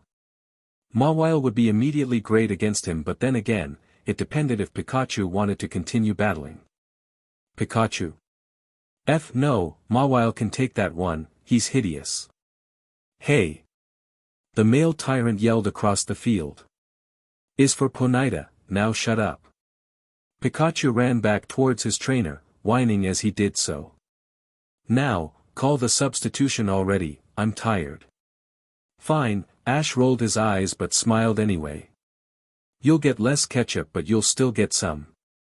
He ignored Pikachu's groans and pleas to not reduce his precious ketchup. Mawile, your turn. So, the private wimped out, huh? After she had formed, the first thing that the fairy type had done was poked fun at her teammate. Alright, sir, I'm ready to face this dragon with a 4 times weakness to my 2 types combined. Great, now let's start off how we mean to finish this battle, play rough. Mawile turned out to be a speedy little steel type and within the space of a few seconds had grabbed Tyrant before the two disappeared into a cloud of dust. From within the crowd, sounds of punching and kicking could be heard.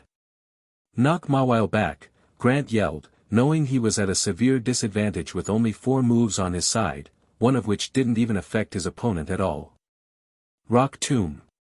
White lights formed over the field with rocks falling down from them. One hit Mawile on the way down, throwing her back towards her trainer. She got up with a growl, shaking her head from side to side to knock away the dizziness from being hit on the head. There was now a barrier of rocks between Tyrant and Mawile, turning into a stalemate. Whomever attacked first would be risking their Pokémon harm from those on the other side in an all-out attack.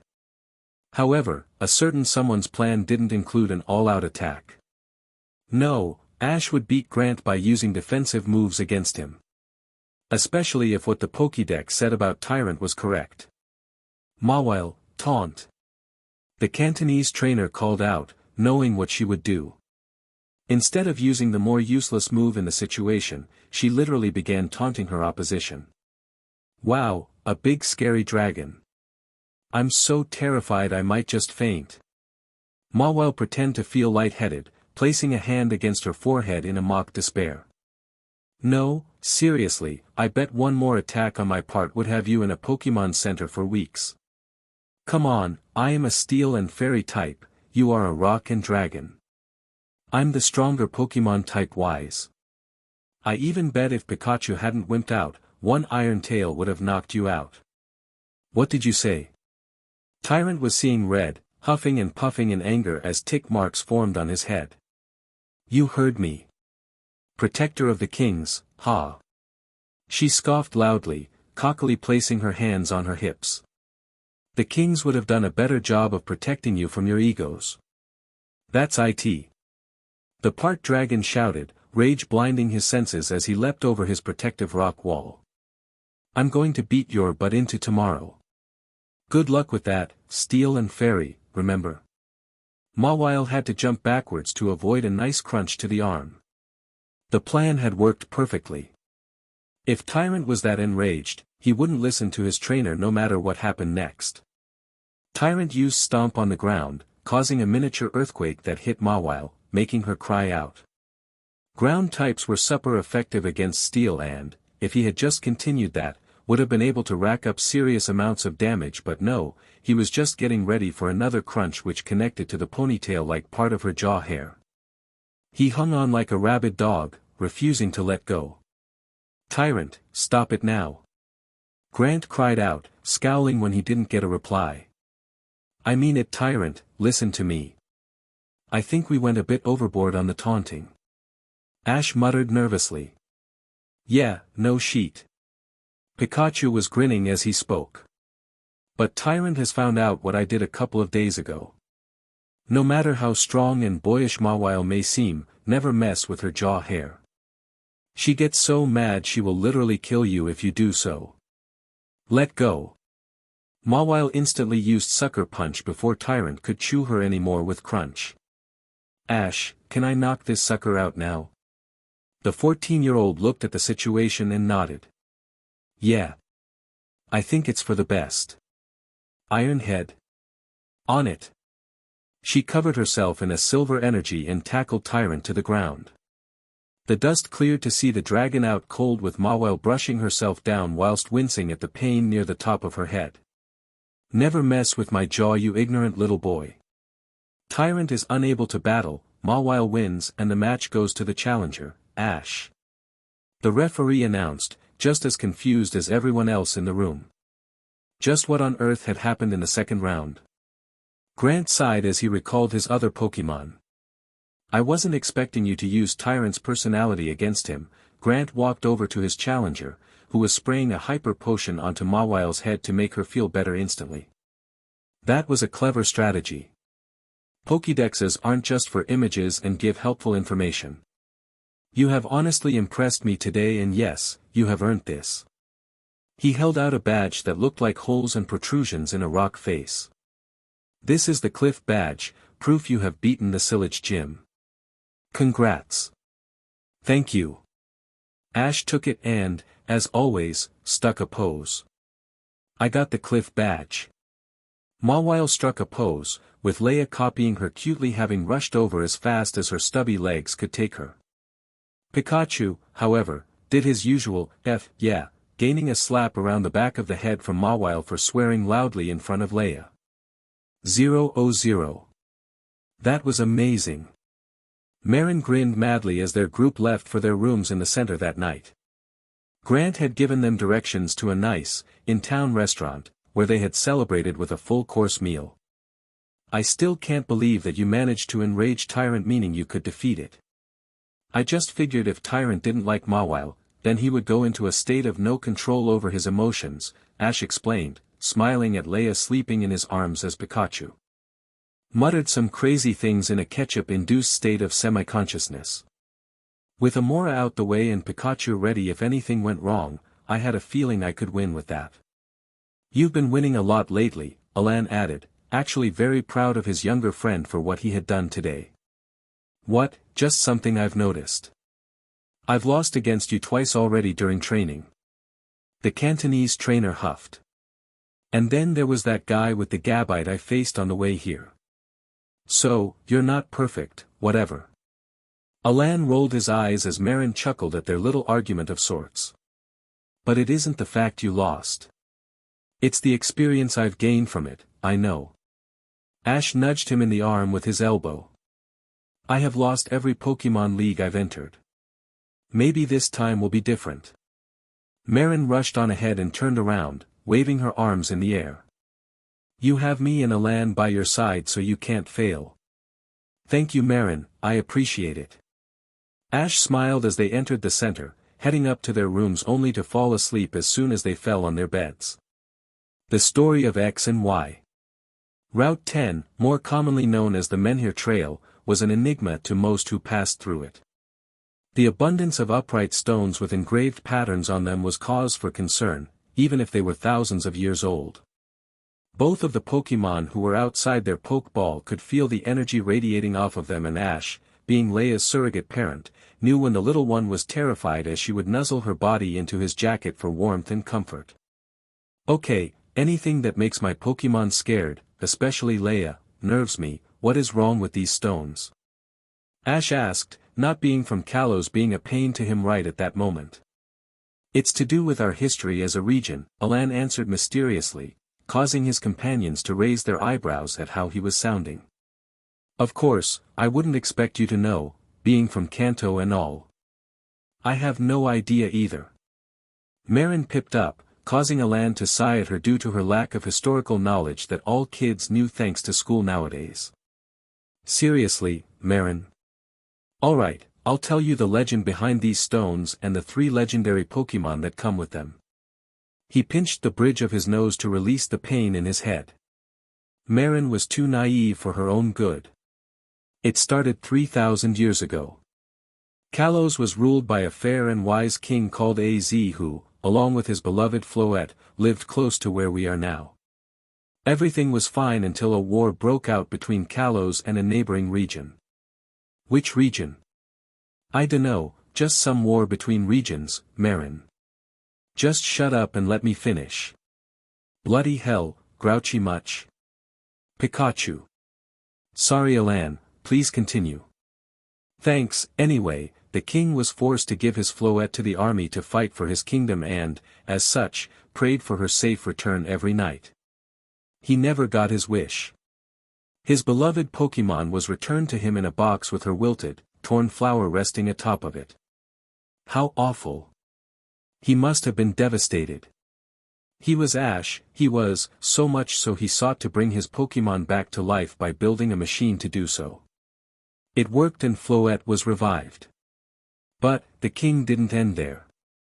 By now his hatred had blinded him so much that he was out for vengeance. He turned his machine of life into a weapon of destruction and fired it on the region. The king ended the war, but at the cost of many Pokemon lives. Holy shit, you were ruled by a brethren murderer. I will ask our pal Arceus to smite him with Shalebi in the past, right Ash? Shut up, I'm listening. Anyway, the ultimate weapon was being powered by a tree with the power of life within its branches and a cocoon raging with the power of destruction. As the lives of many were lost, the power of life seeped through the king and his Pokémon, granting them eternal life. Floette, so saddened by the fact its life had brought the death of so many Pokémon that were now stone with an unusual energy flowing from them, disappeared from the king who was said to roam the world for eternity searching for his partner. That's so sad. But it doesn't end there. The tree and the cocoon were both the dormant forms of Kalos' legendary Pokémon. Xerneas, the Pokémon of life and a fairy type, and Yveltal, Pokémon of death, chaos and destruction with a dark and flying typing. Both, when reforming, would draw energy from the stones, and cause chaos when fighting each other. However, Zygarde, a being of balance, often appeared to quell the fighting, defeating both legendaries when Kalos was in danger. Rumor has it that Zygarde always appears somewhere in the world where a disaster will be to calm the chaos and protect from destruction, but there have been no modern sources confirming this.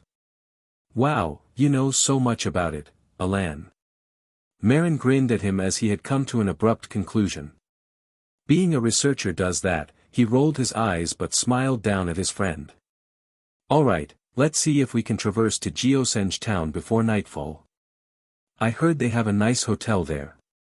Yeah. Come on, let's go. The girl noticed that Ash was still facing the stones, his head bowed as he muttered something.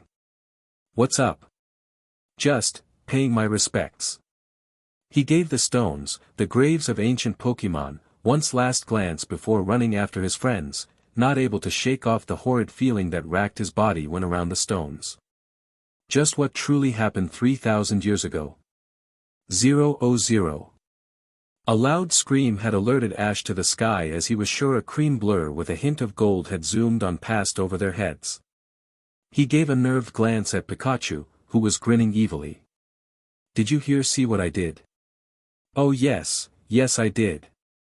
The electric type cackled from his shoulder perch. And I loved it. That little cat BSTRD deserves it. Pikachu, what did I say about saying things around Leia?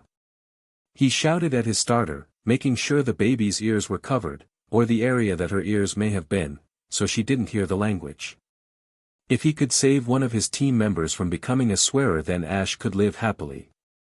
That I am free to say whatever I like. Pikachu batted his eyelids together with a look that screamed butter couldn't melt in his mouth.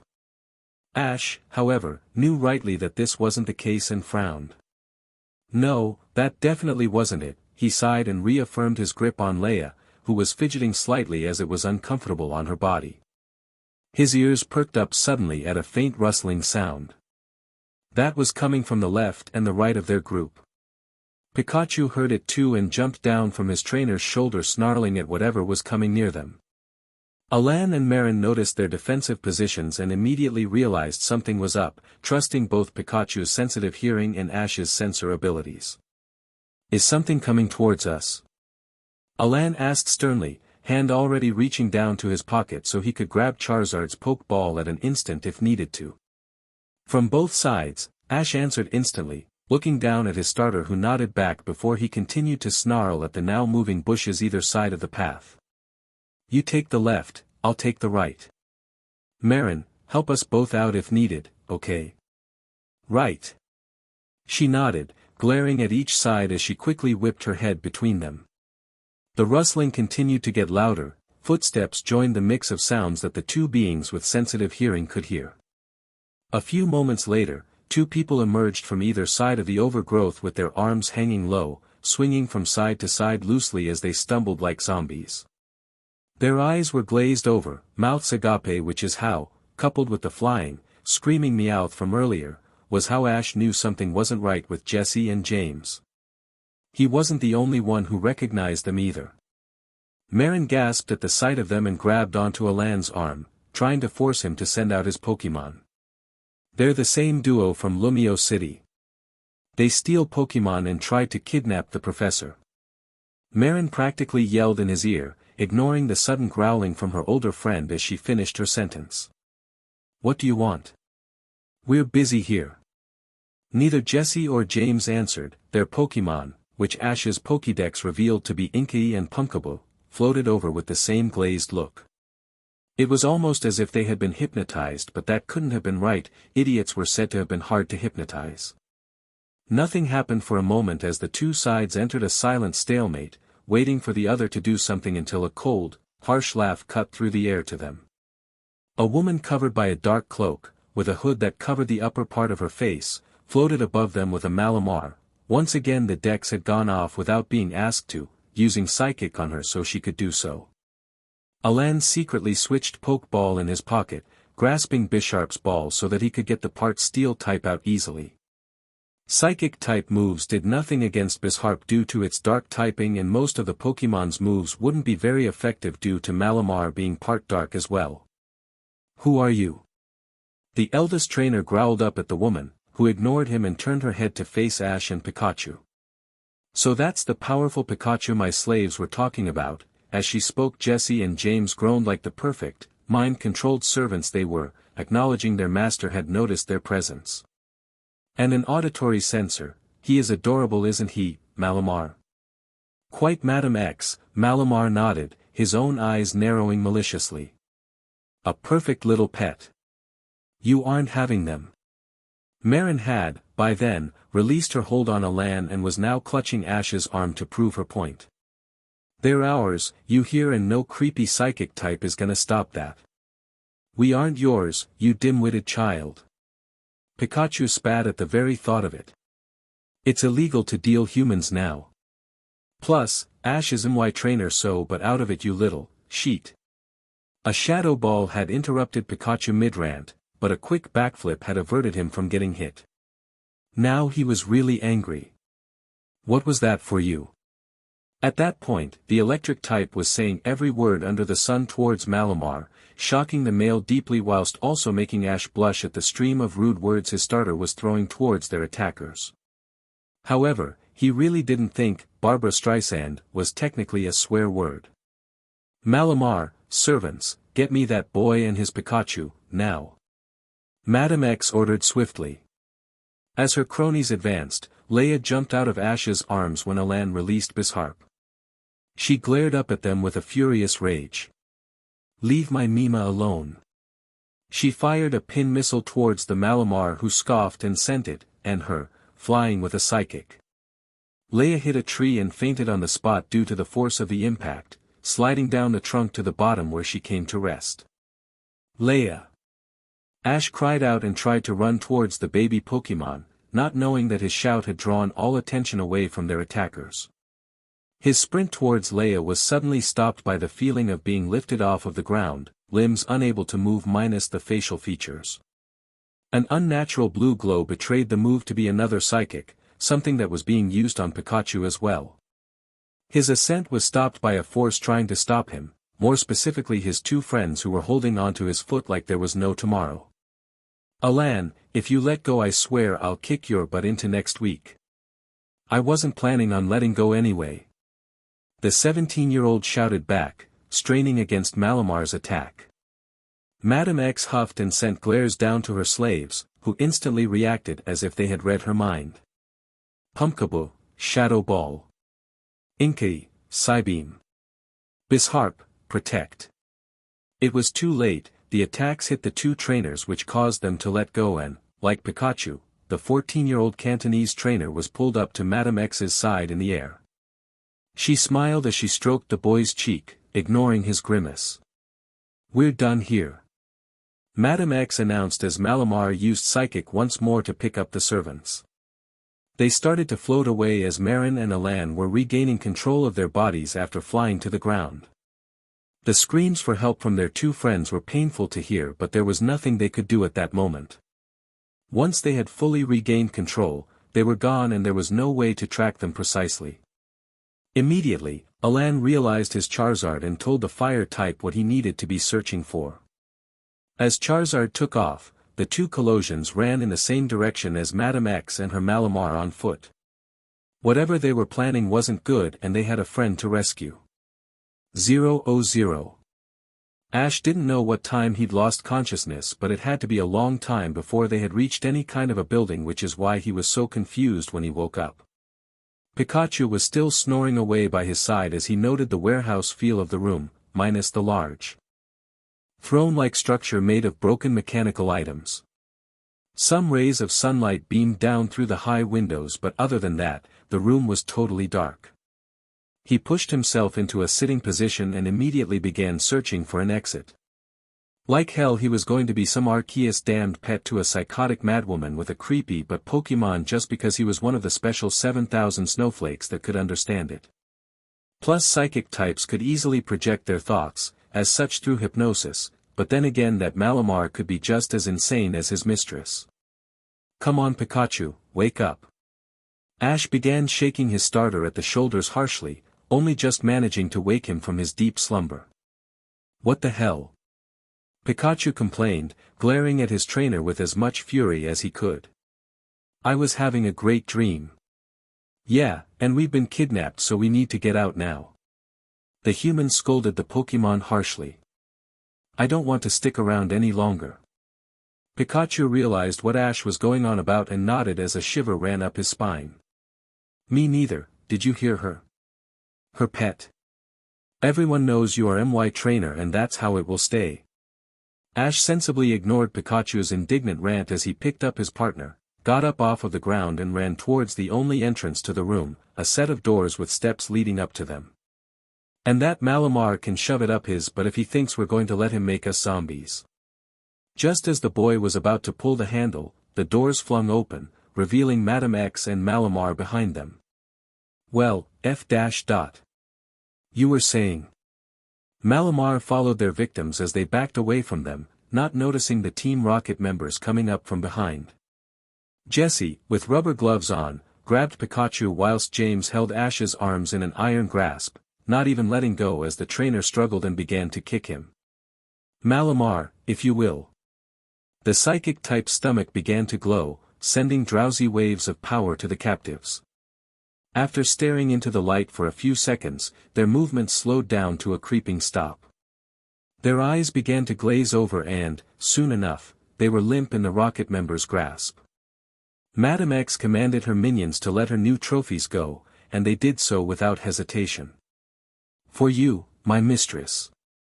Malamar bowed slightly, raising his head as Madam X passed him with an evil grin on his face. The woman stroked her new pet's head with a smile, proud that her work, her plans, were succeeding. Thank you, she replied to her faithful Pokemon. A rare jewel indeed. The two of you would look beautiful perched up high with me. I've always wanted a sensor, so rare and so precious. Madam X began laughing, Malamar joining in along with her. Nothing could stop their plan now. 0-0. Alain was set off, really set off, so set off in fact that no one but Leia would go anywhere near him. As soon as they had revived the hatchling, she had begun crying for her missing Mima. Leia had never been away from Ash before and it was showing. Since she had seen him second, she had taken to crying in Alain's hold as both himself and Mairin searched for any sign of Ash and Pikachu. Both trainers had been angry at themselves for letting that woman steal away their friends like that.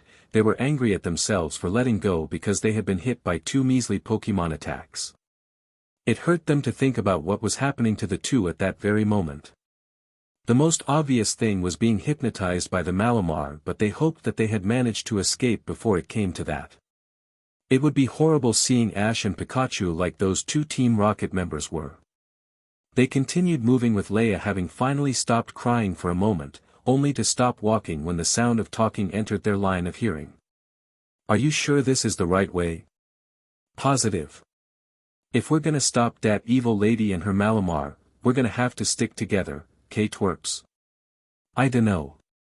I don't trust that Meowth, Callum. Me neither. He's a part of Team Rocket. Bonnie, calm down. Yelling isn't going to get Deden back any faster. But that evil lady took my Deden.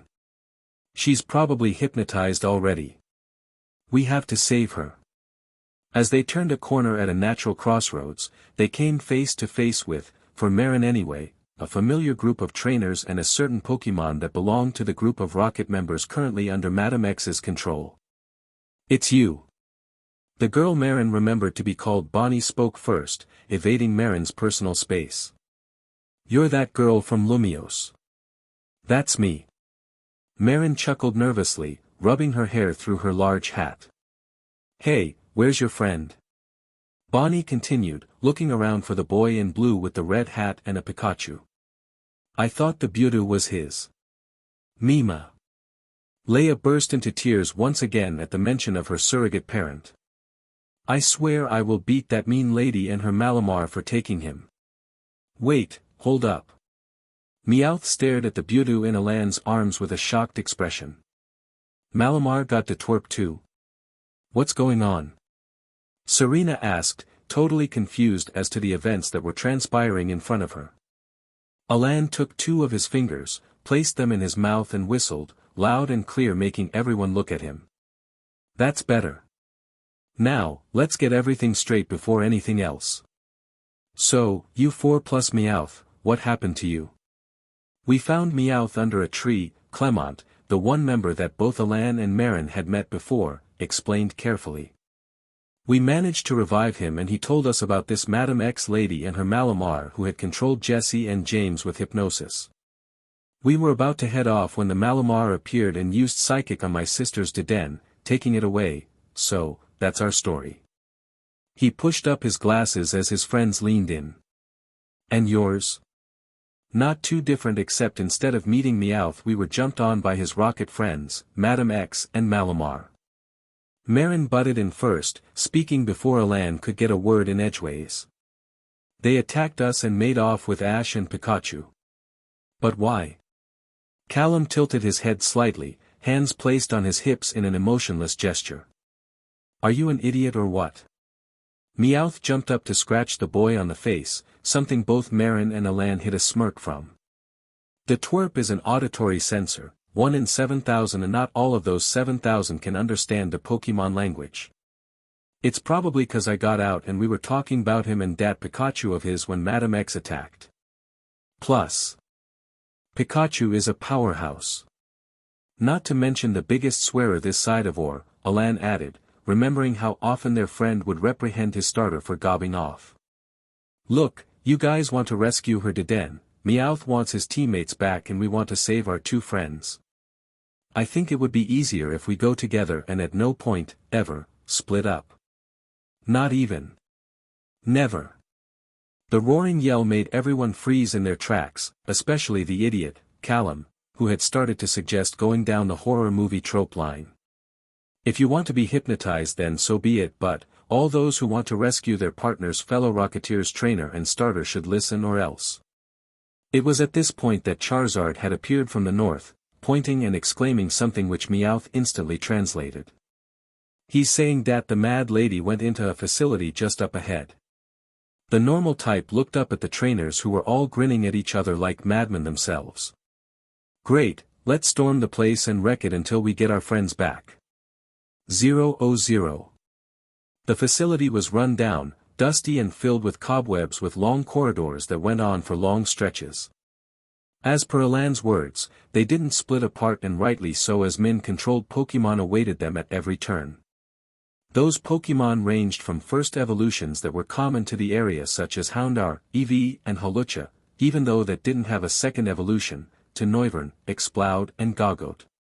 How Madame X had found these Pokemon were unknown to the group, but all of them were grateful for Alain's team who were all strong enough to take them on. However, neither Malamar nor Madame X had shown up yet, which was worrying within itself. An ambush was imminent and the trainers were ready for it, sort of. They entered a large space with high windows and a mechanical tower that acted like a throne, meaning they were in the heart of the lair of the crazy abductress who had taken their friends from them. Apart from the slight light, the entire room was dark and they couldn't see half a meter in front of them, that was, until the lights came up with a familiar cackle. I thought you'd come after me. Madame X tilted her head whilst smirking atop her throne, with both hypnotized electric types taking residence on her shoulder and lap. Jesse and James appeared at the only exit with Inkay and Pumpkaboo alongside. After all, sacrificial Mareep always follow their masters to their untimely doom. Why are you doing this? Callum yelled at her with fury, his hands shaking in their clenched hold. Give me back Deden. Bonnie added, tears forming at the corners of her eyes as she couldn't help her partner. Mal mala malamar mar marla ma. The psychic type appeared next to its mistress, staring down at the humans and their Pokemon, plus Meowth, over the top of its beak. What did it say, Meowth? Serena inquired, but, before the normal type Team Rocket member could reply, another monotone voice answered for them. Silly humans, demanding won't work on the great Malamar. Alain and Mairin gasped as their friends stepped forwards out of the remaining dark areas, Leia aghast at her Mima's unusual emotionlessness. The glazed eyes told them all they needed to know. Now then, what should I do with you? Oh yes. Madame X gloated over the two's despair in her usual manner of literally smirking at their deflated selves. Malamar, use hypnosis, we need them all for our plans. Yes, Madame X.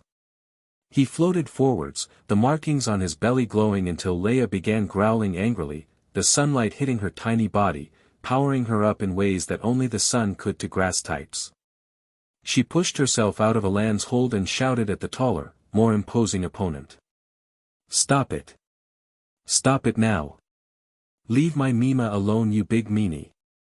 She tried to draw her height up to prove her point that she would rough him up if she needed to. No one dared to mess with a hatchling's Mima, especially when anger was one of the key boosters in power that helped evolution. What are you going to do, little twerp? Malamar burst into rounds of hideous cackles that only a few could understand, and those who could react to it flinched. Go crying to said Mima.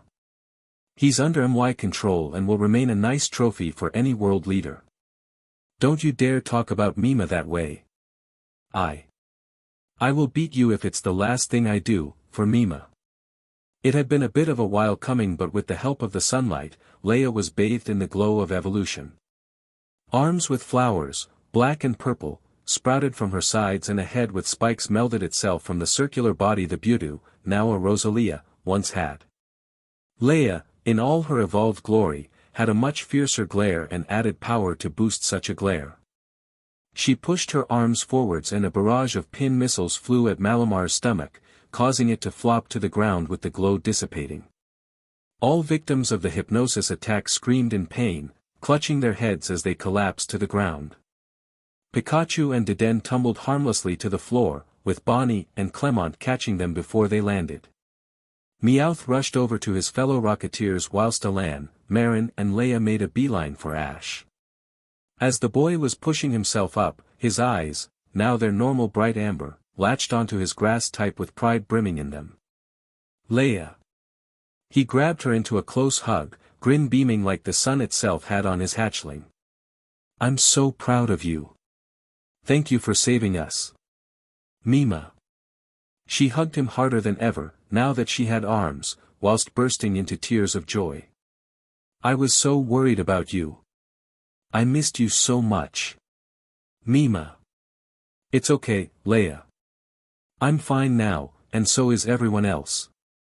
By now, Pikachu had sworn at Clemont to let him down so he could make his way over to his posse. He looked Leia up and down, grinning. Way to go, short stuff, I knew you had it in ya. Pikachu turned to the downed figure of Madame X, snarling loudly. The woman had toppled from her chair up high after Malamar had fallen foul to Leia's pin missile, screeching as loudly as the rest of the victims. All right, Beach, you have 3 seconds to explain your, whoa, I did not see that coming. As he spoke, the woman had stood up, cloak falling off of her shoulders to the ground, revealing her true identity as one of the Jenny family, an officer of the law. Obviously, no one else had expected it either. Officer, what's going on? Alain was trying to keep a calm head whilst helping Ash up to his feet. Jesse and James had jumped up into the air after Meowth had clawed their faces, which, in turn, allowed Inky and Pumpkaboo to rise from their down positions with Bonnie cradling her sleeping Deden. I don't know. Officer Jenny rubbed her head as she tried to remember. I think I was called to investigate a disturbance at this site and then I saw a bright light and... Her attention rested on Malamar. You hypnotized me. Wait, does that mean the true mastermind behind all of this was Malamar? Mairin nearly screamed at the realization out of the shock of it. How can that be? Pokémon aren't evil. Some are, depending on their trainers. Callum's eyes landed on Team Rocket as he spoke. Or try to be evil and fail miserably. Hey! The trio growled at him with fury evident on their faces. We are evil, twerp. Whatever, tell yourselves that. Bonnie rolled her eyes before snuggling her Pokémon again, glad to have Deden back, safe and sound. Malamar was using this chance to escape, heading back towards the entrance as the group realized this and chased after him. They made it back outside, causing Malamar to turn around and speak for a bit. It glared down at those who could understand it before disappearing into the air just as Ash and Meowth yelled to get down with the Institute blowing up behind them moments later. The wild Pokémon Malamar had used helped form a cover for the group of humans and, thanks to a team effort, managed to survive the blast with no injuries whatsoever. When the winds from it had died down, all parties turned to where Malamar had been. Not trusting Meowth, Alain turned to Ash for a translation for what had just transpired. He said, "My boss will be pleased with my findings. The research lost to the confines of that building, humanity will fall to our superior might and soon the world will begin a new age of Malamar control. That I promise all of you today, a future you may not live to watch if you aren't careful. That bomb I placed should be going off right about now." The 14-year-old looked up at his older friend with worry, clutching the newly evolved Leia tightly. Do you seriously think that Pokémon is one of many trying to take over the Earth? If what it had just done had anything to say about it, Alain looked up at the sunny sky that betrayed the tension of what had just transpired. Then yeah, I seriously do think so. A mirror passage. We need to tell her, Alain. I can't continue on like this without her knowing. Mairin woke up suddenly from she perceived to be some kind of secret talk between the older members of their group. Since she was 10, Alain was dead set on her getting 10 hours of sleep minimum, meaning that if the group had a 7 o'clock start she'd have to go to sleep at 9. Ash, being 4 years older and experienced with outdoor camping from past travels, could stay up for a little while longer, but even so, they were talking pretty loudly, especially to stir her from sleep due to her status as a heavy sleeper, and were probably talking about her. Right, she needs to know as much as we did back then when we were her age. Alain was agreeing, so whatever it was they were talking about was going to be shared with her and not kept away like her parents did when they had their secret chats she would listen into if they were close enough. She sat up in her sleeping bag. They weren't intense as it was a trepid, clear night and the stars were always beautiful things to stare at before falling asleep, and rubbed her eyes before making it perfectly clear she could hear them. What do I? She yawned loudly, interrupting her sentence as the boys' heads whirled around at the sound of her voice. Need to know. She watched as the younger of the two nodded to the older and they turned their heads to face her once again. Mairin, Ash took a deep breath of anticipation, holding a sleeping Leia in his arms. We need to talk about what happened today, with the Malamar incident. Mairin pulled herself out of her sleeping bag and walked over to the large logs that were positioned around the campfire so that the raging fire inside could keep those on the outside warm. Taking a seat between the two, she noticed their stern expressions and almost shivered. They were deadly serious, neither showing the hint of a smile which one of them usually did. Okay, what's up? She asked innocently. Basically, it's what you said, Alain acknowledged her confused gaze with a sigh. You still believe that all Pokémon are good, right? Yeah. They're not. Both Alain and Mairin stared, with slight shock on Alain's part because he was going to go first, at Ash's stern and immediate response. Pokémon are more like us than we think.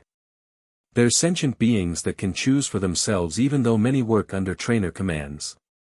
Why would Froakie abandon so many trainers if he wasn't? Pokémon can be just as evil as humans, if not worse. How can they be worse? Nobody wanted to ask, but the youngest member took it upon herself to bring forwards the question made by the ambiguous ending. What is the one thing, other than shape or features, that differs between humans and Pokemon? Pikachu went to open his mouth sarcastically only to be shot an angered glare by his own trainer. And no, it's not language. Their control over the 18 types and moves, basically elemental powers, the eldest decided, once again, to impart his vast lake of knowledge onto his younger companions. Sure, there are some human psychics and fighting element wielders known as aura users, but that's due to us evolving from lines like Alakazam and Machamp. Only Pokemon can use attacks and fight in battles. Exactly, Ash tensed slightly, tightening his hold on Leia, who remained blissfully asleep. They can burn through stone, destroy buildings with pressurized water, and can cut mountains in half with leaves, and those are only the starter types. Now see what the problem is? If one of those powerhouses turned out to be mean or evil, you can imagine how worried parents would be about their kids' safety with the idea that they could die at any moment from an evil creature with total power. Trainers wouldn't exist. Mairin said the first thing that came into her mind. Right? No, which is why Pokemon professors state otherwise to stop the Pokemon industry, which is worth over 50% of the world's industrial finance, from heading into a recession from a lack of training. Alain took over with the explanation, adding all of the technical facts that he knew. Anyone with half a brain would know that sentient creatures could easily be evil, but that would ruin the world's economy. Really? Mairin wanted to kick herself for being so stupid. I had no idea, not after what my parents told me. It's alright, it's why some trainers prefer to travel together. Ash trailed off, looking down at the ground. Pokemon, either misguided or evil, won't think above killing, and they have done for years. The news and services blame it all on a fake human to jail in the place of the Pokemon for parent relief. Far fewer trainers came across evil Pokemon in the past than nowadays. It's just life, and sometimes, it can be taken away so evilly. Nobody said anything after that, the fires crackling being the only sound to enter their ears before Ash stood up unexpectedly. I'm going to bed, night. His words were never answered as Mairin followed him silently, leaving Alain to stare at the fire in front of him. 0:00. The morning had been majorly silent considering the aspects of life touched on that night, especially the hidden clues left by the Cantonese trainer who seemed to have been on the opposite end of some of those life-destroying moves, but no one dared to bring it up. In fact, no one talked, even Pikachu, and that's when one could deduce that something was up, until they had entered the glistening cave.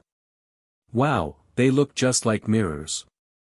Mairin grinned as she stared at one, before posing like a model with her lips pouted and eyelashes fluttering.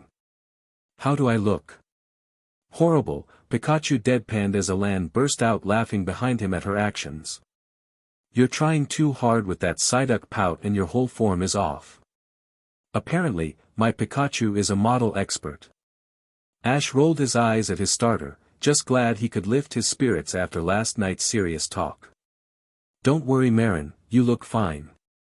I never saw you as one who cared so much about your appearance. I'm just messing around. She grinned, rushing towards Alain before grabbing his arm and running onwards.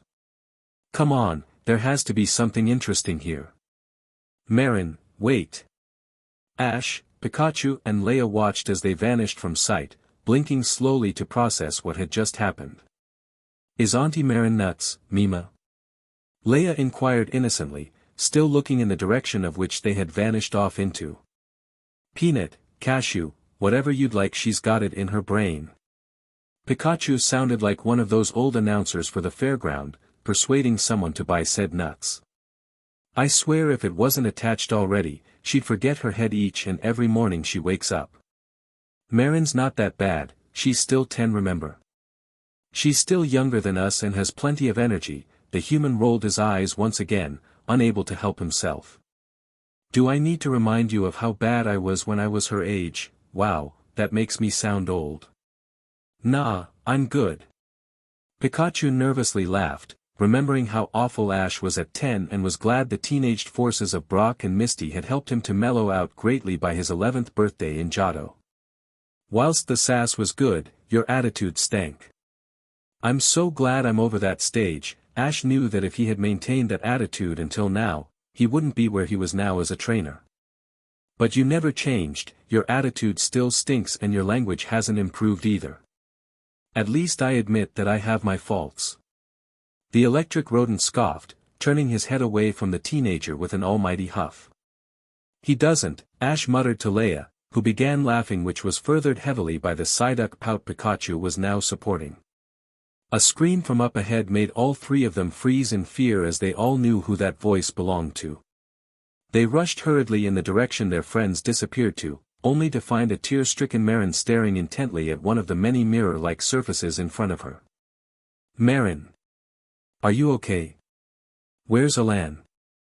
In there. Shakily, she rose a finger and pointed to the mirror itself. He's in there. 000. Never before had Alain opened his eyes to a green sky, red yes, orange yes, purple yes, but never once had green graced his vision. Sitting up, he realized he was alone and wondered how he had ended up in this position. Oh yes. Mairin had dragged him away to check out the other mirrors in the cave and, whilst leaning against one, it seemed as if he had fallen through into another world as the mirror absorbed him. Since Mairin was there when he was dragged in, there was no way she'd be around, but the two of them, stupidly, had left Ash behind further in the cave. He didn't know about the absorbing mirrors. Immediately, the trainer stood up and looked around for any sign of another person in the vicinity. There wasn't, which made him on edge. If he truly was alone, then anything could happen and he didn't like the idea of that. After taking a deep breath to steel his nerves, Alain walked in search of some kind of human settlement to find someone who could help him get back to his own world. He had heard the rumors that each mirror represented another world in which things were different from the one that the opposite mirror held, but he really didn't want to test that theory. For a while, he was just making his way down the dirt-trodden path in silence. Pokémon watched him from the trees, already able to tell this human was not from this place. Alain realized almost instantly that certain details were different, such as leaf color. If a green sky wasn't enough, this world had blue leaves, and noted that he hated it already and wanted back with his normal blue skies, or gray if clouds had anything to say about it, and green-brown leaves. He was about to give up with this place and yell when the sound of soft sobs reached his ears from nearby. Being human, his first instinct was to find the sound's origin and console whomever was making such a noise. As he went closer, however, he realized that the sobbing came with a conversation he could help but hide to overhear. Old Bean, honestly, that no good animal has no right to speak to you in such a manner. I don't know. I am useless. Of course you are not. I say, if that ruffian uses one more deprecating demeanor at you again, one will use one's strongest move to smite her. But. Pikachu. No, Ashton, I do not believe that woman has neither right nor state of mind to, pardon my collosion, slag you off for a minor mistake. Alain knew those voices in his sleep, even if they sounded slightly different. Pikachu wasn't yelling as much, and Ash was a lot quieter than normal, but it was them, as far as he knew of. He went to go closer when another familiar voice made him stop. Still mopin', are ya? Trust the weakling. That was Mairin, but not at the same time. She sounded rougher at the edges with an accent she didn't normally have.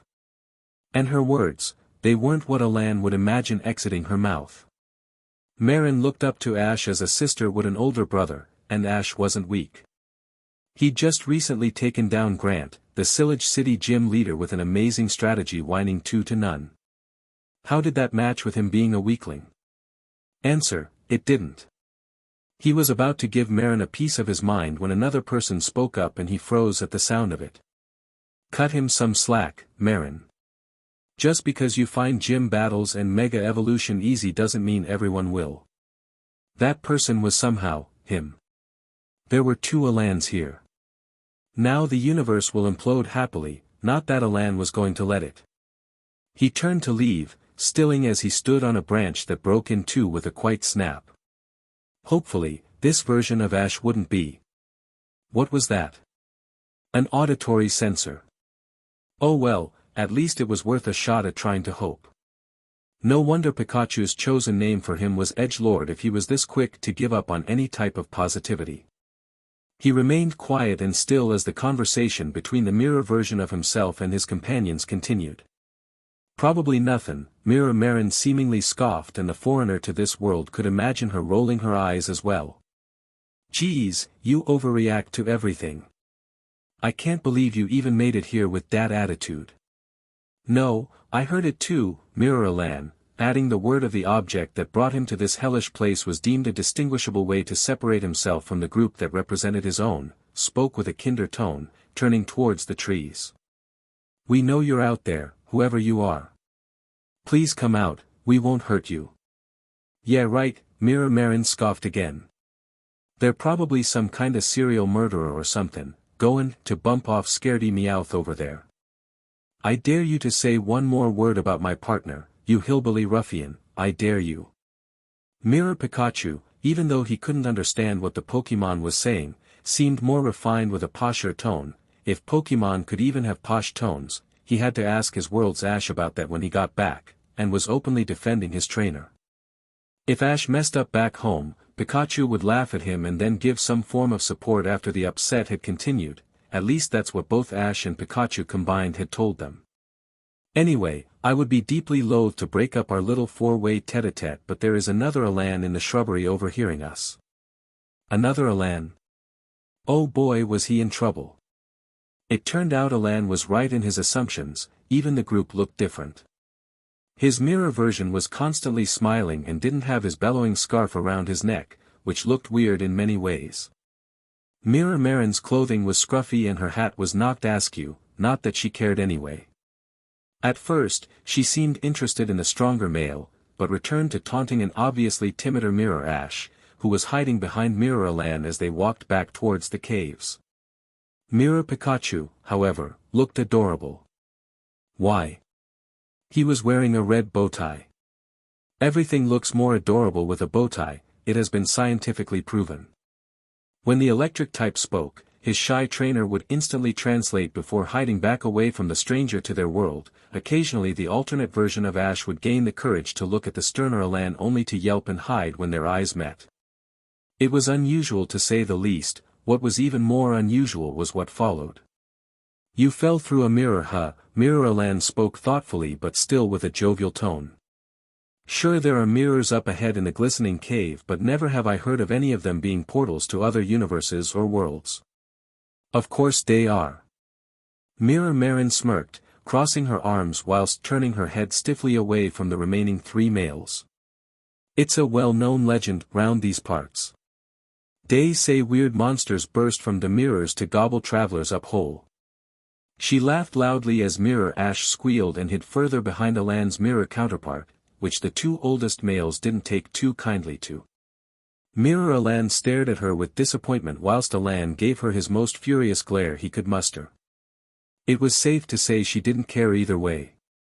So if our posse can find a mirror that includes the portal to our new acquaintance's world, then we can safely relieve him of his position in this place to allow him back to his world's equivalent of us. Mirror Pikachu stated following the girl's eviler interjection, his words being instantly translating by the hiding 14-year-old who trained him. Well then, let's head there now. The mirror version grabbed his grouchier counterpart's wrist and ran off with him, leaving the other three to giggle-laugh at what was said by the poor soul forced into running with a nicer lunatic. Don't I have a say in this? 000. Still nothing. Ash asked Mairin, who had been staring at the mirror Alain had disappeared into since her fellow trainer had arrived on the scene. Leia had taken the opportunity to comfort Auntie Mairin by giving her a hug and was now sitting nicely in the 10-year-old's lap, taking note that Mima was nearby if needed. No, she sighed and continued to stare. He's not shown any sign of returning. Her body began to shake at the thought of losing Alain all because of her own stupid actions. What if he's trapped in there and can never come back? It would be all my fault that he's gone. Mairin. I dragged him here and now he's paying for my actions. Mairin. It's all my fault. Mairin. The sudden shout made her look up, vision blurred by the tears obscuring her sight. She felt herself being pulled into a hug, her chin resting on the older trainer's shoulder as he soothingly rubbed her arm. Listen to me, you had no idea this would happen. You can't blame yourself for it. But Alain. Her words were cut off, stuck in her throat. Alain can take care of himself, and I'm sure if anyone can find a way back through to home, it's him. Ash smiled softly to himself, knowing inside that everything was going to be alright. So don't worry, okay? He'll be back before you know it. Their hug continued until Mairin's tears dried and she pulled them apart, smiling back at the friend who comforted her. So, this means no ditching edgelord in the mirror world. Damn it, Pikachu. 000. So, which one did you come through? The one with the big sign that says, missing counterpart goes here. Ask a stupid question, get a stupid answer. Alain wanted out of there immediately. This world's version of him was annoying, the version of Mairin was evil, and the only version he may have been able to have a conversation with was terrified to death of speaking to him. Plus, since he wasn't an auditory sensor, Alain couldn't understand Mirror Pikachu without translation, meaning the two of them couldn't have an eventful conversation. In all honesty, he liked this version of Pikachu better than the one back home. Oh my god, Mirror Mairin was laughing again, clutching her stomach as if she was in pain from all the laughter. Witty and sarcastic, why can't we keep this one instead? Because I prefer my Mairin better, Alain gave her an unamused glare. She's a lot nicer than you are. That shut her up for a while, even causing the mirror world version of Ash to giggle from his hiding spot. He broke away from the annoyance following him, walking past every mirror surface until one reacted to him. For a moment, he could swear he saw a rippling and the crying face of Mairin in the mirror's reflection, making him believe this was the one to allow him back home. Found it? Spiffing. The foreigner jumped at Pikachu's sudden intrusion on his shoulder.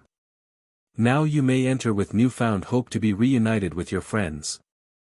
Absolutely spiffing, old bean. Huh. A translation revealed everything then, to which Alain rubbed the mirror rodent's fur. Thank you, oh, and tell your trainer, no matter what, don't listen to Mairin. He's strong in his own way and is lucky to have a partner like you. He turned back to face the group, noticing that the shy boy had poked his head out from behind the kinder version of himself and actually smiled back. Mirror Pikachu jumped off and back to his trainer as Alain placed his hand on the mirror, not expecting it to phase through and for everything to turn dark as three voices granted him the passage of farewell. Wake up. Come on. Alain.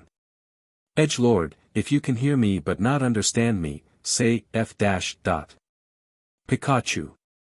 That's just inappropriate. Ash. But I wanna say it. Alain's eyes opened to his friends' blurred faces above him, chuckling inside at the powerful glare the two humans plus Leia were giving to the electric rodent. You okay? Ash held out a hand to help him sit up, which Alain accepted gratefully as the rest watched him wearily. Yeah, even though I was in some other world where the sky was green and you were timid. He then pointed to Mairin. And you were a roughneck whilst Pikachu was the perfect gentleman, Alain began rubbing his head. And I was completely weird. Everyone around him was silent for a while before one certain, yellow-furred Pokemon decided to end it. It's official, you're effed up in the head. With the usual shout of Pikachu from Ash, Alain was sure he was back in his own world. Pikachu must have sworn and, according to Mirror Ash, his Pikachu was a right honorable member of society. His Ash's Pikachu would have said on society if the rodent could have literally. What? This a-hole made you worry like sheet and all you can say is, you okay? Bloody hell, Ash. That's it. Come back here you little bstrd. Pikachu had run off as soon as Ash had begun yelling, laughing even more so when the trainer let out the swear word in his anger as the chase begun. Leia ran after her Mima, giggling also as the three vanished deeper into the caves. Shouldn't we follow them? Mairin asked, noting that Alain wasn't doing anything. We know how bad Ash's sense of direction is. I'm glad to be back home, he stood up after muttering under his breath. Turning to Mairin, he ruffled her hair under her hat and smiled. You're right. Don't want Ash to vanish like I did. The two were on the move after their friends, who were luckily heading in the same direction of the exit, not that a certain furious trainer knew that. Burning ambitions. Run. Get away from here. Burning, flashes of light, pain. Mima, I'm scared. Mangled bodies, children crying, screaming. Hurry, it's gaining on us. Roaring, a beam of purple, heading straight for her. No. Fennekin screamed as she woke up, curled in with her back resting against her trainer's underarm. It was just a dream, a horrible nightmare that haunted her to this day. Carefully, she sat up whilst trying not to stir anyone in the pile of sleep. Leia was snuggling against her Mima's chest whilst Pikachu was kicking Ash in the face from sleeping at one side. Mawile had proclaimed the legs for her sleeping department whilst Frogadier was leaning against a tree nearby. She briefly smiled at the sight, grateful that she had found a trainer who would do such a thing, and Pokémon who were comfortable enough to use a human as a giant cushion, to show appreciation towards his team for a hard day's worth of training. Due to the fact Alain had revealed that Shalar City was not too far away from the exit to the Reflection Cave, Ash had taken the time to train his team members up, with all of them adding support for Leia, who was one of the planned roster for the match. It would be her first in what may be many gym battles, but she seemed to be doing rather well, presumably because she wanted to please her Mima. Frogadier had recently learnt Aerial Ace, meaning he had also acquired the space on the gym team, with his stealth skills being rather useful against power-heavy fighting types. The last slot, however, was still open. Fennekin felt a bit left behind compared to the rest of her teammates, still having not evolved yet when Frogadier and, even baby Leia, had already reached their second stages. Pikachu refused to evolve and would start a loud succession of LAs when the words, thunder, and stone, were mentioned in the same sentence, whilst Mawile couldn't evolve even if she wanted to. However, Alain had confirmed that Mawile was on the list of Pokémon that could Mega Evolve, so at least she had that ahead for her in the future. She felt guilty for not evolving yet, for letting Ash down by not progressing like the others had. No matter how many times he told her she was fine as she was, Fennekin couldn't think so. When she had first met Ash, she was weak and not even able to defend herself against a bunch of Beedrill, which were bug types that were supposed to drop like flies with her flames. She had to get human help to heal her wounds, she had to hide behind a human as his Pokémon defeated the hordes that chased them. Even now, she still felt the same no matter how stronger her training had made her. Getting up, she wandered off to a nearby tree stump and slouched on it, looking up to the sky with troubled look cast upon her facial features. She just wasn't strong enough like this, she wasn't good enough to be the best. Right now, she was useless. If only I was stronger. What do you mean by that? Fennekin jumped up at another's voice, turning to see Mawile walking over to stand beside the tree trunk the fire type sat on. You really don't believe you're weak, do you? Where's the whole private nonsense you normally sprout at us during training? Fennekin replied by asking a question of her own. You have been slipping out of it lately, but it's still there, albeit being inconsistent. Mawile didn't answer her but leant against the tree trunk with her arms folded.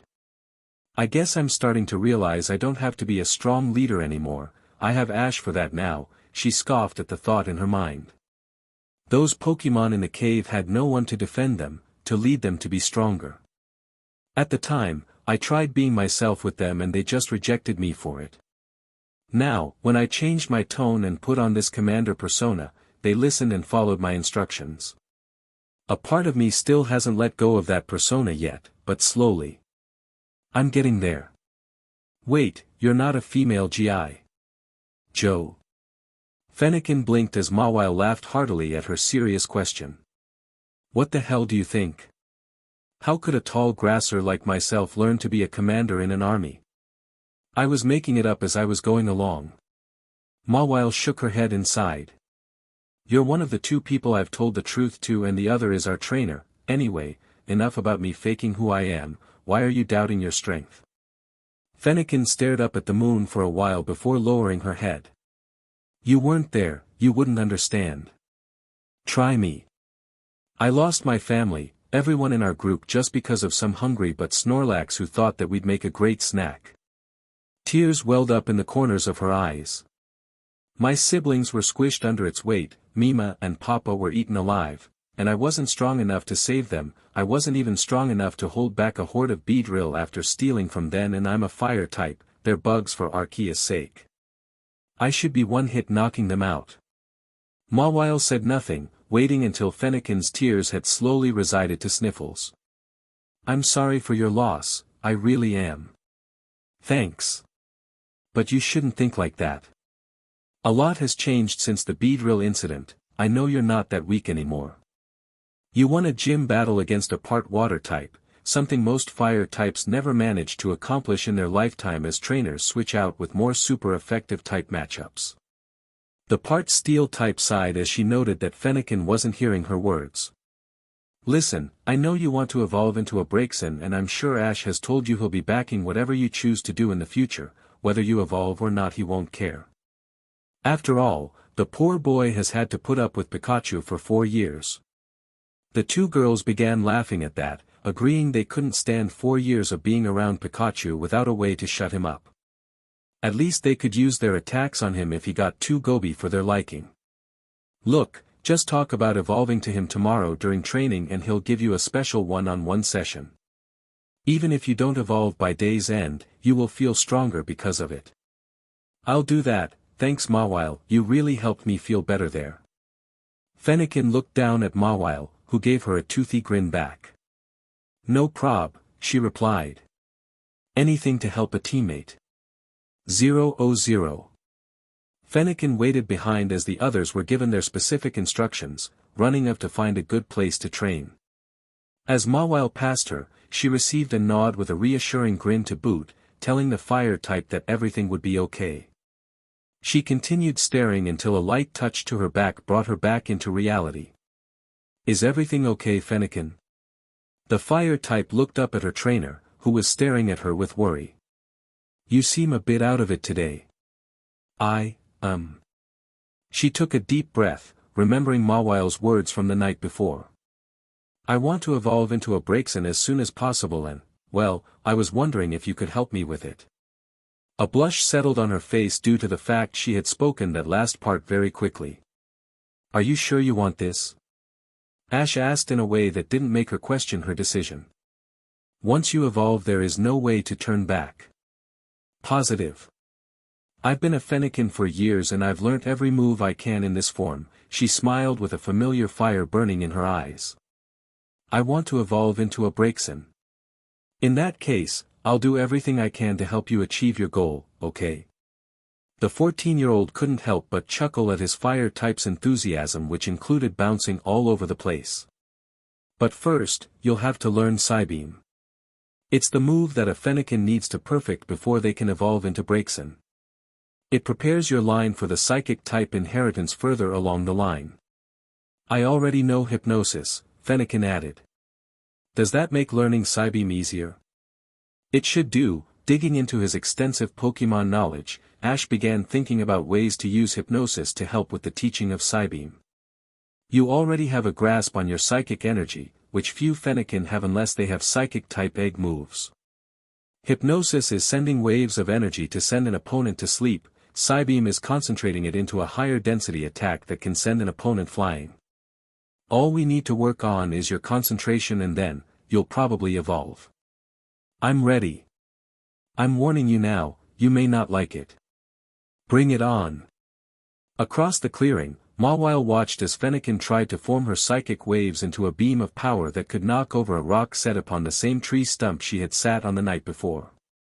No matter how far the fire type was pushing herself, Ash would always force her to take breaks, warning her about overstepping her limits. Much like Fennekin must have during their conversation, she felt as if a weight had been lifted off her chest that night and, as such, her forced persona had finally decided to leave her alone. Leia didn't care too much about it, but Pikachu and Frogadier noticed that her language and sentence structure had changed. They would have asked her about it if it wasn't for the face they were afraid of her. Steel types weren't badly affected by electric types, and dark types would always tremble to the power of fairies. She grinned as the waves faltered into a more beam-like shape, before falling out of line once more. The determination and hard work was paying off, and, by evening, Mawile was sure she'd be sharing her dinner with a newly evolved Braixen. It had been Fennekin's dream to become a Delphox, a majestic fire beast that could decimate opponents with a combination of fire and psychic-type moves, including some ghost and dark-type moves as well. Ever since Froakie had evolved to protect Ash, Fennekin had been training harder to catch up with him. Sure, unlike Frogadier, she had never been in the hands of a trainer, but she would try as hard as she could to succeed. Okay, something's wrong with you, Pikachu decided to be the one who confronted the unusually acting Mawile. So admit what's eating your brain and I won't have to fight dirty. You already do so with that mouth of yours. She rolled her eyes at him, not at all frightened by the electric type's empty threats. I'm just glad I actually give a shit about someone other than myself. That's not true, and UFNG know it. Pikachu snarled, crossing his arms and pouting like a toddler. Oh yeah, after I tell Ash you swore around Leia, then he won't be happy. She laughed as she waved at the grass type, who had managed to learn Magical Leaf by herself and went to go and tell her Mima about her progress. You did too. He yelled. I whispered, she doesn't have 20/20 hearing like you and Ash do. That's against the point, your swearing is more consistent than mine is, meaning I really don't have to listen to you, do I? Mawile continued watching as Leia jumped into their trainer's arms for a hug, blabbering away like crazy, which led to the other two laughing and applauding her for her achievements. If either of you two need me to kick your butts, I'll be helping Mairin's Pokemon. They need it more than you two lazybones. With that, she walked off laughing at their faces, not caring a bit she kinda just dissed two members of the team that had been around longer than she had. As she made her way over to where Mairin was practicing with Alain, she grinned at Espy, who was sitting on the sidelines. Hello there, the psychic cat greeted politely. Bibi and Mura are having a mock battle. So far, they are both doing considerably well. What are your fellow comrades doing? Ash is helping Fennekin to evolve, Leia's improving by leaps and bounds, Frogadier's lagging behind a bit after his evolution, and Pikachu's the same prick as ever. Mawile couldn't help but laugh at the sly, understanding grin on Espy's face. So basically the norm then. I'm just relaxing after that gym battle from earlier. I know I won't be used in the next one, I'm sure Leia and Fennekin will be in there, along with Frogadier. Do not think you will not be acquitted from the next fray for such a reason, Espy replied knowledgeably, turning her eyes back to the mini-training battle in front of them. Your trainer is quite unpredictable. Yeah, I know. The fairy and steel type smiled, looking up into the sky at the fluffy clouds that were floating lazily by. And I think I can say on the behalf of everyone that we all love him for it. 000. Alright, try once more, Psybeam. Fennekin followed the order, putting her full concentration in producing a beam of psychic power. This attempt had brought forwards a wonky beam, which had knocked the rock target off of the stump, causing the fire type to cheer in celebration. She had just learnt the move Psybeam, she could evolve into Braixen now. Way to go, you've really tried hard today, Fennekin. The sky was turning a bluish-orange and the wafting scent of cooking food told them that dinner was being prepared. Fennekin jumped into her trainer's arms, enjoying the hug whilst at the same time frowning due to the fact she hadn't evolved yet. Maybe a battle would help her perfect the move, just one little tiny one before the food was prepared. Ash? She asked, continuing when he hummed to let her know he was listening. Is it okay if we test out the move in a battle? You really want to battle now? Yeah, just a friendly spar to make sure it's perfect. Fennekin knew just who to ask to help her with this and, with her trainer's consent, called Mawile over. Is it okay if we battle? I've learnt Psybeam but I want to perfect it before dinner. No problem, I'd be happy to help. Mawile replied, smiling at the excited look on Fennekin's face. A smile she secretly shared with Ash for a moment. Alright then, let's begin. You get the first move. Thanks. Fennekin turned to her trainer. If it's okay, could you referee? I want to achieve this by myself. Go ahead, if this is what you want then I'm happy to help. The 14-year-old found a place to stand, far enough away from the chaos that may result from the two dueling. When you are ready, you two, start. Fennekin started off by sending a stream of burning embers in Mawile's direction, who jumped up to dodge due to a weakness against fire attacks. Using the momentum, she flew forwards with a feint attack, one of which Fennekin met with a well-timed flame charge that managed to blow her opponent back. As thought, one hit hadn't ranked Mawile out of the fight just yet.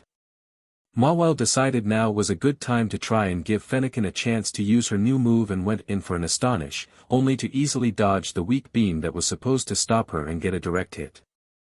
Fennekin flew backwards into a tree, yelping as she hit the trunk and the ground in quick succession of each other. She managed to slowly get back onto her four legs, realizing that Mawile wasn't going on the offensive. Of course, she was right, as Mawile used taunt, both figuratively and literally. I thought you wanted to get stronger, didn't you? Yes, I do. Fennekin yelled back, trying to show her will to grow and strengthen her abilities through her tone of voice. Then why aren't you trying hard enough? Didn't our talk mean anything to you? It was getting Fennekin riled up. Of course their talk last night meant a lot, it really did. With that, the fire type surrounded herself with a flame charge. Rushing towards Mawile, who surrounded herself with a protect. I thought you were better than that, Fennekin. Where's the passion you had when learning the move? Where's the spark I saw when you pushed yourself to your limits? Tell me, where is it? The force of the moves colliding pushed both Pokémon back a bit, leaving ample chance for one to attack, but that is not what Mawile wanted. She wanted to see Fennekin achieve her goal. She wanted to see the determination to learn the move transferred to actually mastering it and evolving. You want to see where that spark and passion is? Fennekin snarled, digging her paws into the ground as she began to build up the psychic energy for a last-ditch attempt Psybeam. You really want to see it? Then here it is. Pooling the energy to her mouth, she concentrated not on forming the beam, but what would happen afterwards. She saw her evolution, she saw herself getting stronger, she saw a powerful Pokémon, and she knew she could be that Pokémon if she could just get this move right. With a loud yell, she fired the beam towards Mawile, shocked that it was fully formed, not weak in the slightest. The steel and fairy type braced herself, grinning as the sheer power from the beam skidded her feet backwards against the ground. Now that was the spark and passion from earlier, that was what she was looking for. Fennekin was panting heavily across from her, but still standing nonetheless. Mawile let out a sigh of relief and smiled at the Pokémon facing her. Now that was what I was looking for. Her smile grew with each passing second, pride welled in her chest for the first type. You were amazing, Fennekin. She's right, you know. By then, both Pokémon had forgotten that Ash was there as well, his own prideful smile just as big, if not bigger, than Mawile's. That was a proper Psybeam. You've done it, Fennekin. You've mastered Psybeam. I did. Overwhelming joy took over as Fennekin jumped up into the air. I did it. I did, whoa. As soon as she touched the ground, she was covered in a glowing blue light and her form shifted in shape, becoming bipedal with a larger tail, bigger ears and longer arms with a dress-like appearance to the mixture of cream and black fur. A stick formed and made its pride and play sticking out of the tail as the glow died down, revealing that Fennekin had indeed achieved her goal. She was now a Braixen. Braixen's eyes filled up with tears. If it wasn't for Ash and Mawile, she wouldn't be here right now. With renewed energy, she jumped at the two with the goal of pulling them into a group hug. Something that she successfully achieved. Well done, Braixen. Way to go, girl. I knew you had it in you. The positive compliments brought forth more tears. Thank you so much. I couldn't have done it without you. 000. Alain and Mairin watched the scene with grins of their own. They had kept away from Ash and Fennekin, now Braixen, all day to make sure there were no interferences in the training. Time and time again they had been told their Pokémon's goals in life thanks to Ash's sensor ability, and both trainer and Pokémon alike wanted to work together to achieve their goals. It was also nice to see Mawile be herself instead of the stiff commander-like person she had to be for the group back in the glistening cave. Being a trained Pokémon was allowing her to cast that persona aside to return to who she really was over some made-up character from some kind of novel or something. As such, Alain had offered to help Mairin train her two weakest Pokémon, Bibi and Mura, for an opportunity to waste the time away, and because, like it or not, Alain had grown feelings over Mairin, brotherly feelings that would not vanish no matter how hard he could have tried. He didn't want them to vanish anyway, he liked being with Ash and Mairin. The three of them made an interesting group together. Do you think I'd be able to do that one day?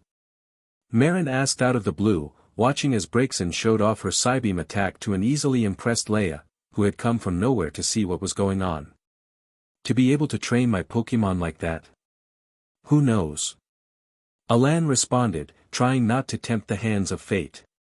But what I do know is you'd be a good trainer even without one-on-one sessions. The 10-year-old blinked at what she had heard. Wait, did you say I'm a good trainer? No, you just misheard me. No, I didn't, Alain, Mairin smirked, realizing Alain had actually complimented her.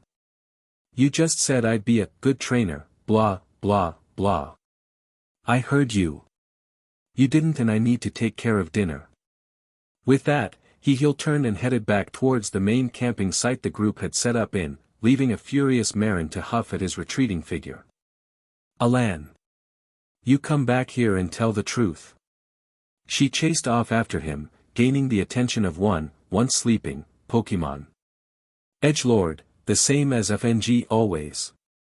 And with that, Pikachu went back to his dream world of ketchup and people praising his name.